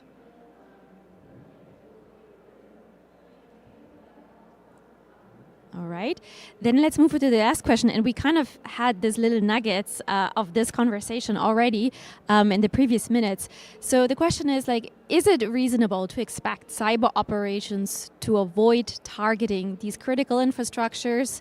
And we're talking here particularly about the context of peace times, right? Or is this an unrealistic expectation? And how do we establish this kind of accountability for harm that is caused by threats to critical infrastructure, especially when the agreed upon norms are being violated? So these are 2 kind of questions in one, but you are free to only answer to one of them. Maria, please go ahead. Yeah, first of all, thank you. Thank you for giving me the opportunity to be here today. So first of all, I would like to talk briefly about what has been mentioned about the identification of critical infrastructure at the nation level. So I will here like to introduce the project that we have done at the DGAP. It's called German Council on Foreign Relations. If you have any questions, then you can come to me and I will really talk a bit more individually with you about it. So what we have tried to see is to identify or to look at every country in the world, all the 190 plus something nations worldwide, and see what each country considers as critical infrastructures. And one of our main takeaways is that it's very different worldwide. So for example, even when you check energy sector, this can mean very different things across the globe.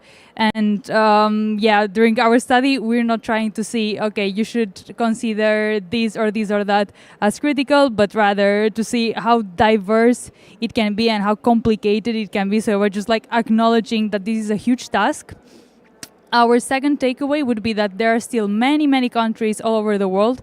It was over 40% of countries worldwide that haven't publicly announced what is critical for them. So when I was doing this research, I was checking at all, constitution, ministries' websites, etc., to see what is critical for them. But still, this DGAP tries to be as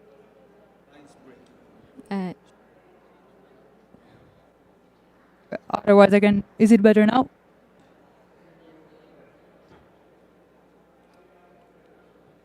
Thank you. So if you check the database and you see that and some countries that you know that they have defined it have been omitted, please let me know and we would love to introduce this. And regarding the accountability of these norms, I'm not the person that can say if they're gonna help or not in avoiding attacks on critical infrastructure during peacetime, but I think that at least the first step of a country saying, okay, this is critical for me, and then this respective country trying to create some type of critical infrastructure resilience and then getting in contact with the service providers and critical infrastructure providers is already going to be a great step in order to promote the resilience of the providers. Because, for example, our group where we were the critical infrastructure operator, and then we saw how many things can go wrong in 1 second and how interconnected we are. So yeah, these are my thoughts on this, but also if some people from our group wants to contribute or say or mention something, please feel free to do so. Yeah, can I just pick up on this? So yes, this is one of the issues. We also in the Geneva dialogue had the questions like, we can endlessly talk about what is critical infrastructure and what is not. And it's actually complicated because there's a diversity across contexts. But yes, at some point there might be some exchange necessary to understand this. At the same time, we can go very simple and say electricity grids. It's probably in all contexts we would agree that's critical infrastructure, right? Okay, or nuclear power plants, right? Okay, so let's assume we have one definition in mind. Is it reasonable to expect and pursue norm violations that targeting, for example, electricity grids during peace times? Is this a reality? Is this something that's reasonable to expect, or are we like, yeah, well, probably not? I just remember we had Volt typhoon attack and the Salt typhoon attack in the US, where exactly these kind of things were prepared for. Vlada, go ahead. This one is probably better. No, based on this, I'm thinking one thing is whether the states are going to avoid attacking each other, particularly in peacetime, which I guess, and I don't know if anyone here from the defense sector, but I suppose the defense sector would say, okay, if we have a conflict, there are no borders. And in peacetime, if we can call it a peacetime, I'm not sure they would avoid doing that. But I have another concern, is that sometimes it can be an attack against the Omni Cloud. And the attackers actually do not know that they will cause the spillover effect on one or more critical infrastructures.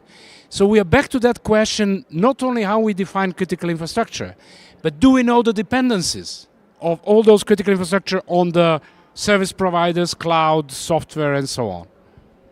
Yeah, Dr. Buscher, please. Yeah, I can reflect on that very good point that Vladimir raised. I think from a nation perspective, it's very important to define critical infrastructure, then define also the assets related to each sector and the sector lead and who's doing what. This is the first step, and this is what we did. This is what we did in Dubai. It took us a while till we came out with that model. What is critical, and then what are the critical services from a business point of view? It should be done absolutely from business point of view, and then you start defining the critical assets from IT point of view.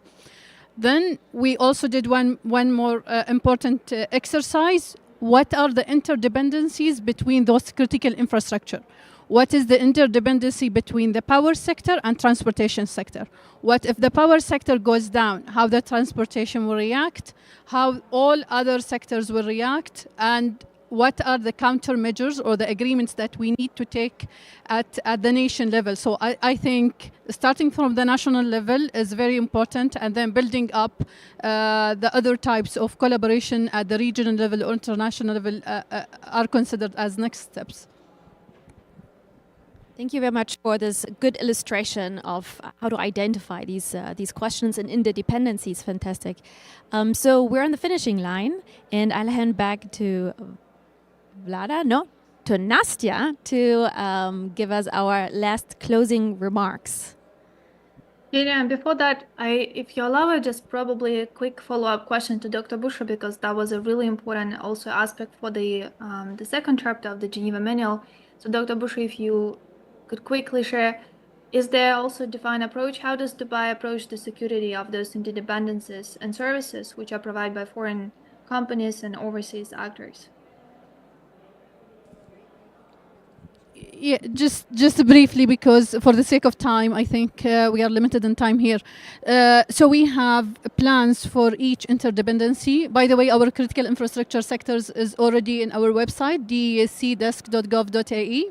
You can find the critical sectors, and for each sector we defined what are the interdependencies, and if one sector goes down, what we should expect from the other sector. For example, power sector, they said if our systems goes down, we are expecting that the critical infrastructure on the other side, transportation for example, they can react and they can operate for 4 hours till we bring up the service up. And in that case, transportation, they should make sure that they have generator that can operate if the power goes down in Dubai. Thank you so much. Nastya, back to you. Thank you very much. That was really helpful. We'll finalize on the outside. We just wanted to briefly share the key insights, what we discussed virtually in our group. So perhaps that might be also helpful, maybe some thought-provoking further for the audience on site. So we, from the cybersecurity research perspective, discussed the measures which should be mandated for critical infrastructure operators to protect the infrastructure, and some of the key insights. So we definitely, most of the inputs were about a better understanding of what's actually critical is, and understanding the asset inventory, what are those assets that needs to be protected, what are those dependencies, inward, outward, securing those dependencies, and looking also more comprehensively at your supply chain. The participants, we also discussed the importance of conducting impact analysis and threat assessment, given the regional and local specifics of the facilities and an infrastructure. And you will also probably see that we specifically pointed out to the necessity to ensure the compliance with applicable standards and laws, and implement vulnerability management and securing the data. So that was some of the insights that we discussed so far. I will open the floor if anyone has any further comments from the virtual group. Yes, please, Kalim. Thank you very much, Anastasia.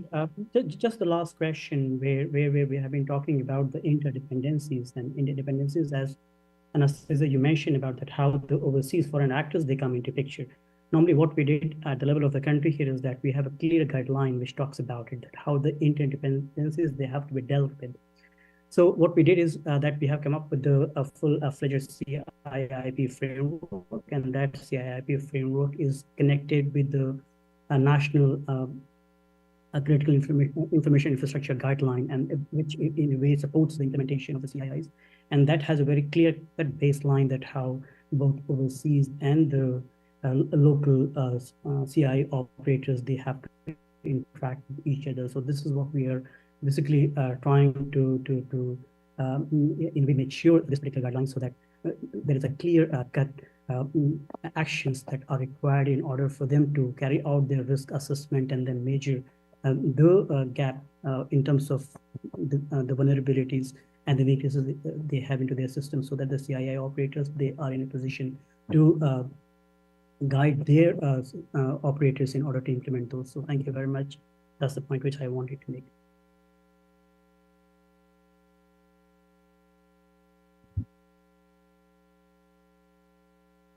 Probably time to wrap up. Thank you so much for the online group there. I hope you also had fun. Thank you all for being with us. I want to just with few lines close this. The next steps we are working on is trying to finalize the Geneva manual like this on the vulnerability disclosure and supply chain about critical infrastructure. The game we did is not finalized, so I hope by mid next year we'll have the next manual. We'll have the games as well, probably more cards, more scenarios. Everything will be open for the audience. Now, what is critical for us is that in this process of shaping the final document, we get as many voices, particularly around the world from developing countries, which honestly we're still missing.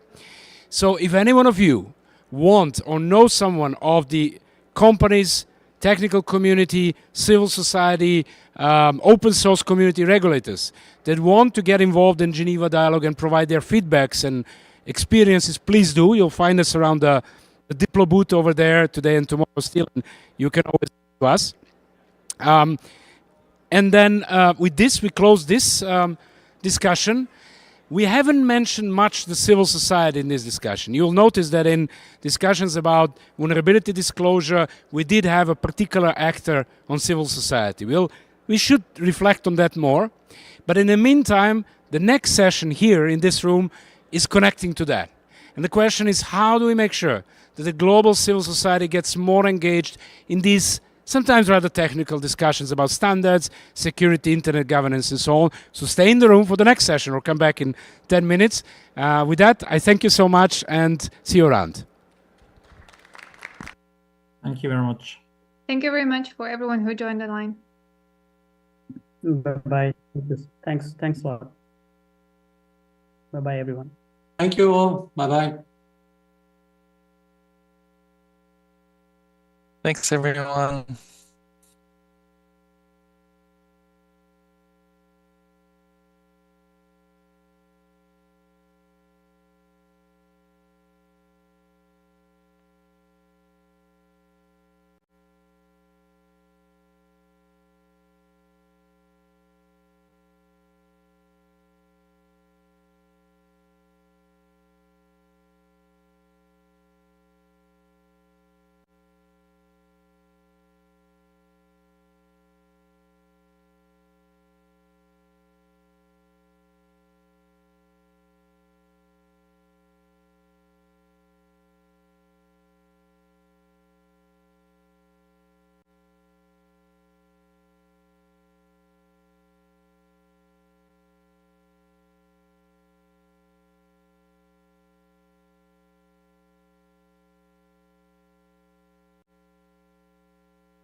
6. Hey, hey, hey.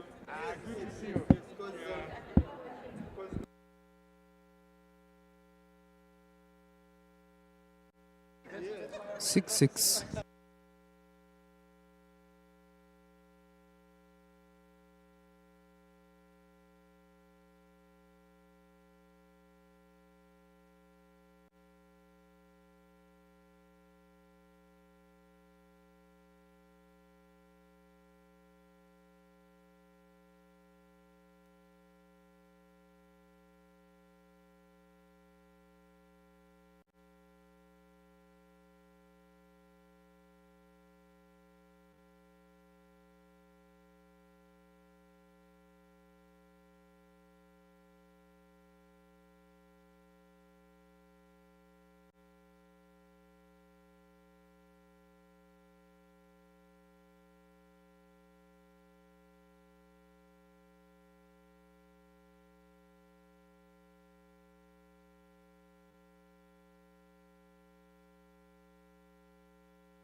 is no loudspeaker, you have to wear this headphones. And transmitter should be open. So the transmitter is there. Receiver should be open.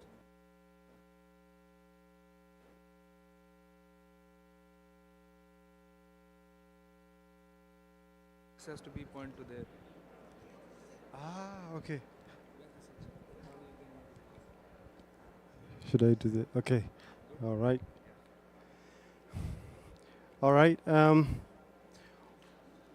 Welcome you all to this session number 266 on empowering civil society, bridging gaps in policy influence, organized by the Civil Society Alliances for Digital Empowerment, which is an EU co-funded project with 9 partners listed below there. We have Diplo Foundation, which is the lead of the consortium.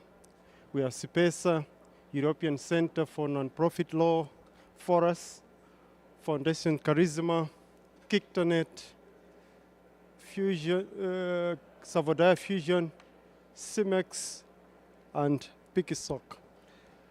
So on behalf of the CADI Consortium, once again, let me welcome you to this session, which we hope to be a very interactive session.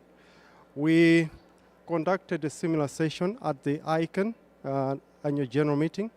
The idea was to present key insights from our CADI mapping study. We are right now doing a baseline study where we're trying to understand issues to do with knowledge, attitudes of CSOs towards engaging in internet governance processes.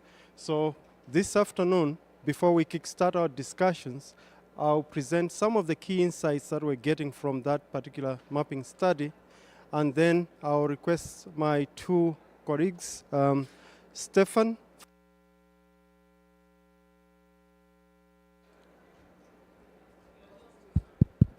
Wow.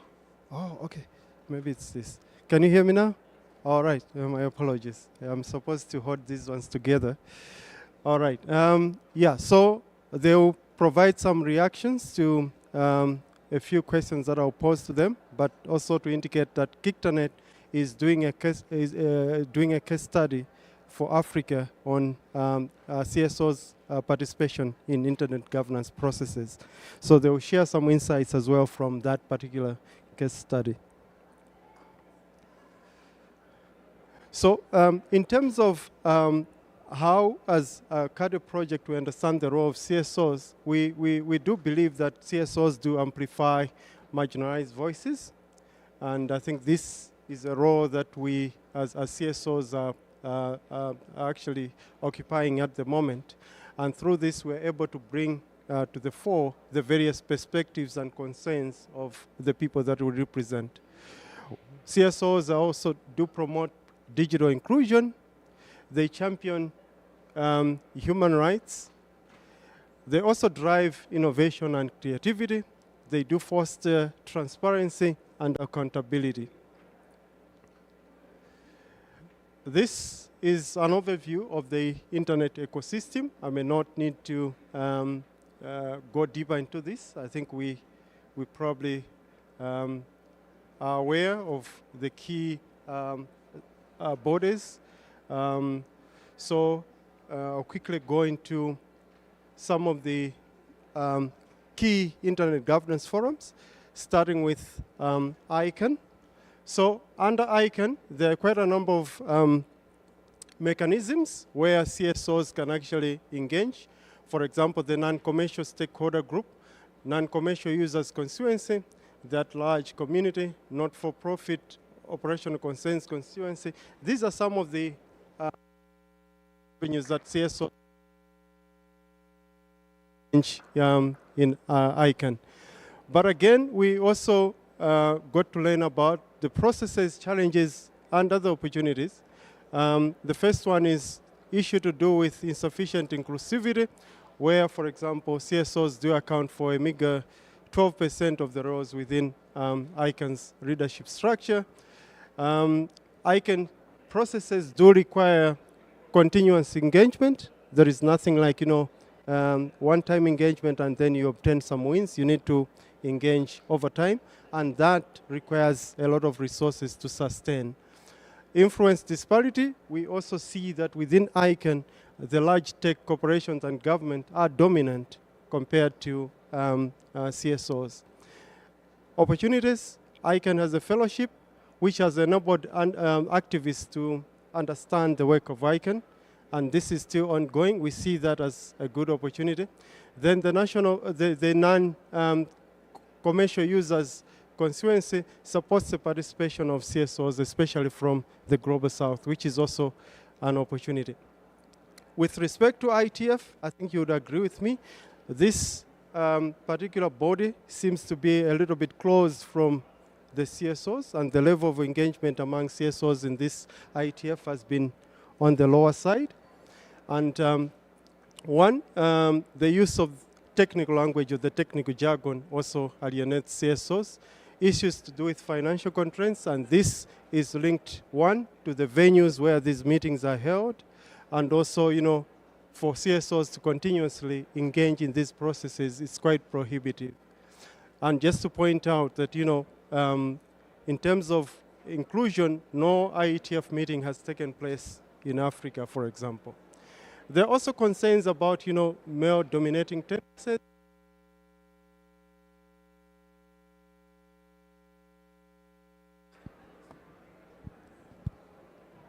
Hello. Okay, my apologies. Then the issue of language barrier. English is the only language in the discussions. An opportunity, ITF is addressing some of the challenges highlighted. For example, there is an onboarding support for newcomers, a similar process which is happening at ICANN. That's a good opportunity. There is a dedicated mentoring program for newcomers, which we also see as an opportunity. With respect to ITU, in terms of entry points or mechanisms for CSOs to engage, there is a CSO consultative status, contributions and interventions. There is ITU study groups, regional and national presence. These are some of the mechanisms for CSO engagement. But we also note that, there is multilateralism. So therefore, CSO's participation has to be linked to national delegations. And where, for example, CSOs are not speaking the same language with their governments, it's difficult for them to actually be part of the national delegations. There is also,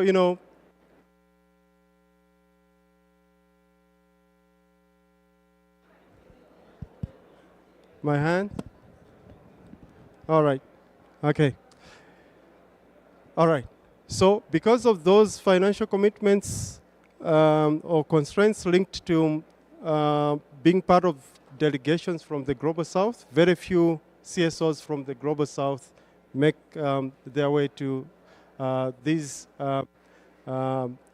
conferences compared to CSOs from the Global North.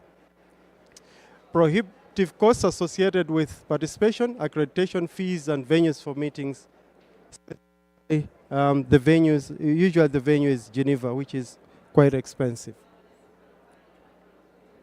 The Internet Governance Forum, I think so many positives in terms of Internet Governance Forum. CSOs see this as a very much stakeholder platform as compared to ITU, which is multilateral. So that's a very big plus. One, open consultations and call for input. That's an area where CSOs can also get involved. Workshops and panels, network and collaborations, initiatives. Then in terms of opportunities, gaps, and barriers, resource constraints.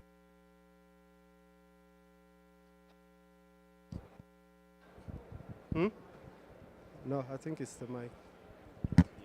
Here. No.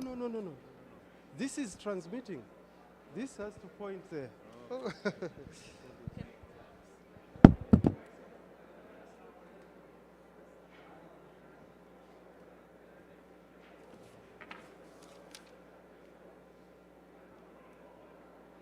Can you hear me? All right. Yeah, so I was saying resource constraints is still features and barriers to CSO participation. Lack of technical capacity to engage effectively on certain topics is also an issue. The English dominance is still palpable, and that has to be addressed. Non-binding nature of the discussion sometimes can put off CSOs because they feel like, their discussions have gone in vain. Dominance of large tech companies. But in terms of opportunities, we continue to see that IGF is setting aside funds to support the participation of activists through travel support, especially activists from the Global South, which is also a good thing. Support for remote hubs, especially for activists from the Global South, is also a good opportunity.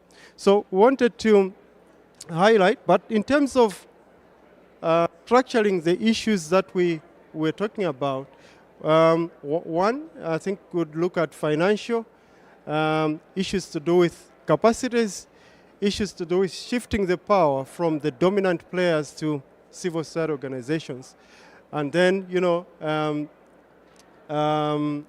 looking at now what are the issues in terms of emerging issues and how best CSOs can actually, engage in those. So we'll structure our discussion based on the issues that I've highlighted, but we'll be looking at your personal experiences with these processes and how best the CADE project can actually, address some of the challenges that we'll be talking about.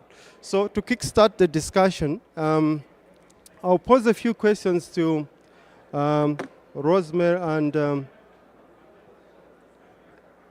Stefan. I'll start with Rosemary from KicTanet. So based on your regional study, the case study that we referred to earlier, what practical lessons can we learn about fostering meaningful collaboration among CSOs, government, and other stakeholders?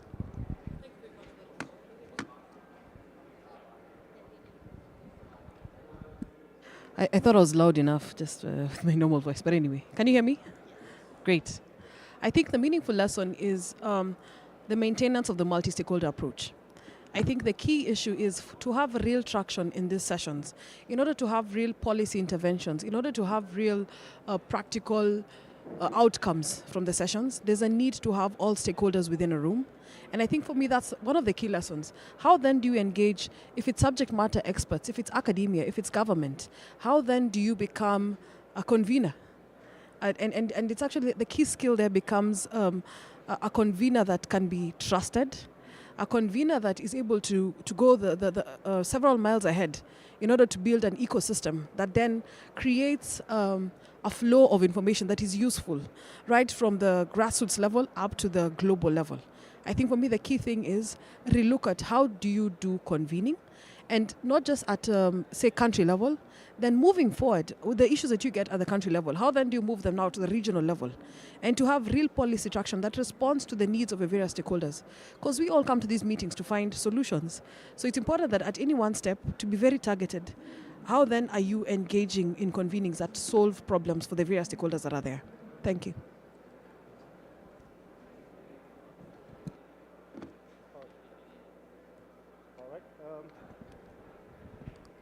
Thank you so much.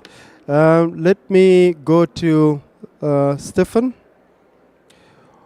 What key trends have emerged from the CADE mapping study, and based on your own experience regarding CSO engagement in multilateral digital governance processes, would you actually point out? Thank you, Ken. Hello, everyone. A pleasure to be here, and hello to the online participants. Ken, regarding the key trends, I'll focus a little bit on some of the findings that you highlighted in the very beginning, right? Because the mapping study that is part of the project that we're undertaking, it resulted in quite a few important findings and I would say trends. So with regards to the main findings, I think we can start off, let's say, basics, right?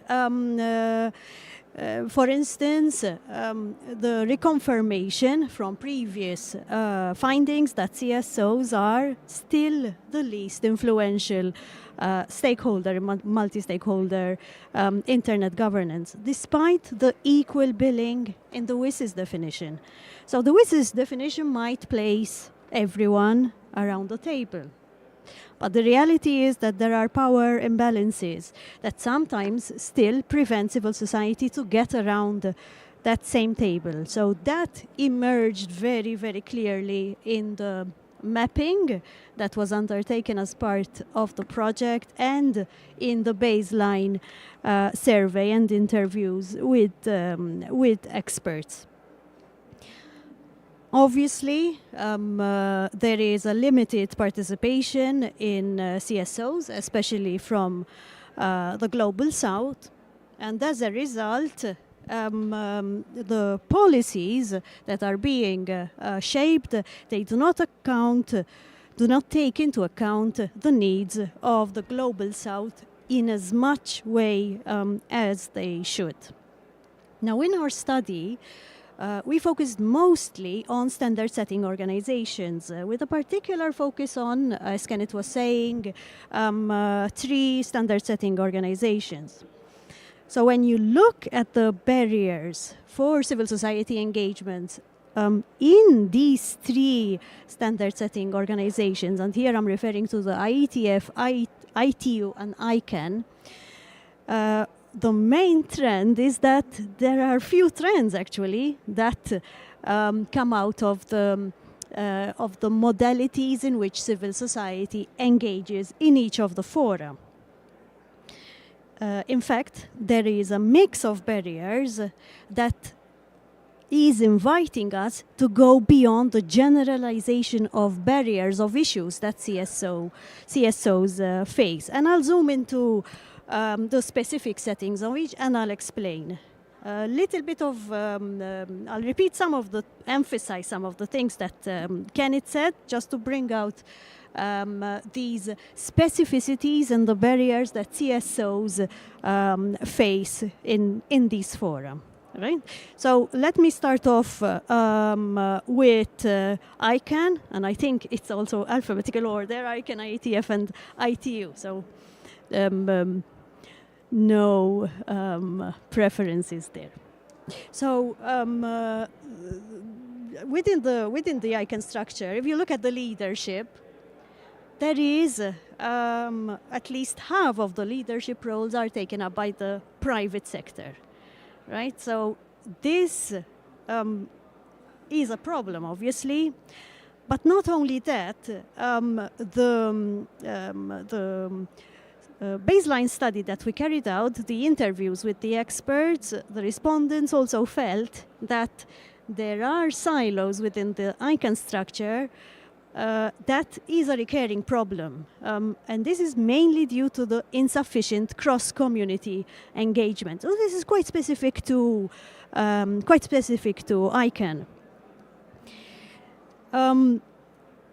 As is typical with technical discussion, so here is where maybe not as specific to ICANN, but quite, let's say, across the board between ICANN, IETF, is that it's typical with technical discussions. They often neglect broader policy implications. And because the global South perspectives are not heard as much as they should, the priorities and needs at the sub-regional level, so here we're going beyond the region, not just talking in terms of the needs of Latin America or the needs of Africa. They are often not heard or not heard well, let's say. So we can see here a mix of barriers, some relating to the substance of the discussions, and here, when we're talking about the substance, this is where some trends emerge between the in the barriers that CSOs face in standard setting organizations, and some relate to structural issues. And this I would say the structural issues which are the most specific to these fora.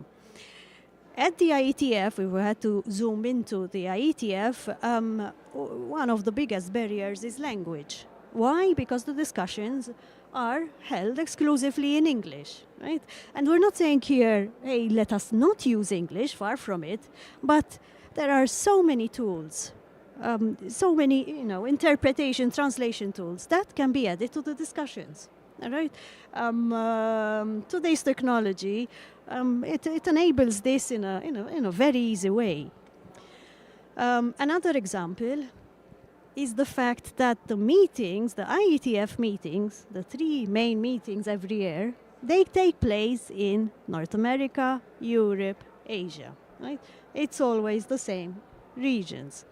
What about having meetings in Africa, in Latin America? Right? We know for a fact that if we had to compare, for instance, meetings of the global IGF that took place in Africa, in Latin America, the number of CSOs from the region was much, much higher, right, than whenever events were in the global north. So this is, it's let's say, a structural issue. I would say particular to the IETF, IGF. The meetings take place all over, and I can as well. Again, not saying that the face-to-face meetings are, the most important way of engaging. Far from it, because we know that a lot of work takes place in mailing list, etc., in between meetings, and those that work takes place online. In terms of trends, if we look at the ITU, the problems are again of a different type, because we have to reflect on the way that governments and civil society work together at the local level, right? For civil society to be able to participate at the ITU, they need to be part of a delegation. And here, unfortunately, we see that delegations from the global south, fewer CSOs are actually part of the delegations than those in the global north. Not generalizing, we know that, for instance, delegations from Brazil, Mexico, to take a couple of examples, they do welcome CSOs more broadly as part of the delegations. And then 1 minute, Stefan. Sure. And then when it comes to the ITU, there's the big question of accreditation, right? And that's a very big barrier specific to the ITU. There's been a lot of discussions about, and I think there are a few policies also on the waiving of those fees. But why are we still talking about the waiver of fees? Should we start a discussion on there not being any fees at all? So, yeah, in terms of trends, the conclusion is that we need to go granular and not just at a general level. So I would say that the main takeaway of the mapping and that the work that we want to do in the coming months and years is specifically on along these lines. Back to you, Kenneth. Thank you. I see that Rosemary, you're itching to add a few things, but before you attempt to add on what Stefan has said, you should also respond to this question. You talked about being able to convene or being a convener. What successful strategies have been implemented that you know at regional level to enhance the inclusion of CSOs and also to ensure that they do play a meaningful role in making sure that they're able to influence the digital policies? Over to you. Thank you very much for that question. I think the key successful thing has been being a participant that is able to share knowledge and bridge the gap. For example, I keep giving this example. Africans find ourselves in a very unique place. We don't manufacture technology too much. Again, we don't manufacture a lot of legislation. If you look at it, America, China, a lot of manufacturing happens there. Europe manufactures a lot of legislation. Africans, we get the after effects, Brussels effect, so on and so forth. So we get to become very keen observers of it all. And what happens is that now through the CSOs in the IGF process and all the other processes, we then to get a unique position of offering the next best practice. Because you're keen observers, you then act as a partner, say for example, to legislators at the local level. You then become a source of honesty and actually become the true north in terms of what then is the next best policies for you from an African perspective. And we find ourselves in the middle, putting everyone to task, putting private sector to task, putting government to task, and putting academia to task, because we get to view it from an observer level. So what success comes out of that? How do you become successful? One, you engage in a lot of research. KickToNet, for example, we have a whole page on publications that we do. Research that happens throughout the year on various topical issues. If today AI is hot, we will figure it out. If it's elections and how the internet affects it, we'll figure it out. If today it's low Earth orbiting technologies vis-a-vis the old spectrum in terms of telecommunications, we'll sit down and figure it out. So you become a trusted partner for policy making. And when that happens, you then this all becomes meaningful because you then get to participate in making legislations. I'll give an example. The Data Protection Act in Kenya, the Computer Misuse and Cybercrimes Act. Any time there's a legislation, there's an element in our constitution of public participation. KickToNet has been a key stakeholder. Today you find, and I was smiling, and I through my answer I get to answer, to make a mention on something. In as much as you called it least influential, I think we're just the most broke. Yeah? But the influence is there. We're trusted by governments, we're trusted by private sector, and we get to be that middle ground that makes sure that there's a true north in terms of what is the best experience that we'll get as Africans on the ground. And that is done by the CSO entities. So, and a reflection for me when you were speaking, what were, in terms of what we could do better?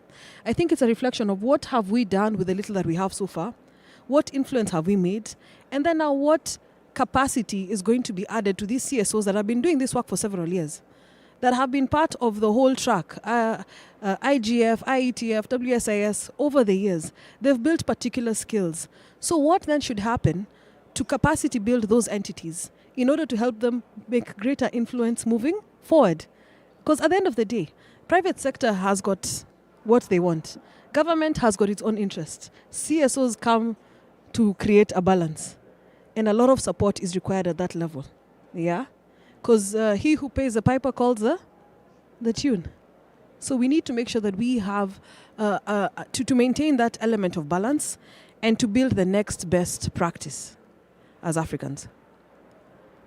All right. Thank you so much, Rosemary. Just to encourage our colleagues who are following us online, you can keep on sending your comments, questions via the chat.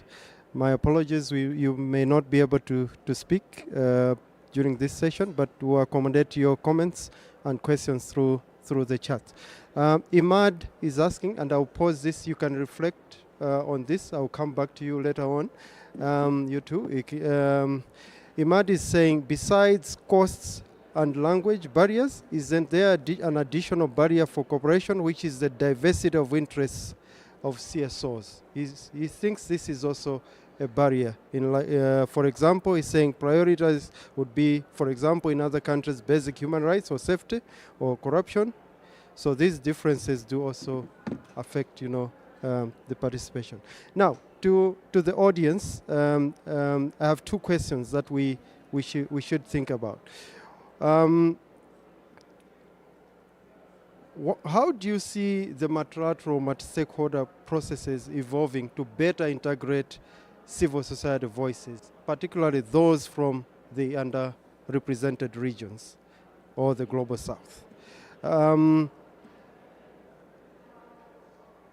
And two, from a policy perspective, what concrete actions can stakeholders take to lower barriers and enhance civil society participation in digital governance processes?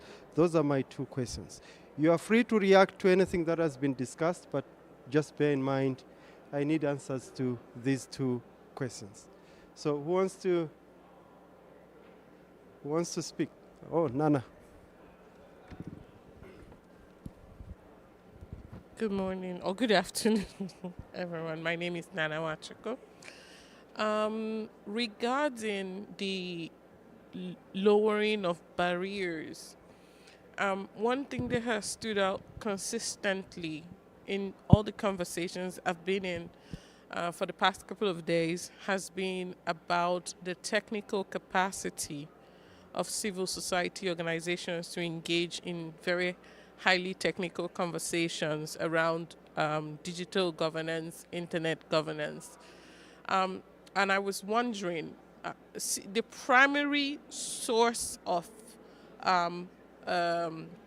financial sustenance for civil society organizations is funding from donors, right?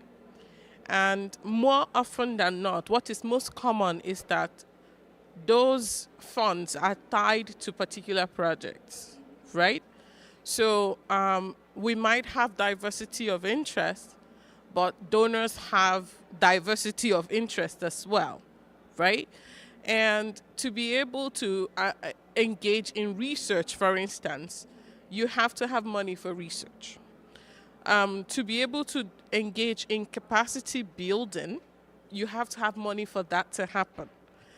And I was wondering, is there a space for civil society organizations to unify in requesting for unrestricted funding for the core issues, for research, for upskilling? There's a lot of buzz currently around artificial intelligence. And as usual, like other emerging technologies, right, that come up, the conversation is focusing on one aspect. A lot of people focus on generative AI, which is like a dot, a blob.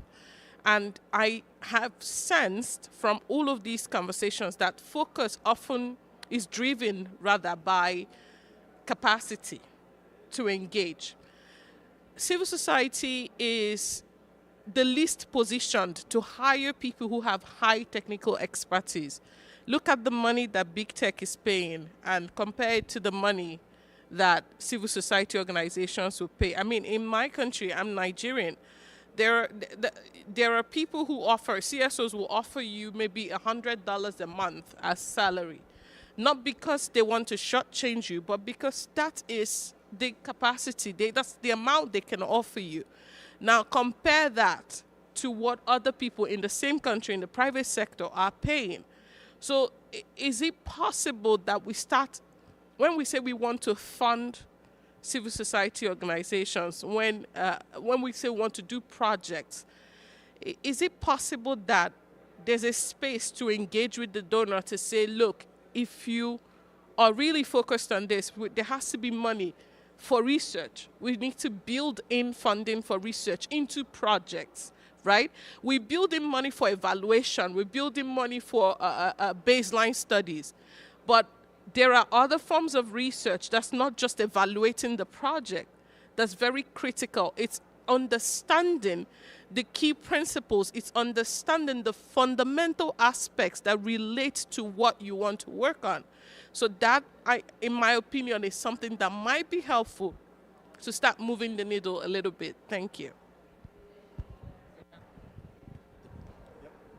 Yeah, thank you for raising those points. Those are really valid points, I think, in context of not only African continent, but also global South that has been being discussed.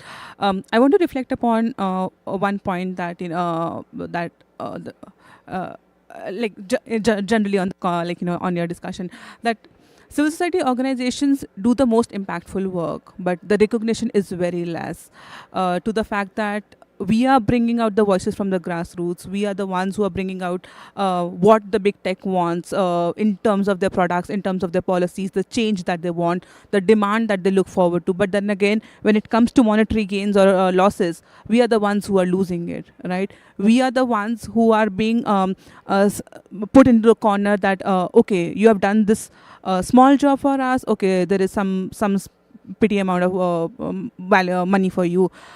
Also, another challenge when the grants are open for civil society organizations, the process that civil society organizations have to go through is enormous. The amount of documentation you have to give to prove that you are a civil society organization, the amount of documentation that you have to give to prove the work that you have done is enormous, that it also takes another 6 months to get evaluated, and then, oh, sorry, you don't get that grant. So the whole those processes are so challenging, coming from a developing nation especially, that that needs to be recognized. Then again, I circle back on the point that recognition is missing, though the impactful work is being done by the major civil society organizations all across. I don't want to understate civil societies in the US or the UK or the Canada, but also again in Africa, in India, in Sri Lanka, in Bangladesh, in all the countries. They're putting the heart and soul. They're working 24/7 around the clock. They're running helplines. They're doing enormous work. But then what are we losing is that recognition. That's it. Thank you. Just say your name. I'm Pratishtha from India.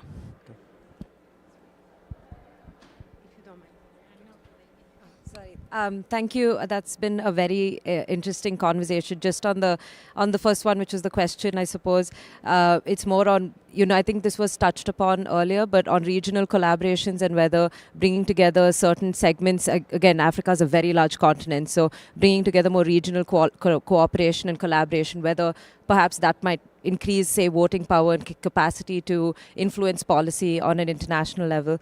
But coming to the policy and more practical considerations, one of the organizations that the Turing has worked with is the Digital Natives Academy, which is a Maori-run organization in Aotearoa, New Zealand. And what they did was really emphasize the importance of local knowledge in building principles and policy. So what we have, as mentioned earlier by Rose, was, we have to just accept this Brussels effect and, GDPR as the Europeans have formulated it. But what's also important is there is local knowledge and local community-based perspectives that can frame it as well. So in the Maori context, what they did was not only ask how data sovereignty is important, but how would the Maori do it? And they have less of an individualistic approach, which is what is enshrined in GDPR, and more of a community-based thing. So culture being a common good of the people of that culture. So how do we protect the data involved in the cultures of these different societies? So that's one of the things that perhaps is worth noting. And I think to build all of this, you would need digital literacy and public trust. But those are just my thoughts. Would be keen to hear as well. Thank you. Yeah, thank you. I'm Paulos Nyirenda from Malawi. I think that looking at the global internet governance platform, and I can speak particularly about ICANN, which has already been mentioned. I'm not speaking in any capacity of ICANN. I'm from Malawi. I run the country code for Malawi, so I participate in ICANN activities and IGF activities at both the national and global level. I think that one of the problems that I see with civil society participation at these levels is how civil society is defined. If you look at ICANN, there is the government constituency. Everything is based around constituencies. There is the GAC, which is government constituency. There is the technical constituency in which I participate, the country codes, the generic names of organizations, the IP addresses, and so forth. But if you look at the definition of civil society at ICANN level, it's not there. You have organizations like at large, non-commercial, which are not properly defined as civil society. Academia is in there. And so the civil society constituency is not there. It's not well defined. And at ICANN level, if you are not well defined as a constituency, then your level of participation or empowerment is very low. Basically, you can wander around the ICANN infrastructure or meetings, but your voice will not be heard because you don't belong to a defined constituency. So I think that if one thing that needs to be taken care of for civil society empowerment and participation at ICANN or global levels, there needs to be a properly defined constituency for the participation of civil society where they can be heard. Right now, there isn't one. All right. Anyone who wants to?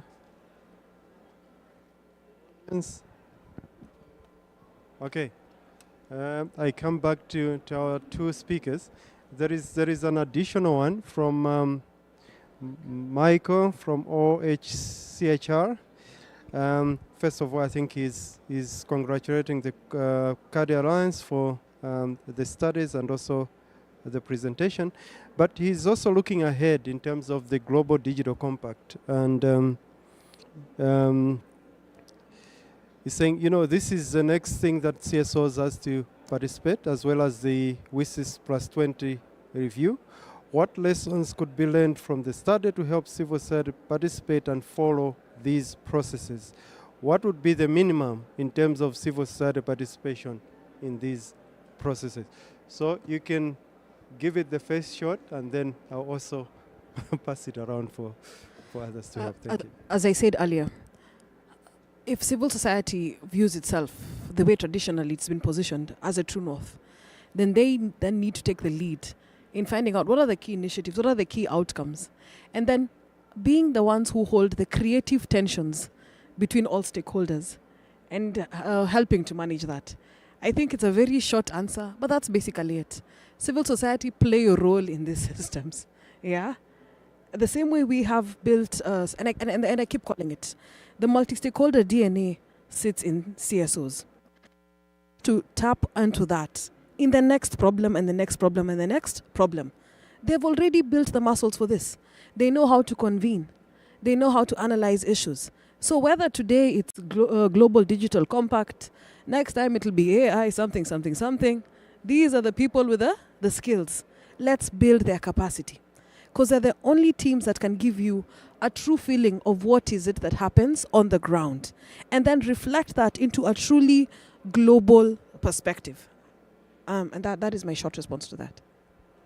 Stefan? Thanks, Kenneth. I'll reflect on a few comments that our colleagues have made, and I'll start with Michelle from OHCHR.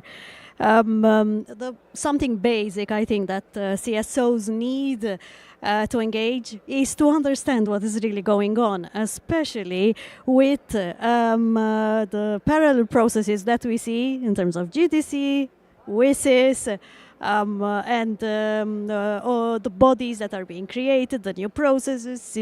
So there's a lot going on in 2025. So at the least, a basic understanding of what these processes are about. It's a big thing to understand why, because there's a lot of confusion.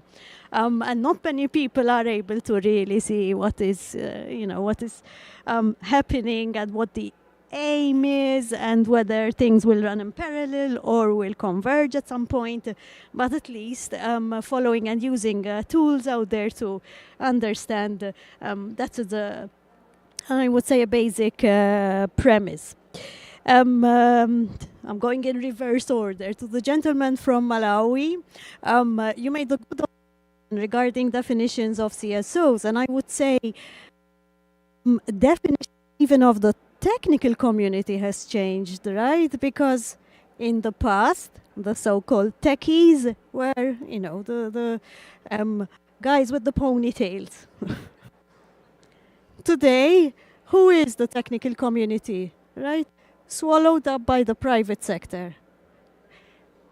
At the same time, we see a lot of members from the technical communities that fall under the CSO heading. So there is a lot of change, there is a lot of movement. So this is the landscape where we're operating, and probably so strict of a definition, it's probably not the right way to look at it, right? We have to be a little bit more not flexible, but seeing what the agendas are, right? And it's basically what those agendas are that tell us, which stakeholder you belong to.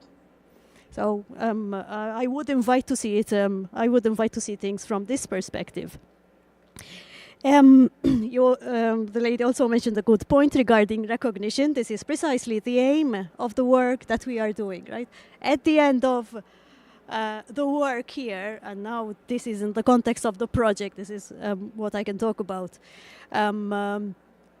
What we want is for civil society to be recognized as the valuable player that it is, right? Especially from the global south.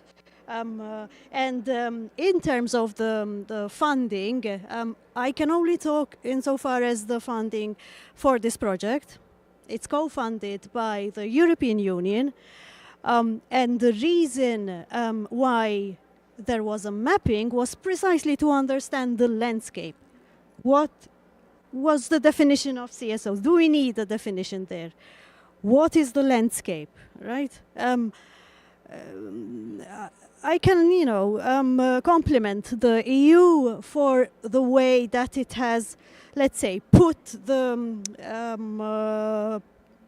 call for proposals together, because in reality, they, with the help of the EU, we, the partners, are able to do more than just the mapping, right? So the mapping is just the starting point, and in the next 2 years, we will be developing capacity building programs, but targeting the issues that I mentioned, right? So we're going granular. And this is, let's say, the key aspect of this project. This is what I think it will differentiate it from other projects, right? We don't want to tackle issues at a general level. It's not just about funding. It's so much more nuanced than that, right? And what we are developing for this specific camp, let's say the standard setting space, will probably be the same for other areas. Just one final comment, Imad, last but not least, although you asked, you intervened the first. Are diverse issues a barrier? No, because the competition is not between CSOs as such, right? The competition, to be heard, because it's, if we can frame it as a competition, it's between private sector and the government, right? It's, as Rosemary said, balancing the two. It's of holding both accountable. The fact that there are various needs, that adds to the strength of civil society, because they can come together, understand that there are needs, but also understand what their bottom line is, right? So from that perspective, it is, I feel, it is certainly not a barrier. And I'll stop there. And I think you would like to intervene. Yes, especially the question on, is it a barrier? I think the CSOs, if they all came to us with the same issues, they'd not be doing their work. So let each CSO respond to the technical nuances, the local nuances of wherever they are, in order for them to give feedback to the global and regional issues. So it would be, there's no script in this. It's not like a play. Everybody gives authenticity of what they feel on the ground. So it's not a bad thing. I think they're actually doing their jobs. by covering for the issues. In one country, it could be internet shutdowns. In another country, it can be technology, emerging technology, and the impacts. In another one, we all operate in different playing fields. But now the interplay comes now is sharing the next best practice amongst ourselves. For example, our democracy is a bit more advanced. This is how we dealt with internet shutdowns. Here is the playbook. If technology, you're caught in between tech, you're caught in between regulatory issues, this is how we dealt with our legislators. For example, I'll give an example of a current initiative. A very positive impact from regional CSO collaboration, from the Kenya IGF to the East Africa IGF. We realized that in East Africa, we have got different data protection laws that we borrowed from Brussels, that's a union. And the challenge has been, we're having technical challenges in terms of cross-border data transfer, challenges on business, for example. So the issue has been, how then do we convene legislators? And we came together. We did a training. We trained our legislators on the need of harmonization of data protection laws. So that maybe we can have a unified law one day in East Africa. That's a positive impact by CSOs. They probably weren't paid for it, but they came with their passion and they're solving the problems. So that's, I think, who talked about appreciation? That's the kind of appreciation that needs to come up today. Yeah. All right. What time do I make the presentation? The Kickstarter one? Oh, we only have 5 minutes. I can use that 5 minutes. We only have 5 minutes, so I'll give you 2.5. Do I get a screen? No, that had to be done in advance. You can only... Okay. So I'll speak to it. Some has been mentioned, a bit has not.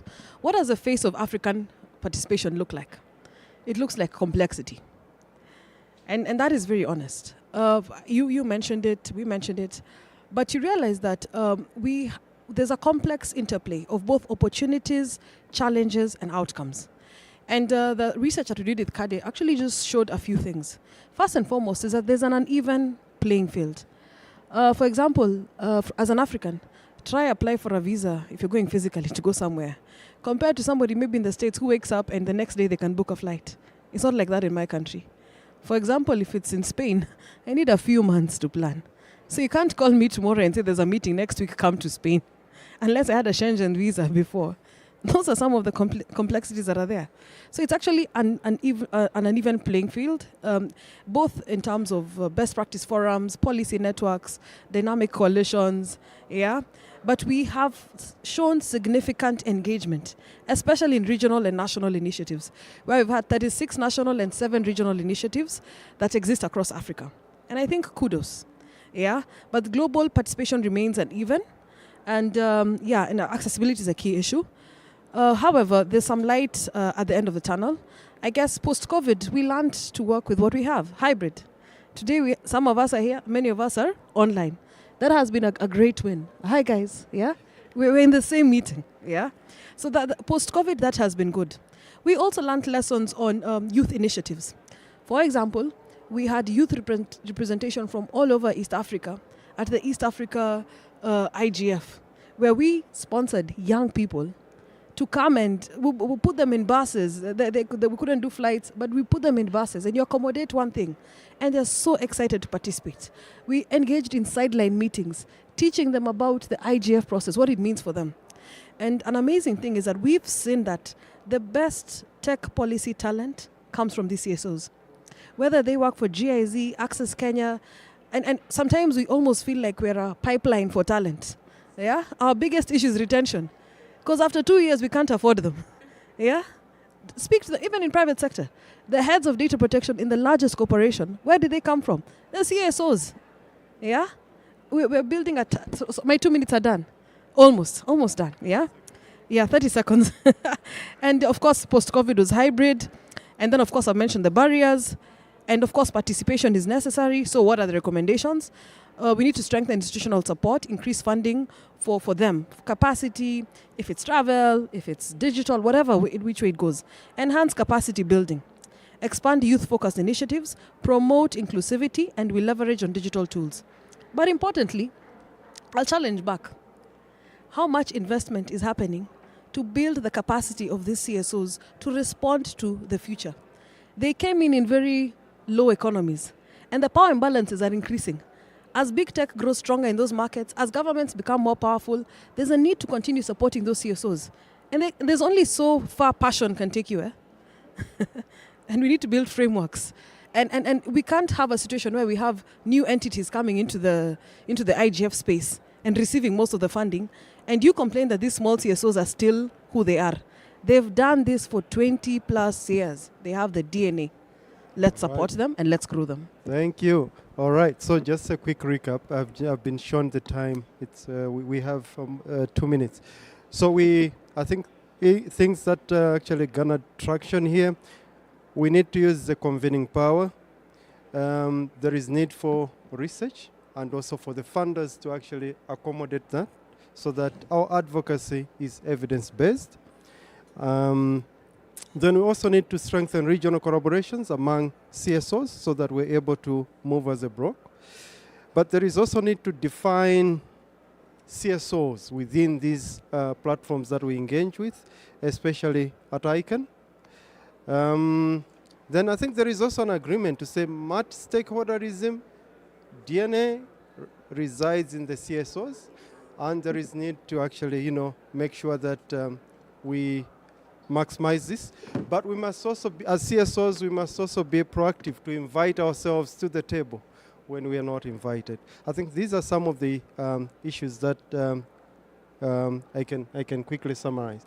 But in terms of continue to hear from you, you can actually, scan that QR code and give us feedback in terms of the mapping study or the discussions that we may not have covered today. Once again, I would like to thank you all for joining us both online as well as in this room. Thank you to our speakers, Stefan from Diplo and Rosemary from Kictanet. I was supported by Patricia from CIPESA, who is our rapporteur, and then Nipunika from Savodaya Fusion, who was our online moderator. Thank you so much. Thank you.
So who are these people?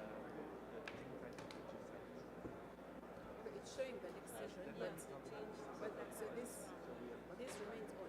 Yeah, it's that. If they want, they can still get B. So we made that I-50 event 2 weeks ago. Good session. Thank you. And now we'd like to go to which could be. What room are we going to? The same room 6. Oh, this is my phone. All of a sudden.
Hey guys,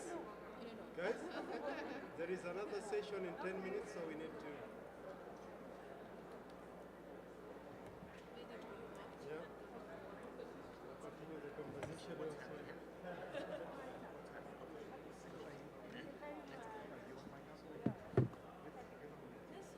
No, that one will stay like that. Oh.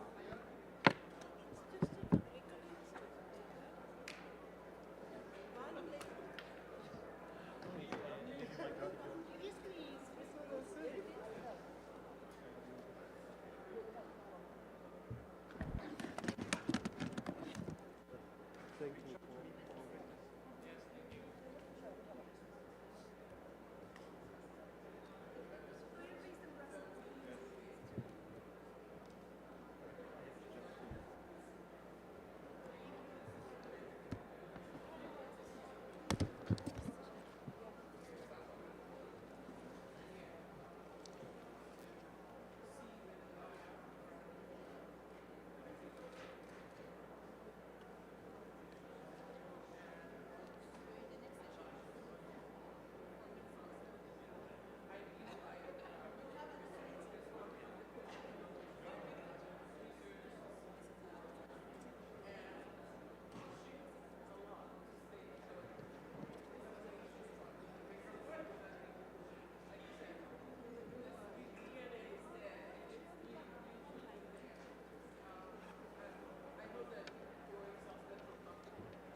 Hello. Hello. Hello. Hello. Hello. Hello. Hello. Which channel? Which number?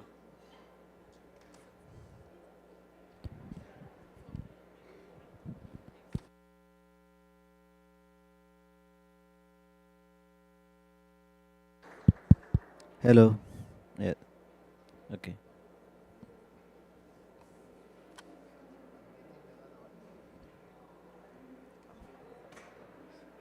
Channel number 4.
Hello, can you hear me?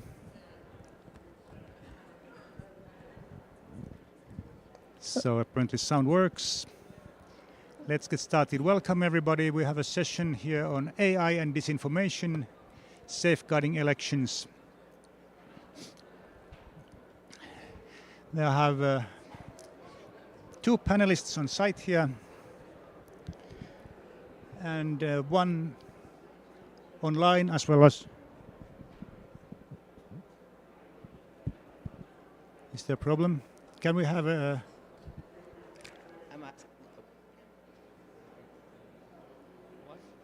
You say camera so that they can see those two people.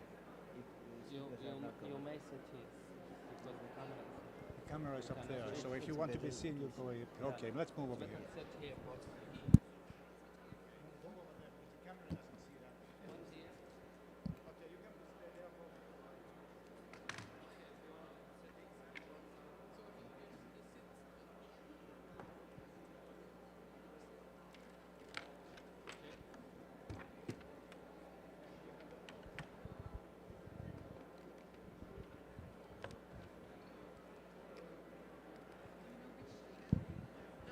Okay, do we have Roxana online?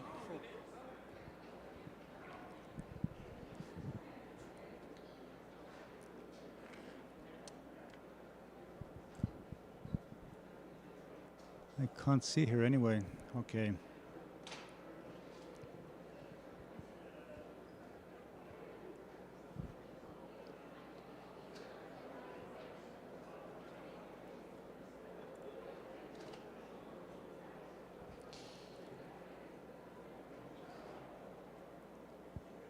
If I may be so free to just jump in. Roxana Radu is online, but she's not able to unmute herself. It would be great if the local team could make her a co-host, then she could unmute herself during the discussion.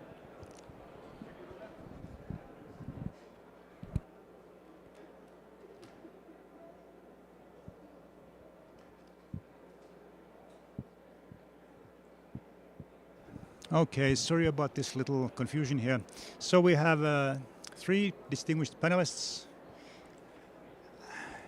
Ayobanjira Safarin Shuti, Member of Parliament of Congo, the Democratic Republic of. And Roxana Radu is online, the chair of the Global Internet Governance Academic Network and assistant professor at Oxford University. And Babu Ram Arial, chair of Digital Freedom Coalition from Nepal. And we are about to talk as the title says, about elections, AI and disinformation. As I presume most of you have heard, this has been a major election year around the world. I haven't been able to determine the exact number, but some 60 countries have had elections this year and at least 2 more are to come. Chad and Croatia will have elections later this month. And it was feared in advance that disinformation generated by AI would be a major factor in elections.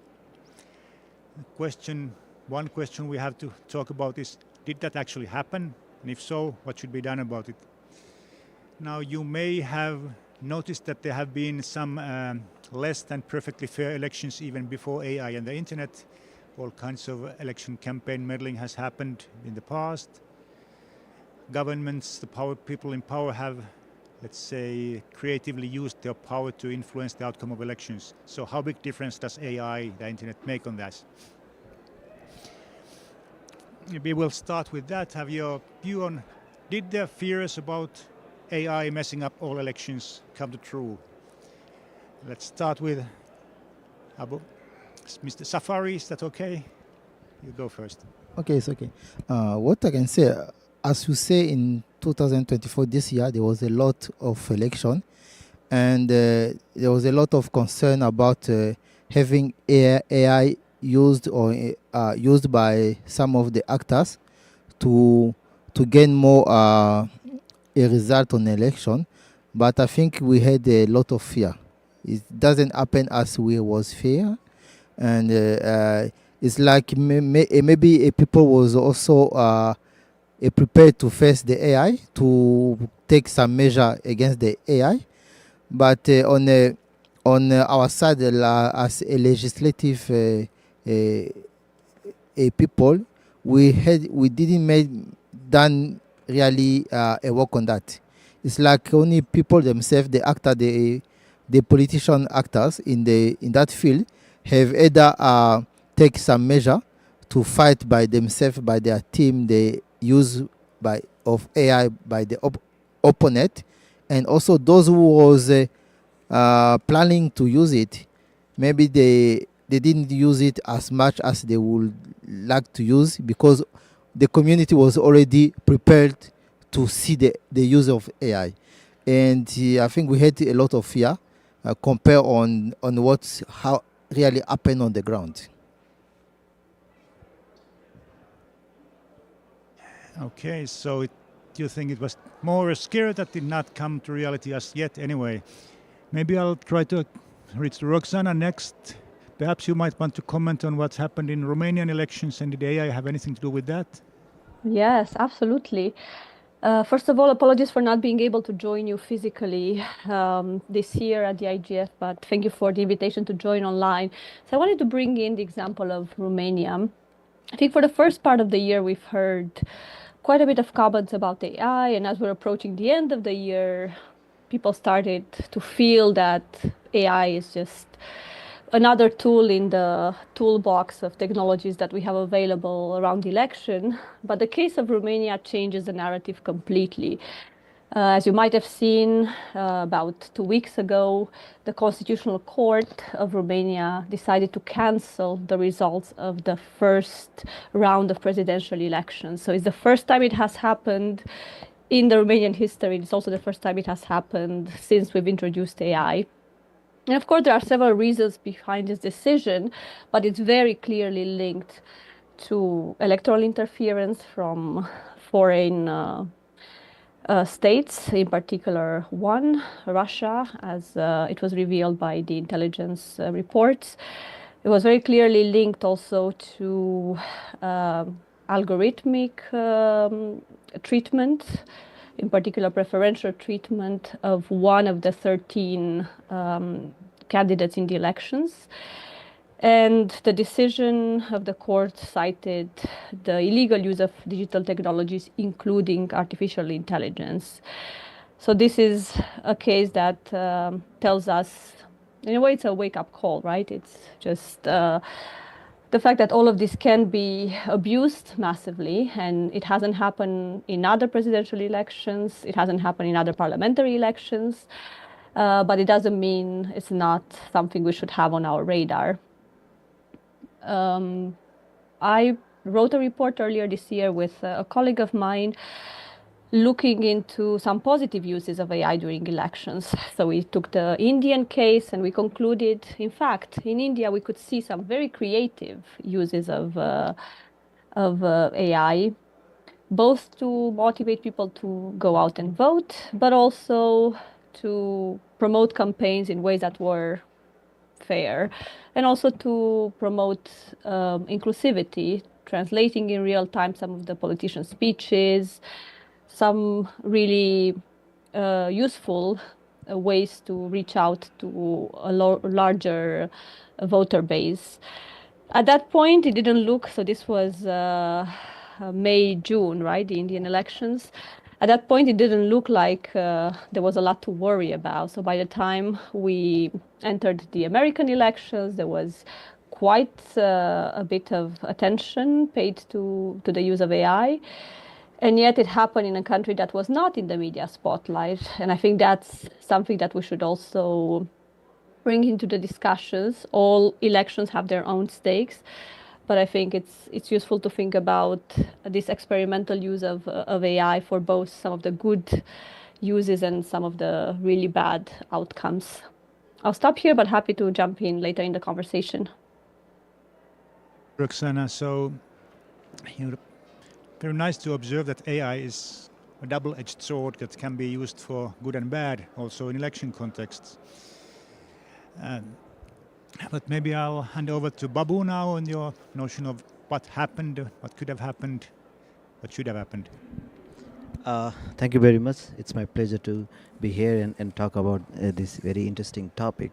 And I have privilege to speak with honorable parliamentarian who fought election and gone through the process of all these things, and then whether it's scary or it's normal, it's very rightly mentioned that it's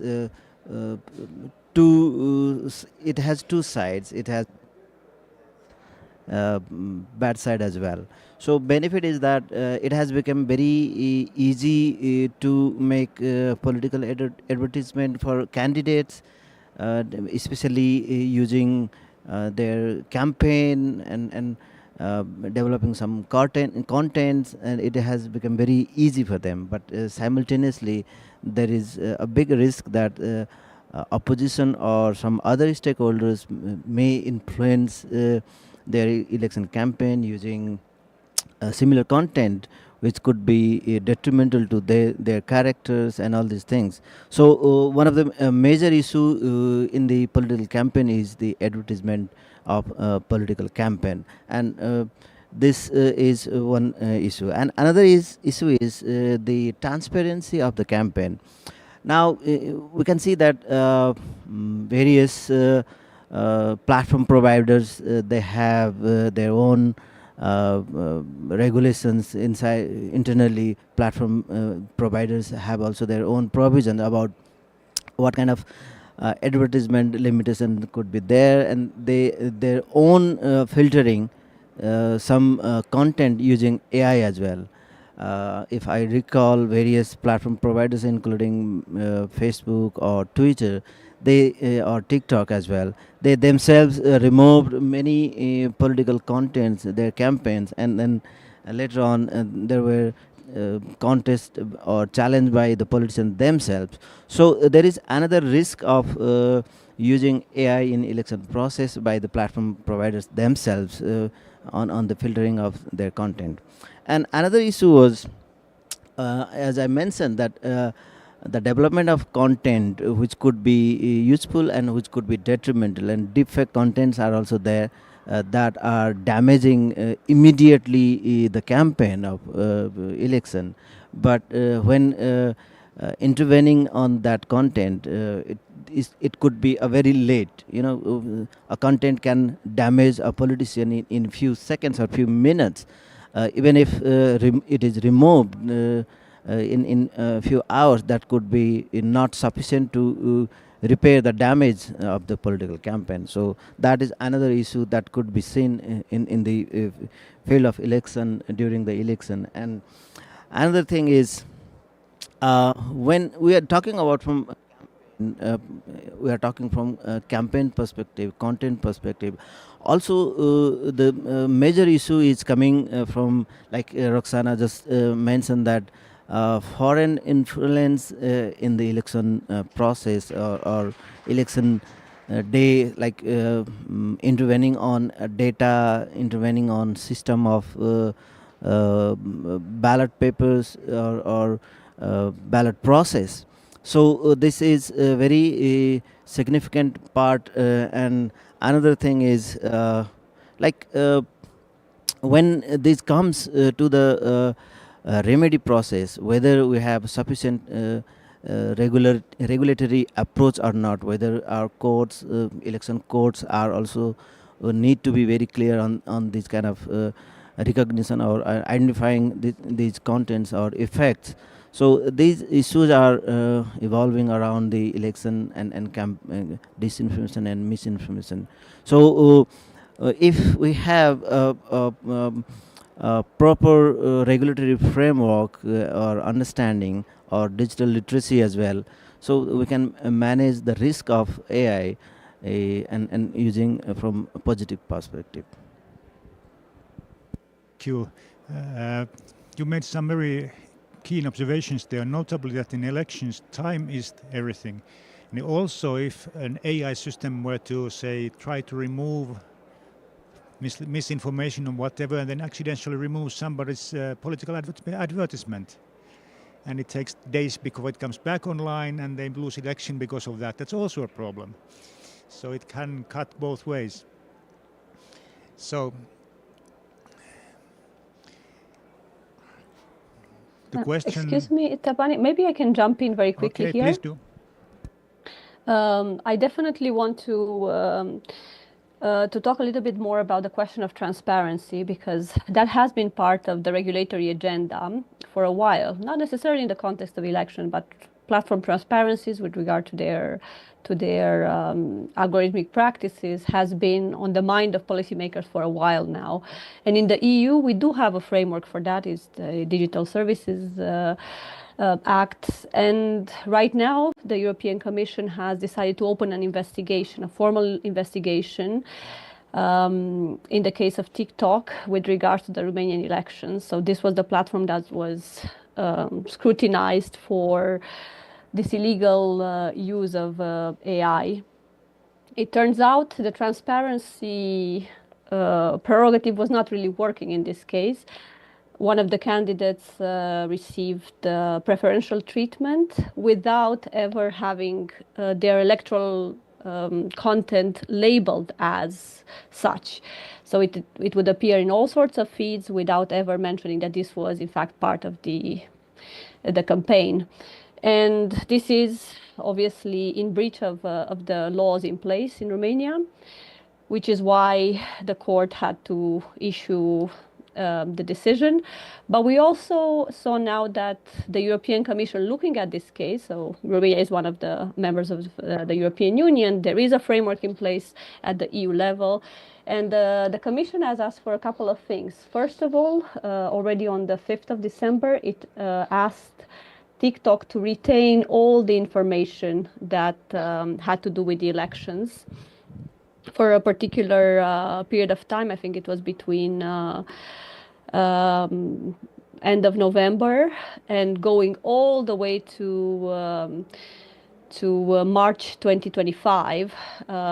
TikTok is now under an obligation, as per this EU order, to retain all the information that has to do with any national election. So that will include the upcoming elections in Croatia as well. For the Romanian one, they said this will be a matter of priority, so we'll complete this investigation in a speedy manner. And they want to look at what was recommended content during the period of election, and also what was potential intentional manipulation of the platform. So there are quite a few aspects that will now come into question with regards to the practices of TikTok. My previous speaker also mentioned different platforms taking actioned throughout this year. And it's true, we have seen lots of statements from both Meta across their different platforms, from Instagram all the way to Facebook, but also from Twitter. I think we've had mixed messages in this period. But the truth is also that many of these platforms have actually reduced the number of staff working on these issues, on the issue of monitoring electoral content. So at the end of the day, I think we have to put that in balance. On the one hand, they've cut all the funding they had towards proper ways of dealing with this, and outsourced a lot to AI, in fact, using AI tools to detect some of this content. Turns out it doesn't work all that well. And on the other hand, they've made all these statements about the proactive attitude towards preventing electoral interference. I think the truth sits somewhere in the middle, because it's a lot more mixed than we have seen. And the reality is the AI tools we have today are probably better and better in particular languages, especially widely used languages, but they are not very good in languages that are not as well represented on the internet. So ultimately, if AI is supposed to be in charge of monitoring how AI is used on platforms, we can't really trust that to be very, very accurate. Thank you. I'll stop here. Thank you, Roxana. An interesting point here that historically freedom of speech has been the freedom of newspaper owners to propose whatever they want. And of course, platform on internet can also have its own political position. It's just that they should be open about it. I might think something like True Social or whatever, which is explicitly on one politician's platform. But pretending to be neutral and not being it is something that's definitely bad. Maybe I'll hand over to Safari at this point. How do you feel about this, especially in the Congolese point of view, if you have some observations there? Is AI a different issue there? On our side, really, the concern we had, as she said, some of the problem we have with having AI to monitor the content is the problem of the language. Because many of the communication will be done in our local language first, and also even some word that may be in English or in French, they don't have the same meaning locally.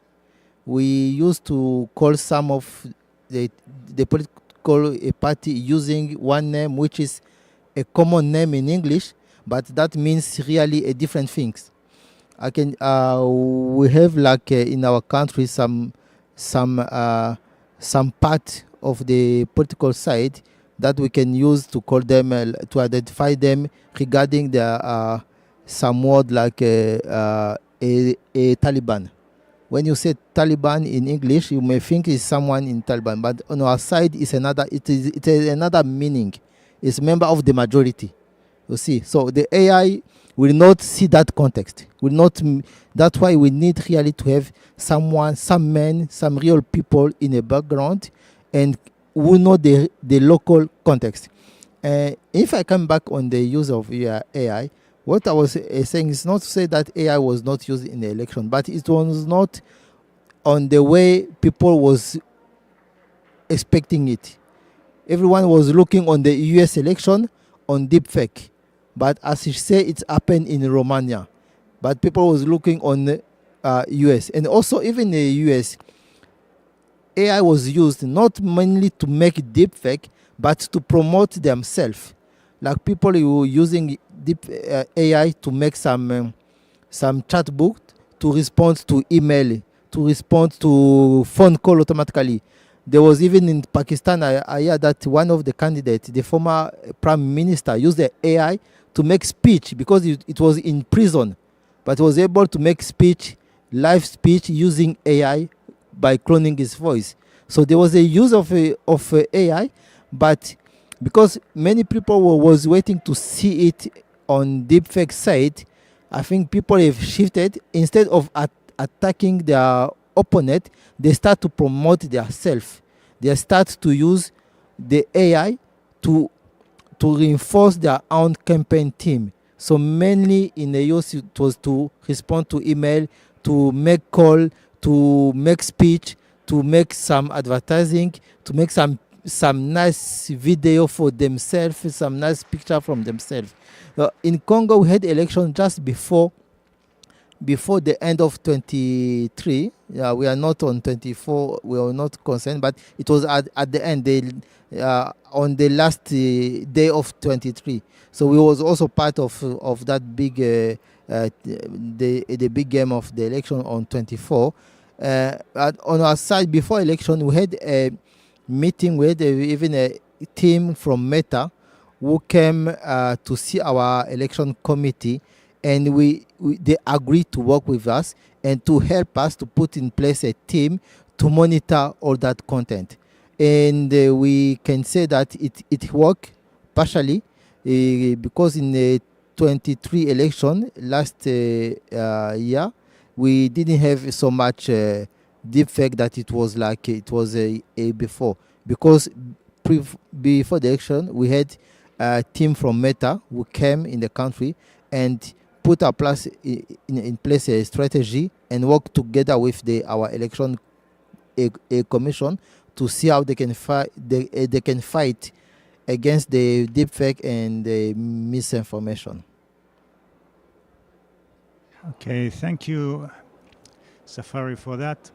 It's an interesting observation that AI has been used as a tool for election campaigns, and then the question comes, does it help more those who have been in trouble, getting their things, the underdogs, because they have the same tools now and can multiply their voice, or will it actually just help those who are already powerful more?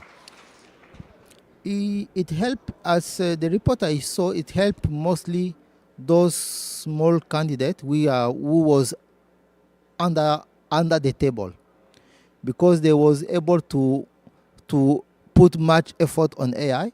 Like in the US, I know there was some in the campaign. There was one of the small candidates who was able to gain more voter than Joe Biden in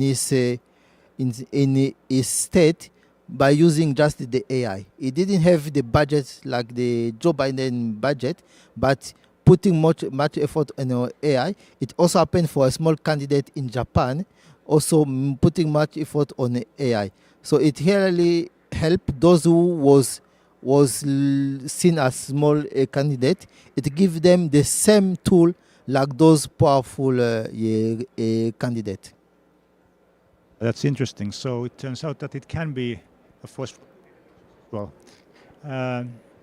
but maybe Babu has a point of view here, and maybe things are different in Nepal, or other observations. Not really. It's a similar kind of context in Nepal as well. We had election in 2022, just 2 years ago. When we had election, the AI tools were not that much used in that sense. But nowadays, this is a big discussion. After 3 years, we'll have a new election, and we are already discussing about the potential risk of using AI, especially on the influencing the result of election. So in this context, as our speaker Roxana also raised some of the issues of platform governance. Now, previously we considered platform as trusted third-party media, were not taking side on the content. Editorial could be there. Media might have endorsed any candidate, but not through the content. But this time we observed that in especially during US election, ex owner was putting his content to, post repeatedly, and that posts are coming to our account as well repeatedly, and that significantly influence the result of election.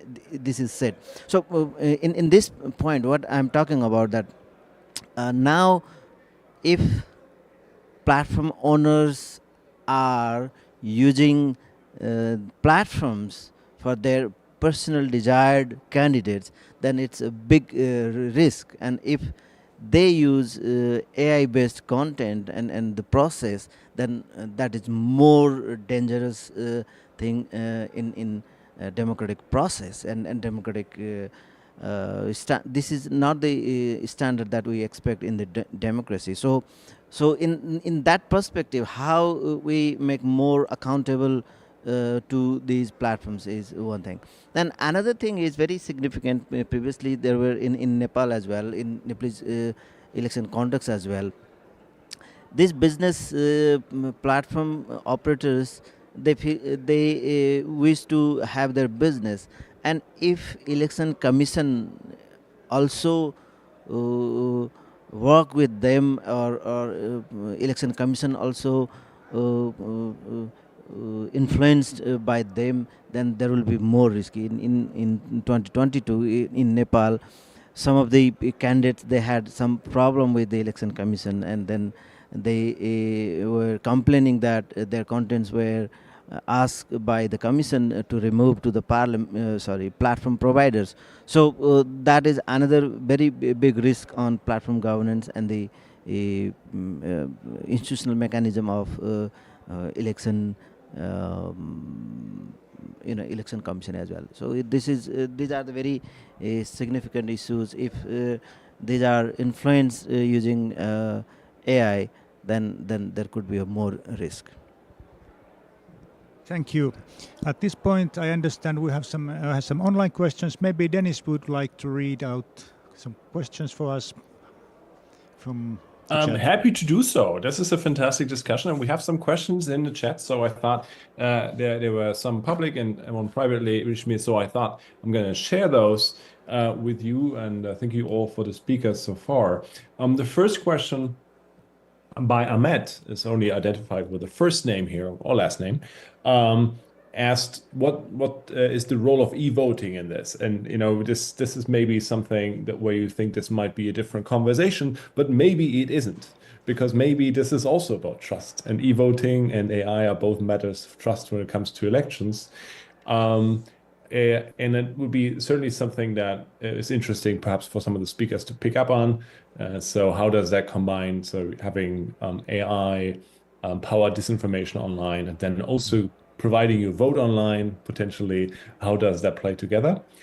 The second question here is by Tanka Alyal, who asked about the positive uses of AI in elections, and I think that refers in part, or is meeting in part, what Roxana has already presented about positive uses of AI. I think in the context of India, I think you mentioned. Maybe that's something that you can go in some more detail, but I also saw that you already posted the link to the report in the chat online as well. And the third question is on the risk of elections being cancelled, and we just had this in Romania, and that also relates to trust, I think, in election integrity. Under which conditions could elections be cancelled, and do we, what does it do to us as voters when we go into an election, not knowing whether this will be an election that is fought fairly, and whether it will be cancelled by a court later on? And so maybe this is a question to Roxana, but also for those others, perhaps. What does it make with a community when you cannot trust that the election will go forward, and the manipulation actually might mean having to take back the results of an election? So much from the online moderation team here. Okay, thank you for those. Let's ask, is anybody want to pick up on the e-voting issue? How much, if at all, that relates to AI? This e-voting has going on in Estonia for a long time, for example, but I don't think we have any Estonians around to talk about that. But has it had anything specifically to do with AI? Anybody want to pick on that? Can I take this question? Yeah. As being a neighbor of India, Nepal and India, we share a border, and recently India had an election. And in India, there were many challenges on the compromise of voting machines, and also Elon Musk in one statement said that voting machine could be compromised, and then that sparked a bit debate in Indian context. And obviously this is very challenging thing, and then in Nepalese context we may not have so far, let's say, may not have foreign influence in the election process, but if our, talking from Indian perspective again, India has range of position, like rural on education is very much there. So but still they are using voting machine. So in that context it's very risky when we use this. At the beginning I also mentioned that data system and voting machines are very vulnerable critical infrastructure when we talk about from election perspective. And if our data system and the voting machine system are not securely protected, then in that case there could be a big chance of compromise. And from, as Tanka asked about positive side of election, that at the beginning also I mentioned that this has given a power to a common person to participate in the political process. And lots of examples were seen even in Nepal. We had seen a single person without any campaign group, only using platforms, got elected in mayor or parliamentarian. So yes, it gives a significant power, as our honorable MP Safari also mentioned that unknown person also could have been elected using this content and participating in that process. Q, it seems like Safari has something to add to that. Yeah, I would like to say that the link between electronic vote and AI is not straight, because on electronic vote the problem we have is maybe to corrupt the vote, to change the vote. You vote for A and the machine will count for B. That can be done by attacking that machine. But also what AI bring, AI also work in the cybercrime, because to attack a machine normally it requires some kind of skills, but AI give those skills to normal people. You can attack, you can hack something just using AI. It give you a skill. So voting machine, they are vulnerable not only to those high profile hacker, even normal people hacker. Normal people using AI, they are able to hack the system. But for now, most of the use of AI that can interfere in election is using those deepfake and using the misinformation to change the perception of the voter themselves, so they can be convinced to vote for someone they will not vote for him normally. And on that way is I don't know how you will cancel an election because the voter have voted for someone. Maybe you have influences him. It's like even the advertising on the TV, the normal advertising, but it's not easy to detect, to determine if that kind of deepfake was not there, the impact it would have been on election. It's not very easy. But for trafficking the voting machine, that is very easy to see how many vote was changed by the attack. And that's where the AI gives some access for anyone now to be able to act and to change the result on those machine. Q, I'm not sure if I read between you implying that AI could be actually useful in e-voting, and that it could be used to detect certain kinds of tampering as well. But otherwise, the link is definitely not direct. But thinking of the third question there, that cancelling election can be a problem. So maybe if AI can cause so much distrust in elections that they tend to be cancelled too easily, that could be a problem. Maybe Roxana could like to address that possibility. Yes, thank you very much for this question. I think it's a very important one, and it's definitely on everybody's mind back home in Romania, I can tell you that. With the court decision announced at beginning of December, we still don't know the dates of the next election, but everybody's thinking, can we actually trust the next round of presidential elections? If here we have proven post facto, so after the fact, that there was so much interference, what are we putting in place to prevent that this is going to happen next time? And it's a big question, because we've just had elections for the parliament, and those elections were not challenged from the perspective of the process. But they showed that the vote was very split, so we need a coalition in place to be agreed before we have the date of the new presidential elections. So it's going to take a while, and we'll see what happens in between and whether we have institutional measures to address this.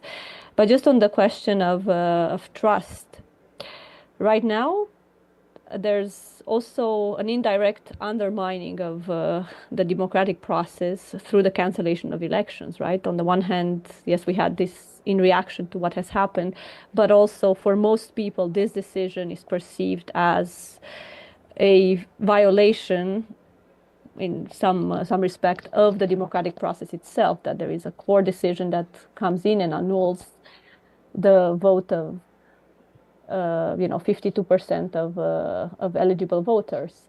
So this is something that needs to be addressed in a broader conversation around how democracy itself transforms with the rise of AI and digital technologies more broadly.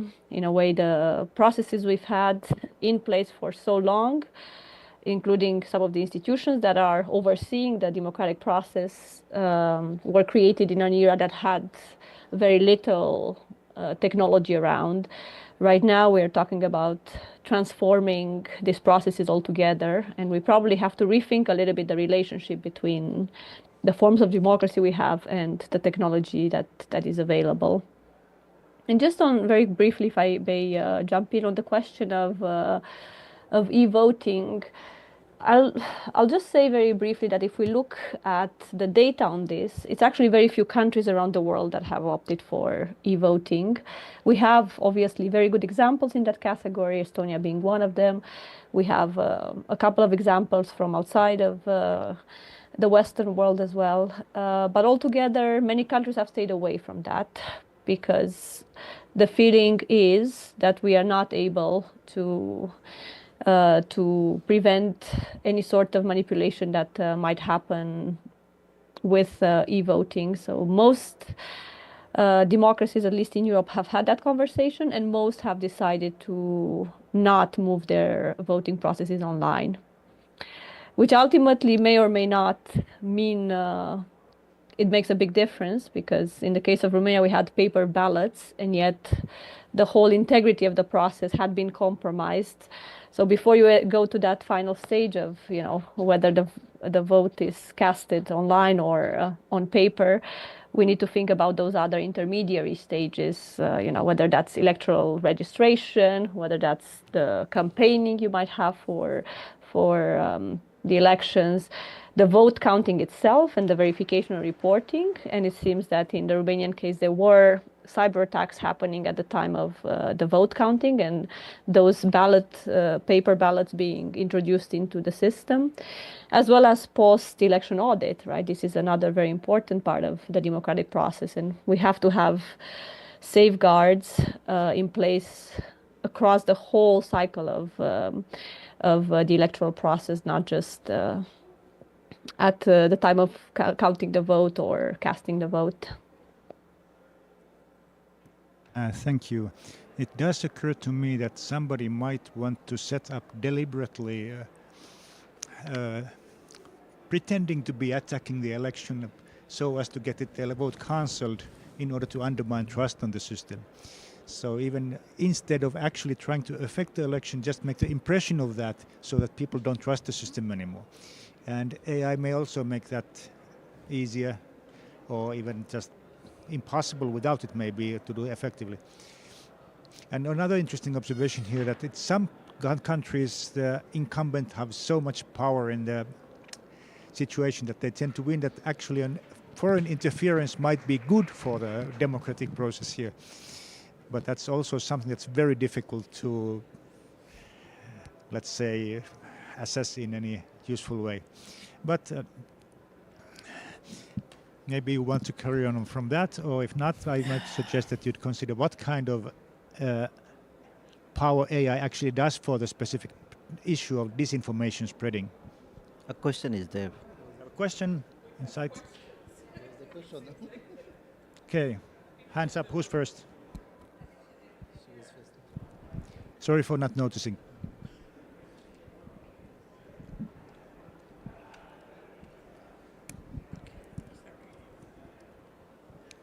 Okay, my name is Nana. Can you hear me? Okay. I have a question, especially as someone who works specifically on AI and ethics. Considering the very big distinction between algorithms and AI, because they're very different. There's a lot of conversation around algorithmic discrimination against specific candidates, right? And from what I hear, there seems to be a lot of responsibility placed on the platforms. Beyond the responsibility, I'm also hearing a lot of trust, because the words like trusted partner has been used. And I'm wondering, is it not too much? Because in the real world sense of it, platforms are like vendors, right? They're business set up for profit. They're not NGOs. They're not civil society organizations. It's like expecting a newspaper to publish your views and not the views of those who paid and not the views of the people who set it up to push their own agenda. I'm wondering if it would not be more beneficial to push for algorithmic transparency in the sense that publications that would allow people understand how decisions were made by those algorithms. What did the algorithm consider, in pushing this content towards someone's feed and all of that? Because feedback, right, that we have received a lot of feedback from very right-wing people around platforms like X, right, and platforms like TikTok, platforms like IG.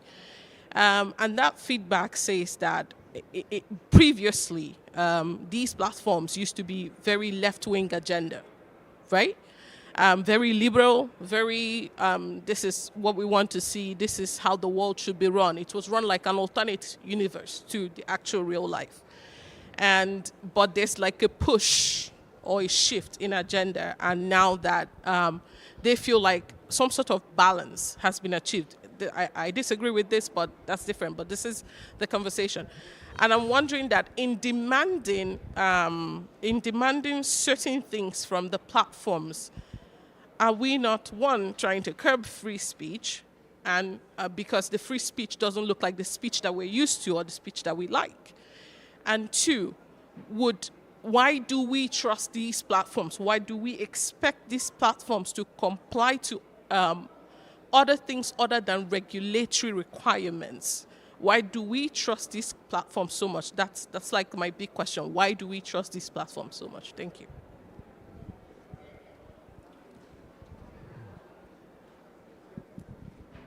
Thank you. And I'll hand it over to you quickly, but I'll have to ask you to please be brief. We have only 10 minutes left of the session. Okay, I'll be really brief, although there was a story to be told about this. I was thinking more very, very similar to your question, I suppose. I'll start with the example because during the COVID pandemic, there was a lot of conspiracy theories. A lot of people felt isolated online and started to believe that, there are certain larger agendas in the world, and which is why we're subject to them. And what a lot of research found was that these people were generally ostracized in society, left isolated. There's a poverty problem. There's a socio-economic problem that left people out. And I feel like we see this also playing out in the election space, where when people are isolated to believe in such disinformation campaigns, deep fakes, different examples like that, So when talking about governance, and this is to all the speakers, do you think there should be, to what extent, if any, do you think that the intervention should be more on a social aspect rather than tech governance or platform governance? So two very good interventions and questions there. Who would like to go first? I think Babu looks like he wants to speak. Oh, go ahead. I was also supposed to come into the very topic, disinformation and the election in our topic. So, who is providing disinformation? Who are the agent of disinformation, especially in election process? And it has to be very clear that. So now we are very clear. There is possibility of misinformation and disinformation in election process or in common communication platforms. So to whom to trust and whether we need to trust or not to the platform providers. If we engage on our own, then we don't have choice to trust. But it's our choice to confine our engagement in the platform. If you lock your privacy system and if you limit your engagement, then there will be more secured process, right? So it's very important that we ourselves set our design that what level of engagement we do in the platform. And when there are disinformations or misinformation, who are responsible to remove that? Now platform providers, they have their own system. There are two models. One is automated, AI based. Millions of contents are moderated by the platform providers based on their own standards. And there will be another level of moderation, manual moderation. When you complain, then platforms will be responding on that, and they will be evaluated, and then if they think that it has to be removed, then they will remove that. And also now significant agents are there now. Now it's like now lots of fact checkers are there, and the role of fact checkers, responsible fact checkers, are very significant during the election and during the regular time as well. But during the election, it's the responsibility of the actor of that election has to be very precise on how we fight with this disinformation. Like actor means like election commission, law enforcement, politicians who are standing as a candidate, and voters and civil society. All of them have to be more careful than the regular time, because there could be targeted disinformation supplied during that process. And it's not only the business also should be an accountable. Accountability comes when you start your business, any kind of business, accountability comes together. It's not a different thing that you do business, you don't be accountable. So it's very important that platform providers also be more accountable. When there is a sensitivity, they have to take more care on that they have more responsibility. So in this way, when how we can address the major things and like that. And also on law and ethics perspective, of course we need certain model of governance or regulatory perspective, and in that case, yes, in that way we can address this thing. Yeah. Thank you very much. Yeah, I was just reminded that we have only 5 minutes left of the session, so we'll have to start wrapping up slowly, but let's go one more round of our panelists commenting that. Yeah, I will be just short, very short. I should say previously some of those platforms, they were seen as left wing, but the perceptions change. Well, the perception change because somehow we think something has changed in the algorithm they use. And as a parliament, what we want to from those platforms is one thing you say is transparency. We just to know what is being run in the background, so we can see if there is some fairness, some equity in how they treat information coming from different sources. If we have that transparency, the trust will be more. Thank you. Yeah, very briefly on the first question, I agree with Babu. There's a need to have more transparency over funding, over the labeling of that content, and also over promotion, right? These algorithms are not a different species, right? They should not be completely unaccountable. We need to look into how they promote the content and why, and whether there is that preferential treatment or not. And whether that results in manipulation or not, that's the second part of the question. But there is funding involved, obviously, and that has to be also transparent and placed under scrutiny.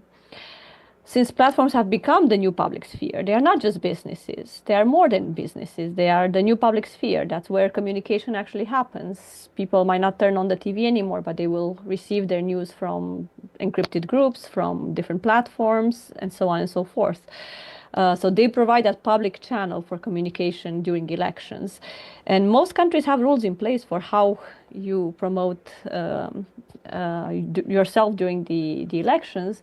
And the platforms can be living in a different universe. They need to abide by those rules. They are bound to apply national legislation on this electoral cycles.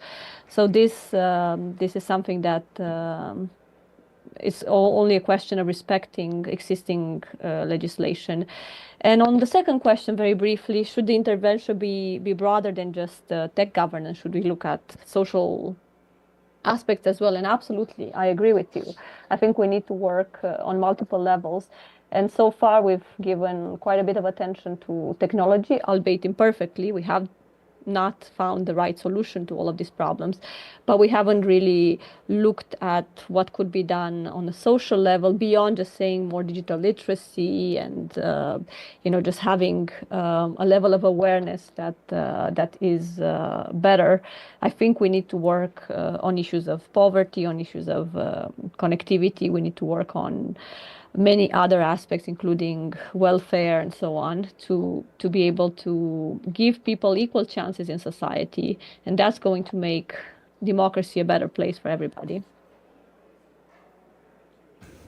My watch says we have 45 seconds to go. I would like to hand over to Dennis if you have a final comment here to make. Let me just say that this conversation has been thrilling. I really appreciate both the positive and the scary scenarios for the use and also the misuse of AI in the context of elections. I think this is only the start of a conversation that we'll be having. And the way that we started off this planning of the session at a time when we thought AI and elections in 2024 is going to be scary, and this is mirroring what Roxana said earlier. Then we had a phase where we thought we have nothing to talk about in December because nothing is going to happen. And then came along the Romanian elections, and there will be more.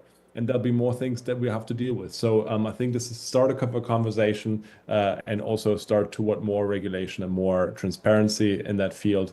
Thank you, everyone from the side of the Internet Rights and Principles Coalition. And thank you for the speakers and the moderators to jump into this fray. All panelists and Dennis and everything, and for the audience as well, and for the great questions we had. But now we are 30 seconds over time, so let's close it here. Thank you.